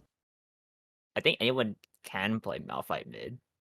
It could be the Malphite pick could be trying to mash Yasuo. You know, a known But isn't the matchup Yasuo actually counter. bad for Yasuo? Or yeah, if think- the Yasuo's good, isn't it actually like good fun for Yasuo? I think the Yasuo has to be pretty good. Who's their Yasuo player? It's a mystery. Okay, it says that it's really bad For Yasuo. yeah, but then what if we filter only for like Yasuo OTPs? Yeah, I think if you're challenger, If you're like maybe it's good. Pizang or like Yeah. Dizuko, you probably win this. Xemacs has played Rumble Jungle recently. But Yeah, they but have already Lilia. have Lilia. Could be Lilia Lilia. top. Yeah, Okay. they could Oh, be through the- really already Malphite, though. flexible. The Vex ban, probably anticipating the counter to Yasuo. Although I don't. NA has played Vex in the past, so I think that's probably aimed at him. Yeah. Maybe the Maybe. Rumble is like. It could be Yasuo mid, so they're banning Rumble because of counters. I think that's. I think there That's are the best guess plenty I of have. other champions that can counter Yasuo. Yeah, like Malzahar. That's on Malzahar. Okay, They got it's a counter Talia pick mid. top lane. That Oh, that's a crazy. That's a very good counter. yeah, I think this is a matchup where you do have to be like challenger Yasuo OTP to Yeah, win this matchup. but also if the Talia is also a challenger Talia OTP, I think Yasuo can never win. Right. The Who's more Ivern likely? factor. Wait. Unfortunately, I think NA might be closer to being the challenger Talia OTP. So I think this. I like the Yasuo pick, but I think this lane's gonna be really rough. Yeah, Also, if Nautilus ever gets the freedom to roam, that could be like just literally free kills onto Yas. I definitely think that there's.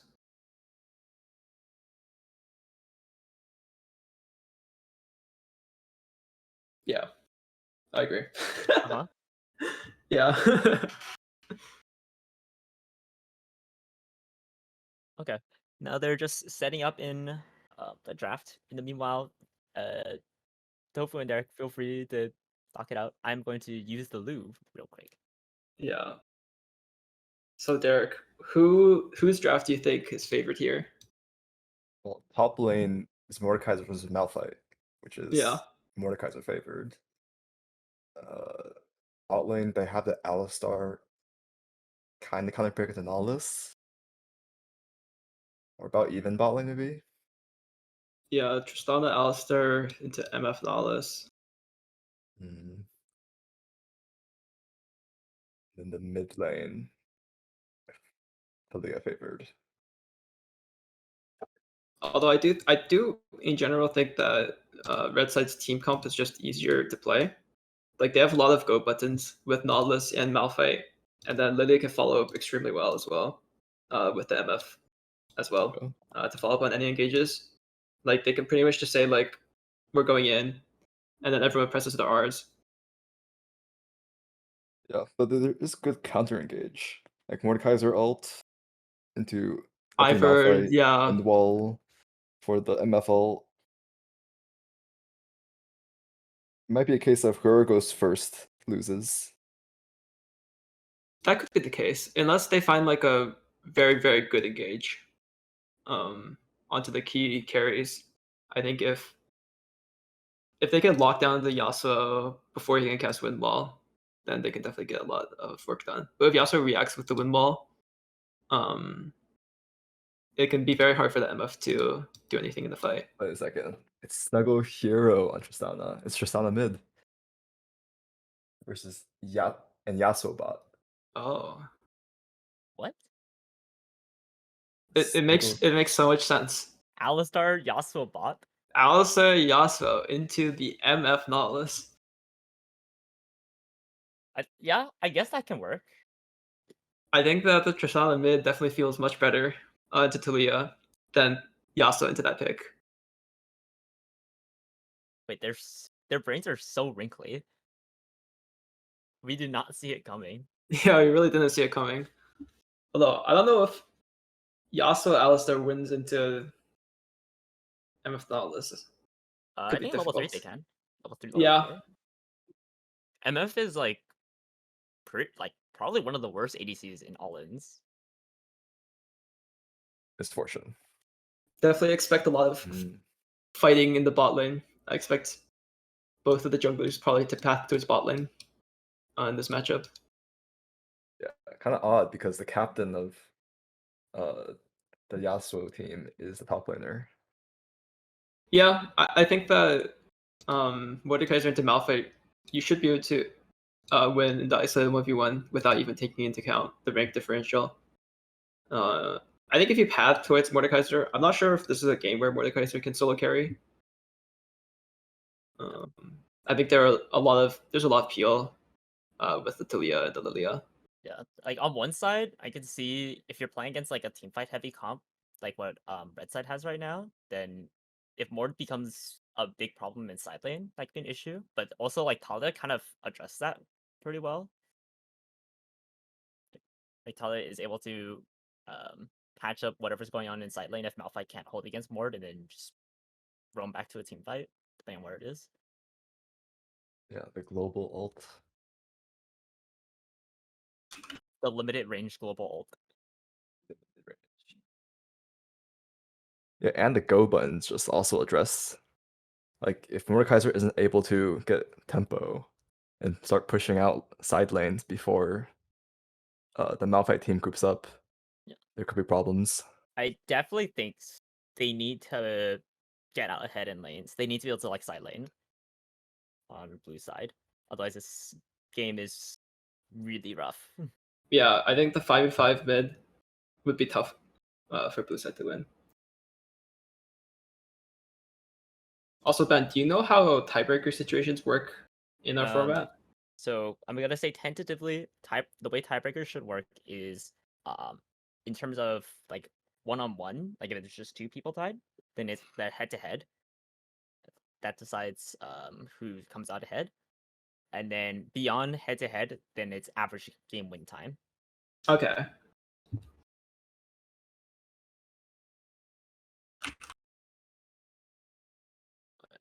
are you getting a little nervous over there? What? No, I'm just what because some of people on my team are wondering if we have to stay No, you do available. not have to play. Okay, Yeah, okay.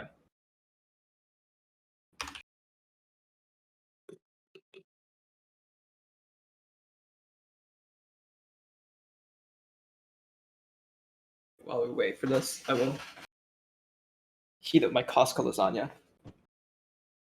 Okay.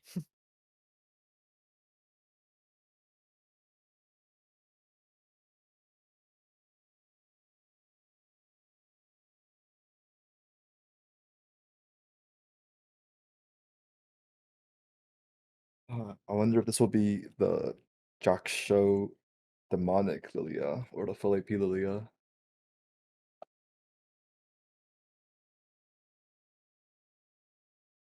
You're like, surely it's just the Jack Show one, right?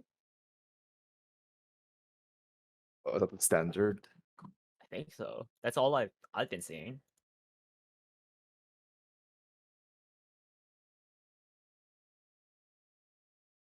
Actually, kind of surprising. I don't see any Lilia games picked here. But every time I've seen a Lilia played by Xemacs or Inspiring 309, I think they've been going the tankier build. Yep, seems easier to pilot. Yeah. Also, the full AP build seems a bit harder to play into like Mord and Yas. You're close. I'm not sure.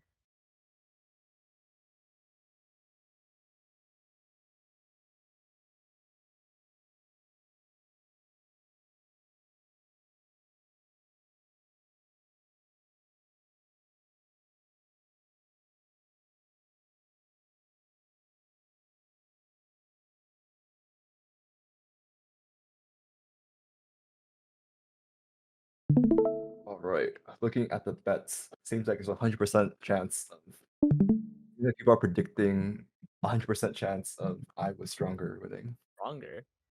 Yeah. One person bet on I was stronger. They believe with 10 channel points worth. Don't look at who did it. I don't think I can see who did it, but I think it is at a state right now that people can sway the odds here if they want to participate in the bet, in the gamba. Alright, so simple 5 stack. Looks like they're gonna end up meeting each other. Oh, they're not doing a wraparound? They're both like two ships passing in the night. Camping the bush.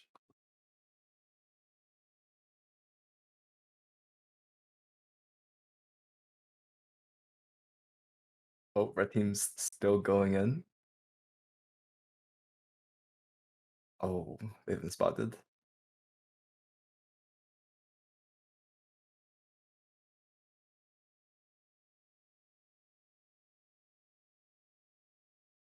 Like Ivan's still going for it.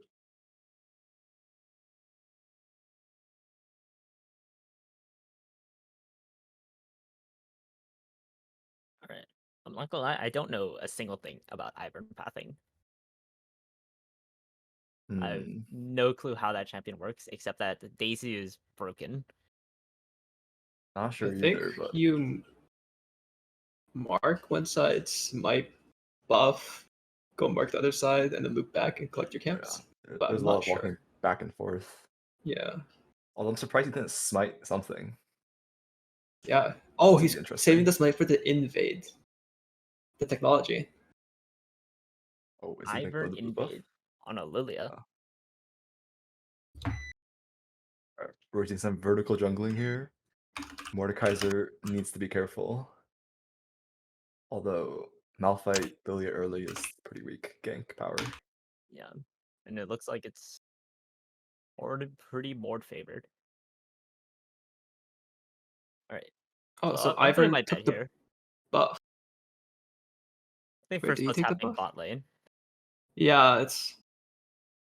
Oh, Hey, yeah. the Ivern pathing. That's the strat. Wait, I just realized that Ivern is on blue side. So both junglers are vertical jungling. Indeed.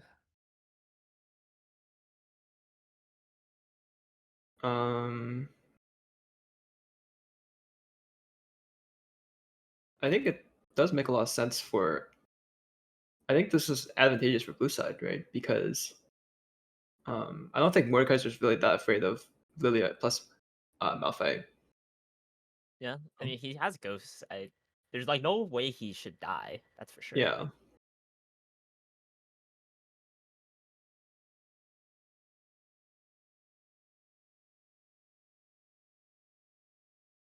Interesting how this Yasuo Alistar bot lane will control the wave for their advantage. Right now, it's in an unoptimal spot for I would brawling. agree. Also, they are going for the top, and it looks like he might just die. Oh, missed the E. Maybe we were all wrong. Oh, he didn't pop ghost, or like he even tried to get out. I definitely feel like he could have lived there, but Oh, nice flash by MF. Gets away from the Ivern Q, and the slow should allow her to walk away. All right, really solid for red side. They get a kill top. They did burn Sum's bot lane, but should be okay. But although I this think tempo, that a kill going onto the Lilia is also really important for red side. If Lilia gets ahead, then she could definitely make the game very difficult to play. I agree. Oh, We have a and 2v2 lane mid is lane. looking. Oh, he didn't take TP. He took ignite, Yeah, and he's dead. Never mind. Lilia just dove under tower and died. okay. That was a crazy series of events. The Ivory Shield coming in very clutch. This reminds me of contracts during last weekend's LCS. Spoilers. Yeah.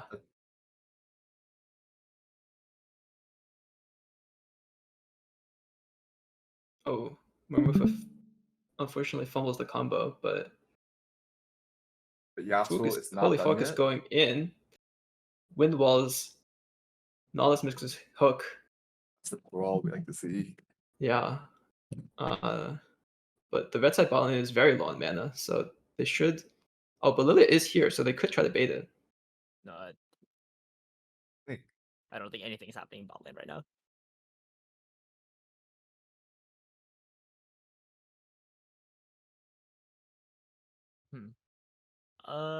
Yeah, I do think blue side bot lane can still get ahead. They have, I mean, they're already up in CS, but Alistar has Hex Flash, so there's like a lot of timings they can still go for while MF has no flash and no heal, I'm surprised that Yasuo goes for the no exhaust, no, he or goes for no the restrictors. Quiver. Yeah. oh, although no exhaust is interesting too. I wonder, maybe he hasn't played much, or they haven't played much like Yasuo mid or Yasuo bot lane. I feel like those are like super standard. You see every time. Oh, Ooh. he almost walks out of the W, but still wins out. Oh, Lilia's not 6 yet. Oh, force the flash and a great Oh. ultimate. Yeah. All right. Somehow Snuggle Hero, no TP, almost like his lane was almost doomed, but I think that like one kill on Lilia brought him back in. Yeah. Alistar is behind enemy Oh lines. wait. Oh, they're starting Alistar- the dragon. Oh, this could be a very good fight. Delivers the Talia. Yeah. No flash. There's no way MF Nautilus can walk in here. Yeah. And that should be dragon. Chemtech dragon. Pretty good for Ivern. Pretty good for Mordekaiser. Good for Yasuo. Good for Alistar. Good for, does it work on Daisy? Uh, does Daisy heal? I don't know. I don't think so. Moonstone. Wait, no. Moonstone doesn't do that anymore. Old Moonstone. Daisy.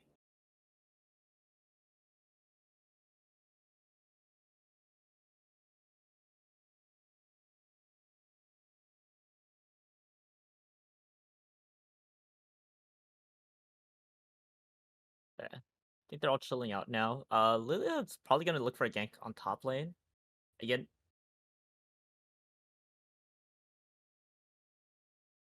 I'm also surprised that Tristana went Hail of Blades.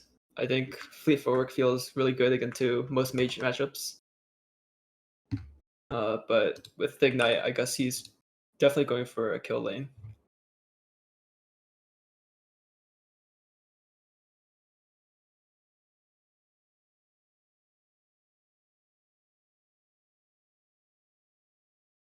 Which has panned out against Lilia tower type.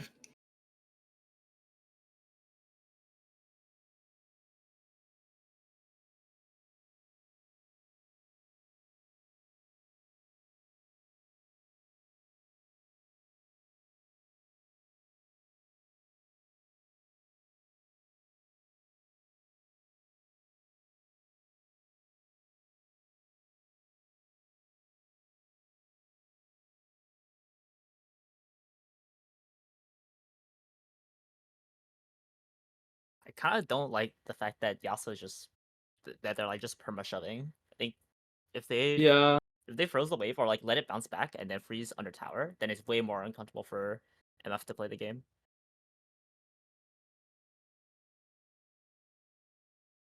Because yeah, right now there's just they're not able to like really apply that much pressure on MF, even though they're obviously like scared about doing a proper fight.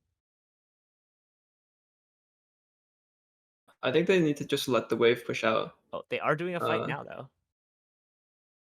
Oh wait, Yasuo took so much damage from MF. Got ignited, exhausted. Coming as well. Oh, and gets flashed on. Lydia has no mana for ult. Oh no. Disaster. And Daisy's here. Malphite Malphite got is the mid. drone. Flash ults and secures the kill. XXX Teemo main. The chain vest into Mordekaiser. Working fine. Yeah, giving him more damage for the all-in.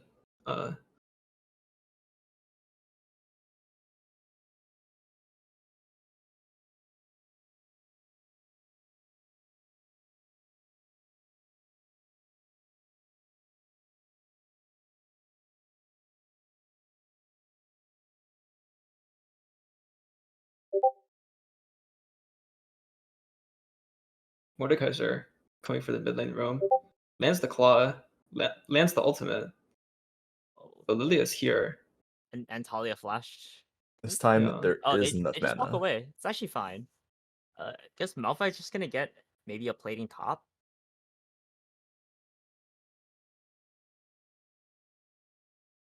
But I mean, I don't think Kib getting a plating top will really change this top lane matchup all too much.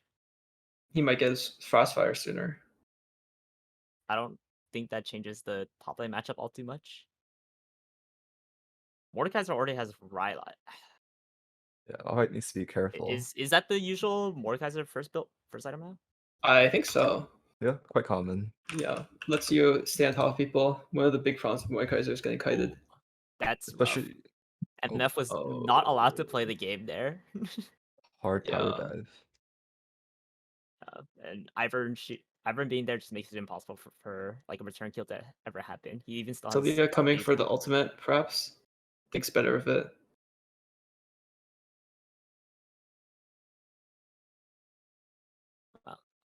Strong Yep. damage. Kills are even, but blue side are like almost like 1k up. Yeah, now from just I think plating just from in the CS advantages, Yeah. bot lane and top lane. Will we see the 5-man dragon fight? Both top laners having TP up.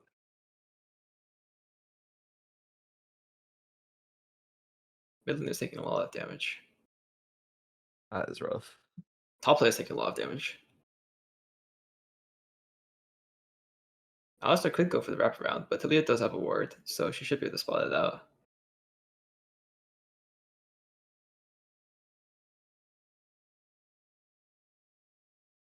Nalus is roaming. This could be a dangerous ward to try to take.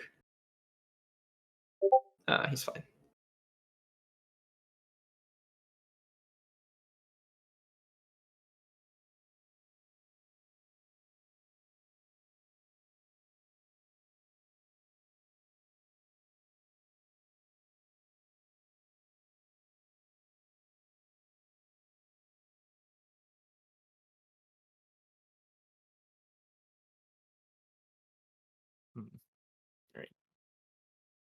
gonna say in a bit of a lull state, but I think they're gonna try to do a little bit of a contest for bottom for Dragon. Oh, great wind wall. Oh, It's clean.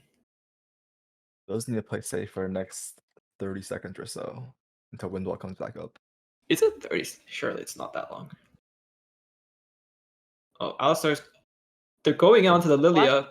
Person with Oh, two. watch the Oh, he gets a MF big.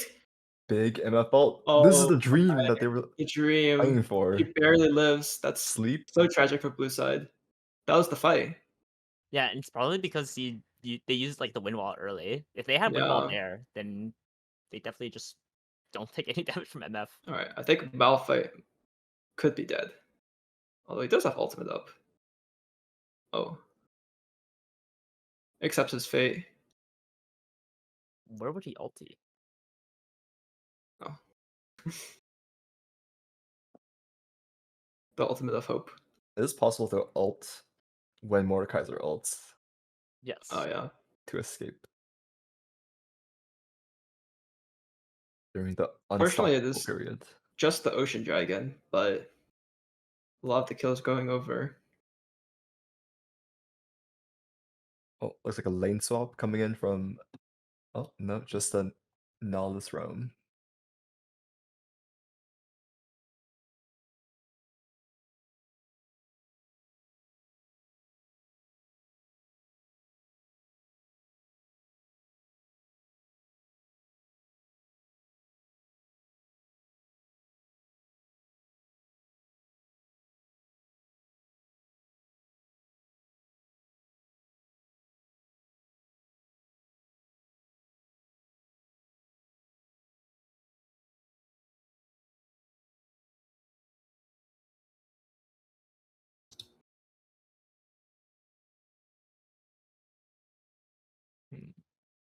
Alright. Back to killing. Oh, Lilia this is a Herald Malphite. fight. Lilia's gonna go for top Rift Herald.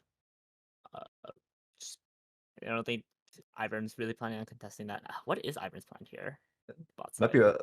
be playing for a bot lane dive. Oh, close on the flash on Alistar. Oh, Emma flashes in time. Dodged Alistair combo. He also goes for Yeah. ultimate that blows the Nala Slash as well. Yeah, that's two flashes down on their bot side. So they're at perma risk of any like Alistar Hex Flash engage. Wow. Okay, Tristana.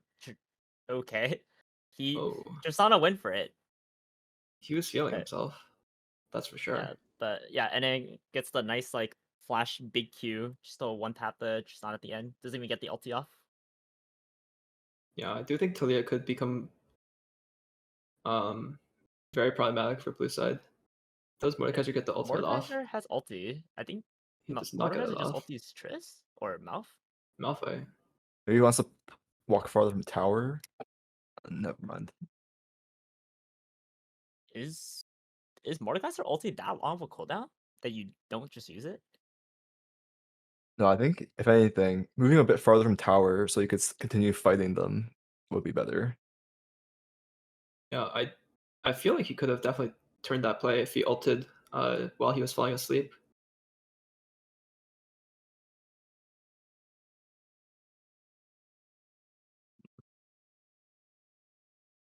Alright.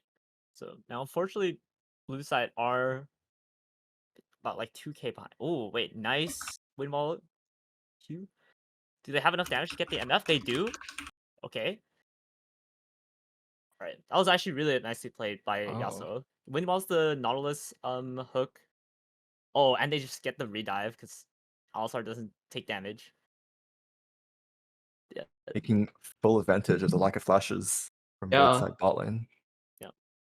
And Yasuo has both stumps. Okay, but what's going on? Malphite might kill Yasuo. Does not. Oh, Malphite with the full armor build tops to Talia. give the kill to Talia. I don't think Yasuo could play the game there. Yeah. But more TP Mordekaiser down TP'd. Tristana getting a lot of damage on Lilia. Gets the No, tower. this W's in. I'll try and go for the That's not a inner kill? inner Q, but that's not enough. Probably, if Snuggle got another crit there, that's a kill. That's our Yeah, RNG. it's RNG. This entire game is just a coin flip.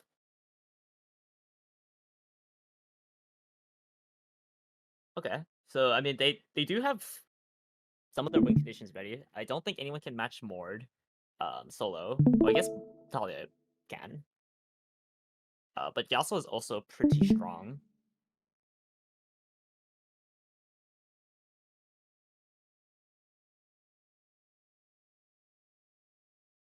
Oh yeah, I suppose we could watch on our own.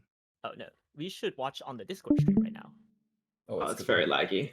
Oh, it's good again. It's good again. Oh, it's good again? Yeah. Oh, yeah, it's good again. Thank you, Anna, for the technical assistance. All right, Ninja Loop going for the Hex Splash. They're setting up Vision for this bottom dragon. It is a Cloud Soul game. And wow, Tristana did no damage to Malphite. Big Did damage. not break Malphite's shield. Oh, Mordekaiser moving down for Dragon. Oh, the stream's laggy again. MF ulti? Oh wait, that's such an awkward windwall angle. It like only blocks like half of it. Big Lily asleep, coming in. Mordekaiser ult. The Malphite, I think. Yeah. He does get the kill, but he's now surrounded on all sides. Oh, big Mordekaiser pull. He is not strong enough.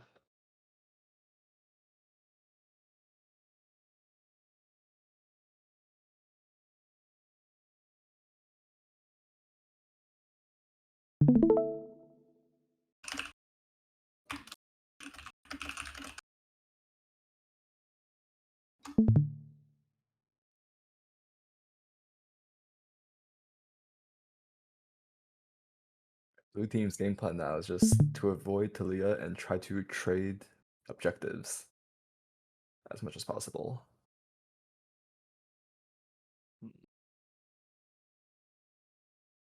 Yeah, but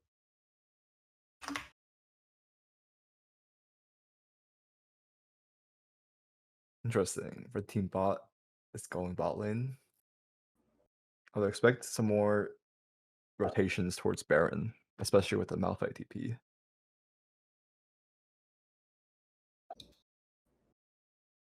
yeah, Malphite. How many items does Tristana and Yasa need to do to get before they can like start dealing with Malphite ulti again? I guess their bigger problem is just like Lilia and Talia damage. And Lilia also has Jackshow Demonic, so she's relatively Classic. tanky. Ooh, wait, Lilia could also go get the Mage Eyes this game. That'd be kind of fun to see. Gives you a bit of movement speed as well. Surely Ben pulls the trigger. He's a Magi gamer. Yeah, Mage Eyes plus Stopwatch is, or right here is really good. 'Cause you get Oh, they yeah, are that's a poisonous. 2-man stun, and they just get demolished.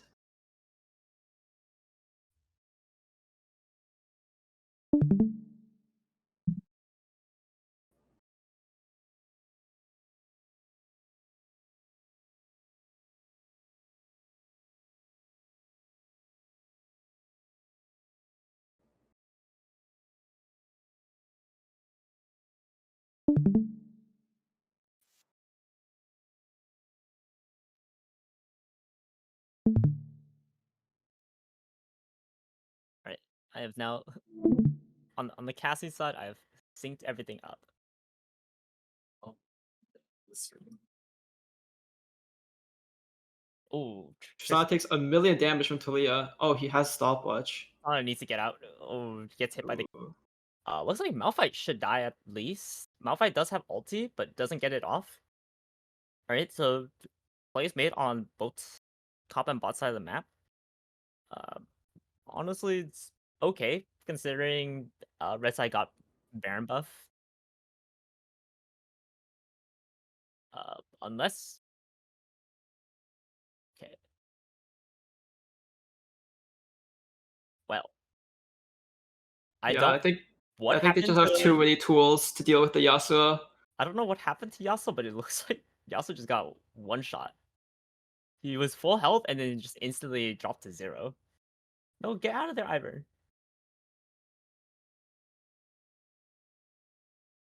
Right.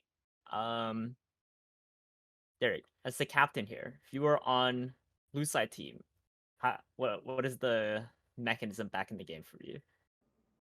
MF instantly cancels her ultimate. Yeah, we have seen that Uh, before. Oh, oh, but double another G. 2-man sleep and Nautilus. Trist This is is really dead. brutal for I think blue if they wanted side. to, they can dive Ivern. But But maybe they're Yasuo just is gonna back. go. And he's ready. He gets hooked. Is Oh, it Yasuo takes a ready? million damage. Oh no. Yeah. Giving inhibitor here is fine. Yeah, one might even say that giving inhib It's is good. Oh, It's actually and good for Mordekaiser blue gets side. the Talia flash. Optimal. Right. I think they have to play around killing Talia now. Talia no flash. Hope you get the shutdown on someone important. I think they need to kill Talia and then MF and then Lilia. and then Nautilus and then Malphite. Yeah, if they kill all 5 of the enemy team, then I think it's winnable. Right. Here's a fun metric is sometimes used. How many team fight do you think red side need to lose before the game evens up? I think they need to lose Is it like a 3 Dragon team fights behind fight, game? Baron fight, and then another Dragon fight. It's a lot of team fights. Yeah. If blue side managed to pull out 3 miracle fights. Yeah. Also, they get the Magi's 10 stacks, which is just enough to get the 10% movement speed. And if the game keeps going the way it's going, I expect that number to start climbing pretty quick. Seems like blue side may not be interested in fighting this. Yeah, they didn't want it anyway. Yeah, it's actually good to give. Yeah, not a bad position. Get some more map pressure. What do you do? Oh, with they your do map have to be pressure? afraid There's of. like no Baron up. Or just get waves pushed out and They're taking top jungle, but they could get collapsed on here. Pings are coming out. Possible. Tristana's pinging to push the bot lane, but red team seems to just Is be Red Team gunning just for the gonna inhibitor. push mid? Oh, they're Or looking they could aggressive. kill Tristana here. They have a lot of move speed with the I Cloud Rift. don't think they need to send all 4. I think ADC and Nautilus can look mid and just Lily Talia.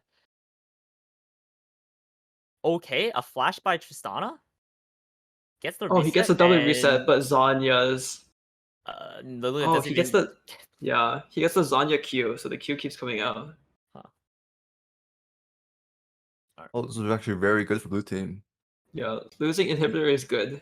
Trading even when behind. Yeah, that was just... I think they way overcommitted bot side. Oh, but if Mordekaiser dies here, it could be extremely bad. But if they lose Oh, the Yasuo Yasuo game. casts ultis all- onto Malphite. I don't think he can afford to do that. She's taking so much damage from like Talia. F does Right. take next I hit also think extremely that fast. red team is ending the game. Yeah, I think they as might we be just speak. winning. Maybe it wasn't good for blue side. Yeah, Maybe they I just think giving Nexus is not good for Blow, but really dominant game coming out of Benju's team. Congratulations, Benju's team. Sorry that wasn't a more hypey ending. That was just kind of a odd way to end the game. But you know, whatever works. They traded top tier 3 tower for Nexus. Alright, and with that, let's take a look. Are there any other games still going, or was that actually the last one?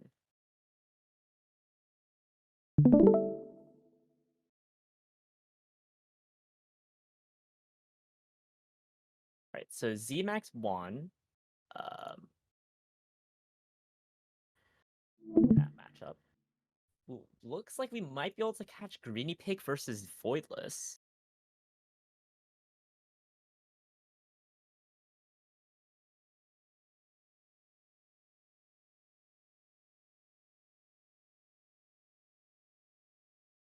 Oh, and you can unmute yourself, by the way.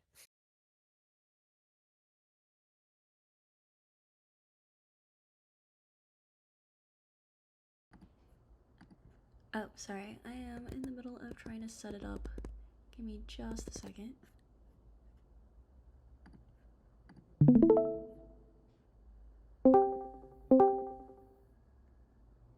return. Right. Yeah. Apparently, some people had their Discord crash. Yeah, it was me.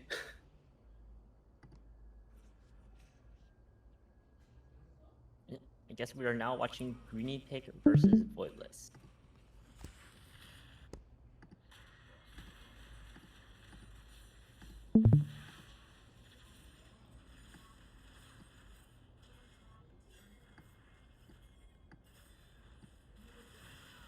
All right.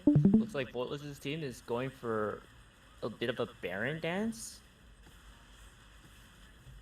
Oh wait, this is actually greenepic doing Yeah, they quite got well. it. wait. What's happened to greenepic this game? He's the captain. It looks like he just got demolished by Xemacs. He got Must have Urgot. got countered. 5-man Is- top. Darius? Only explanation. To send Brishan bot and Demina's mid lane, but Swain just gets exploded.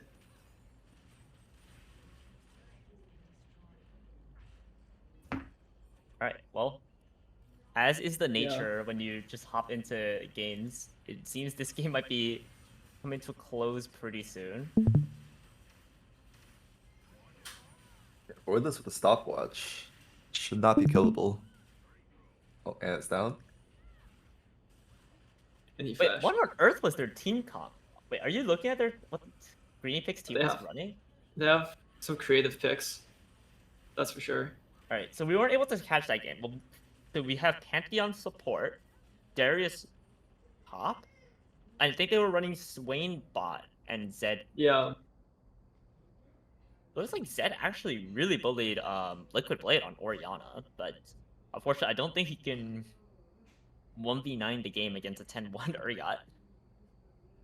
Urgot might prove a small issue.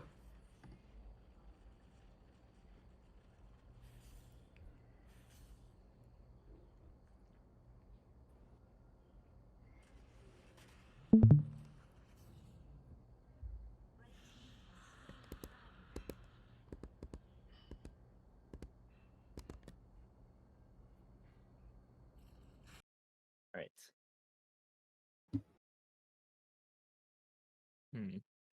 Zed has Dustblade.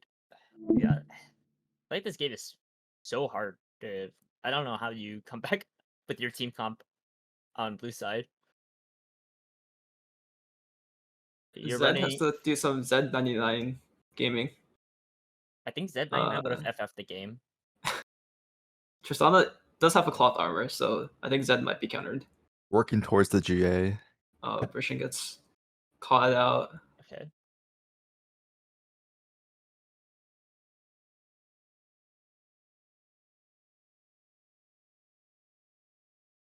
Yeah, this is just... I don't know what we can say about it. This is a game, like a team comp, where I feel like you have to get... Every lane has to win. Otherwise, your 4 melee champions are just gonna get shredded by Urgot, kited by Tristana Ori. And Yeah. that's... Yeah. No wave clear to stall the game either. They're Zed Shurikens. Yeah, Zed with Ravenous. Yeah, Zed with Ravenous. True. Yeah, classic Voidliss fashion, playing it nice methodical, getting mid, rotating to Yep. bot. Now they're gonna start working on the bot inhib. No tower dive. Okay, 2 hooks. Liquid Blade dies. But it's still like a return kill. Yeah. Looks like they... If Swain Oh, could maybe keep Brishan's able to sucking. get another claw? Oh, nice. He lands it onto Elijah. Alright, Darius gets This is the way back. 850. Wait, Urgot is... Alright, Urgot's leaving. Alright, so the only way back is if Liquid Blade gets caught by a random claw. Why is he even in range of getting hooked? He's not autoing the tower or anything. A near ace for Yeah. blue team. Near ace. Someone Yeah. post the greenepic pasta for Darius because he really decimated Tristana there. Yeah. Someone get greenepic some diapers because he's ready to shit on these kids.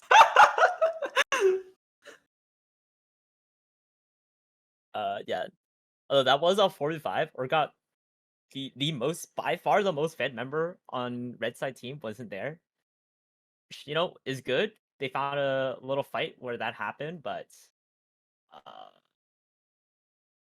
I don't know what's gonna happen if XMP does decide to show his face. He also has GA.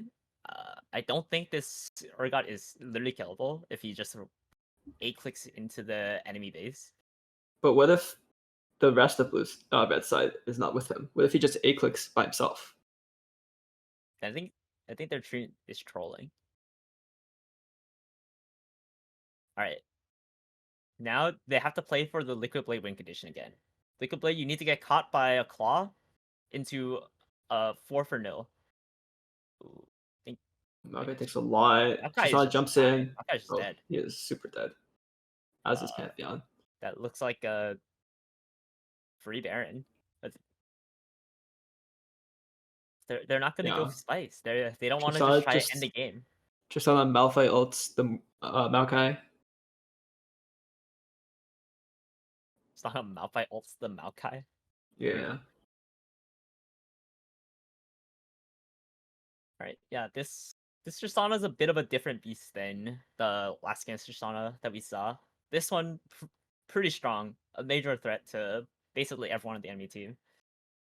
I know it's played bot lane. Oh wait, Greek? Zed forced to ult the Sejuani, does no damage. And I think they may not be able to contest this Baron without the Zed ultimate. Although it's on a low cooldown, he has a lot of CDR. Yeah, but you I feel like you really need all of his items and like a Black Cleaver for any chance of doing damage. Yeah. What about a fully stacked Oh wait, Brishan goes gets Orianna ulted. He gets Zanya's. CC'd. Does not heal quite enough. All the Pantheon comes in. But he has Urgot ulted. And the Darius ult goes into the GA, so he doesn't get a reset. Yeah, that might be game. That was rough. Tristana Penta? Malphite ults. No, wait, this is Penta. Pentakill? Oh, that hit. Oh, is that 4? Oh. No! Urgot! Dylan! Wait, Dylan didn't even do anything. He just like was walking there with W on. Steals the pentakill. No. He absorbed the Darius ult. True. Alright. Really good showing by Voidliss' team. Yeah. Just don't look at the Orianna. Everyone on their team just kind of outperformed their counterparts this game. Alright, I think now that is the last game we're gonna be able to view. So I think at this point it is just a matter of sorting out our tie situation, and I was right. Group A has a circle of suck over here, but the tie between Voidliss, No Love, and Tranquil Turtle, 3 wins each. Abrahampark had 0 wins at the end, and greenepic had 1. In Group B, there's a tie. No, there is a different circle of suck. Xemacs came out on top with 3 wins. First Seraph, Kelsville, and Yeetor are tied with 2. Because Kelsville won their game, yeah. So there's just 2 teams on 3 wins. Oh yeah. So Group B is nice clear cut. Xemacs and Kelsville are moving through. First Seraph and Yeetor are not. And I Was Stronger are not. Sorry to say to our co-casters here, Tofu and Yeetor, you will not be moving on to the playoff stage. That's alright. We got a couple of good games in. Yeah. It's got like one good comeback. Yeah, we ended off on a high note. We won both games that I played Seraph. Alright. While we have you here, which of the 2 Group B teams that are coming through do you think are scarier? If Xemacs eats a good breakfast, he might do well tomorrow. Yeah. Okay. I think that checks out. I think that both teams definitely have a good chance. I think that both teams have very strong mid laners.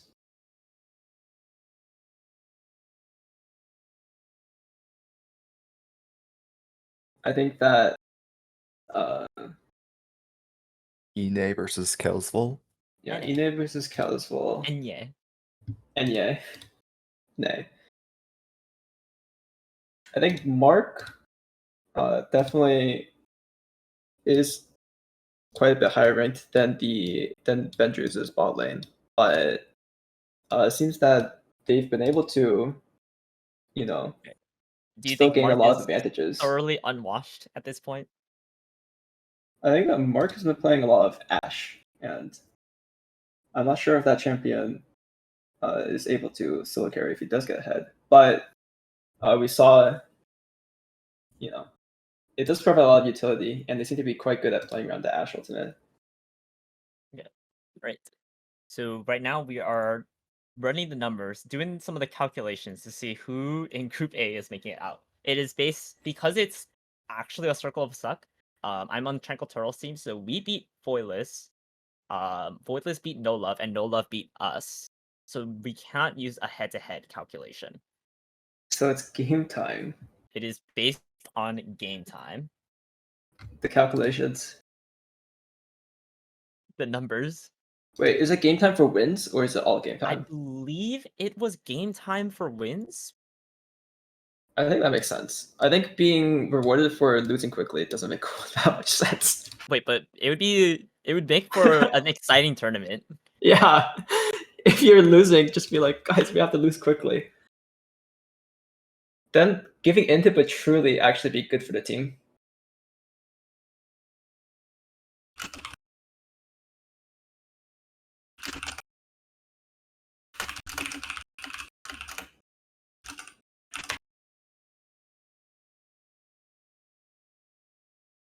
Right, so I'm starting to fill in some of the numbers here. Just stay tuned, folks, while we we do some quick maths and figure out who's actually playing tomorrow.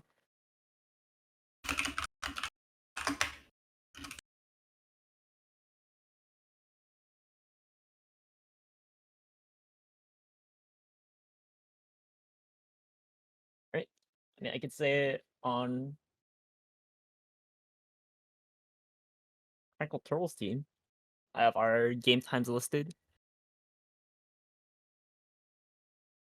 Fortunately, some of our last win did take quite a while. Everyone made it to level 18. But tis the nature of picking scaling champions, I suppose.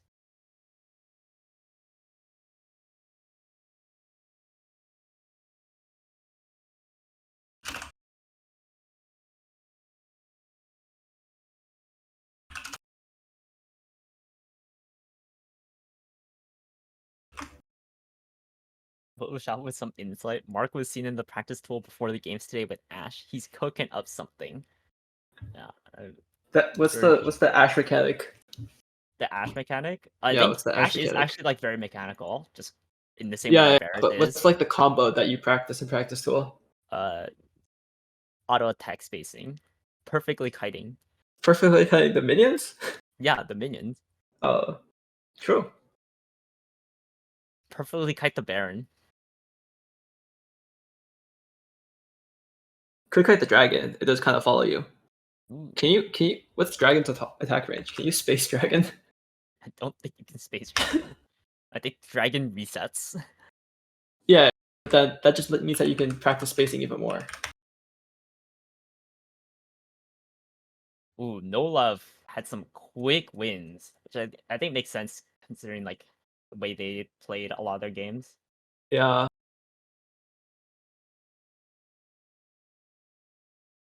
Right.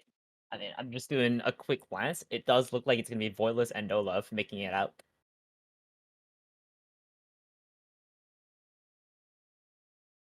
Unfortunate for Team Tranquil Turtle.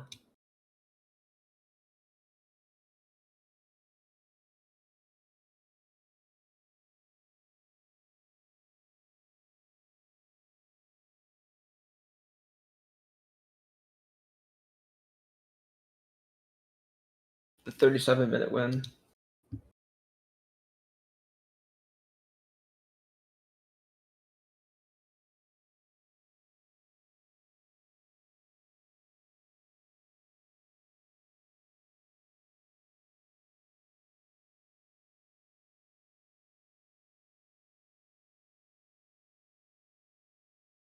Yep, it looks pretty clear cut. Voidliss won their games on average about 4 minutes faster than we did on Tranquil Turtle. So, and No Love kind of speedran their games, 28-49. Oh, wait, so that means if we stalled out our loss against No Love, Ooh. if we just played maximal Turtle gameplay, then we had a chance. Oh, is that the Twitch game? That was the Twitch game. Yeah, No Love's team, they have a habit of 4-manning bot a lot.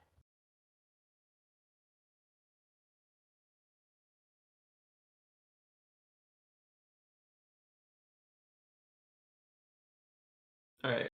But yeah, I think these are the results. So on Group A side, it is going to be Voidliss and No Love coming out. Voidliss did win the head-to-head against No Love, so I believe that means Voidliss is the first seed from Group A. I think that makes sense. And then who won the head-to-head against Xemacs? Xemacs won against Cal as well. Xemacs, okay. So this could be completely incorrect, but I think the games tomorrow should be Voidliss versus Kale's Fall and No Love versus Xemacs. Oh, so we'll have the showdown of the two jungle captains. The two jungle captains. Yeah. All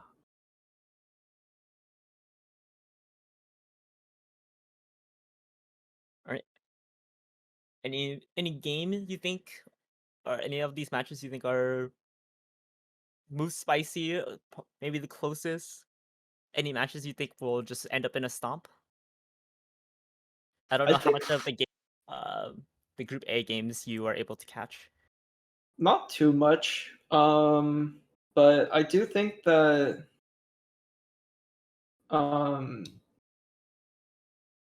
jungle matchup will be very interesting for the game with both jungler captains.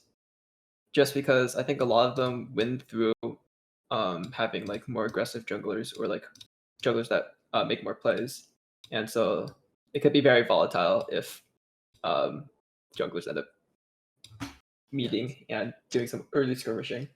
Right. So you're a proponent of catching No Love and Xemacs? What's the other matchup? Calzo versus Voidliss. Yes. Oh, Pull up we Marcus. have Head Planner Entropy here. Was I correct with my calls What was your call? that the tomorrow's games are going to be No Love versus Xemacs and Voidliss versus Killsful? No, from my understanding, No Love is the first seed, but I'm not sure. But No Love lost the head-to-head against Voidliss. That is true. My understanding was that it would be if the head-to-head was all even, then it would be like just based on time. But let me double check the rules. I am 100% sure we don't have that in the rules. But how did we do this last time? How did we do this last time? That's a good question. Oh, wait. Also, you know what this means, Marcus? We don't What's up? have to design a new mug. We can just reuse the Circle of The Suck Circle mug. of Suck. That is true. All right, I'm gonna go figure out the rules and talk with the organizers, and we'll come up with a final answer soon. All right. Marcus, is before you gonna leave, do he's an already left. investigation. Okay, but we are sure about the 4 teams that are playing. We're just not 100% sure about which teams are playing which. Marcus, whose team is the best? Tell us before you leave. He left.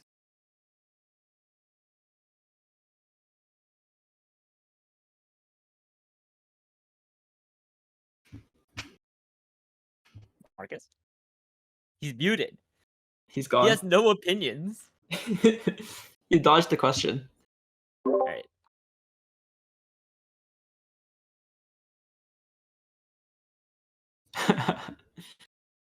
Wait, but Anna, you can't plead the fifth. Yeah, you You're literally stuck here. just came. Who is the best team?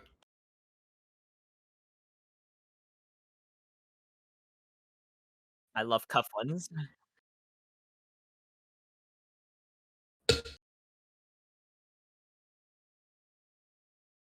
What if it was No Love versus Xemacs?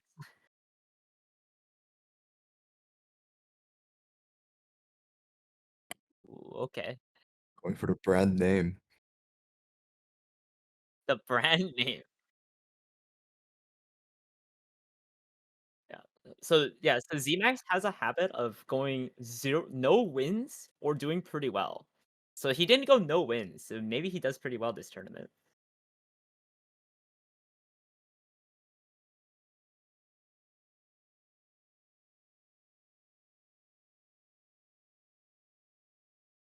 Yeah. There is the one issue with No Love's team that they were playing with a different sub for uh, one of their wins. Maybe at Oh yeah, least one of their games. So Jirachi. the win they had against us were playing with like a sub.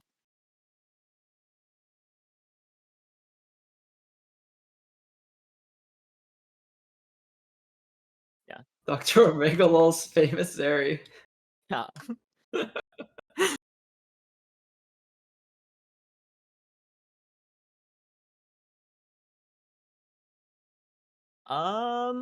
No, I mean, thanks out everyone for tuning into the stream and checking out the games. Thank you, Anna, for being able to help host and cast this on such short notice. Luckily for you, I should be able to run the stream tomorrow, so you should be free. You can just cast now. Yeah, actually, yeah, the Circle of Suck, where we had slightly longer game time, worked out wonderfully for you. All right, so apparently there's a decision that's been made that if there's a circle of suck at all, then it's based on the win time. So Okay, pure otherwise win it's too time. complicated. Yes. All right, So so it is going to be No Love versus Kale's Bowl, and Voidliss versus Xemacs. yep. It's And really, then those are very interesting matchups as well. I think the higher seed has side selection in the semifinals. So. Okay, and Marcus, can you tell us if it's best of ones here, what the final format is? Yeah, the final format, the plan is that the semifinals is a best of one, and the winner of each of those goes to a best of three finals. Yep. All right, sounds great. So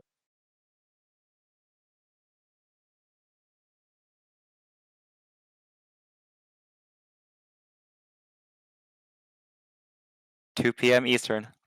2 p.m. Eastern time. All right, bye bye, all.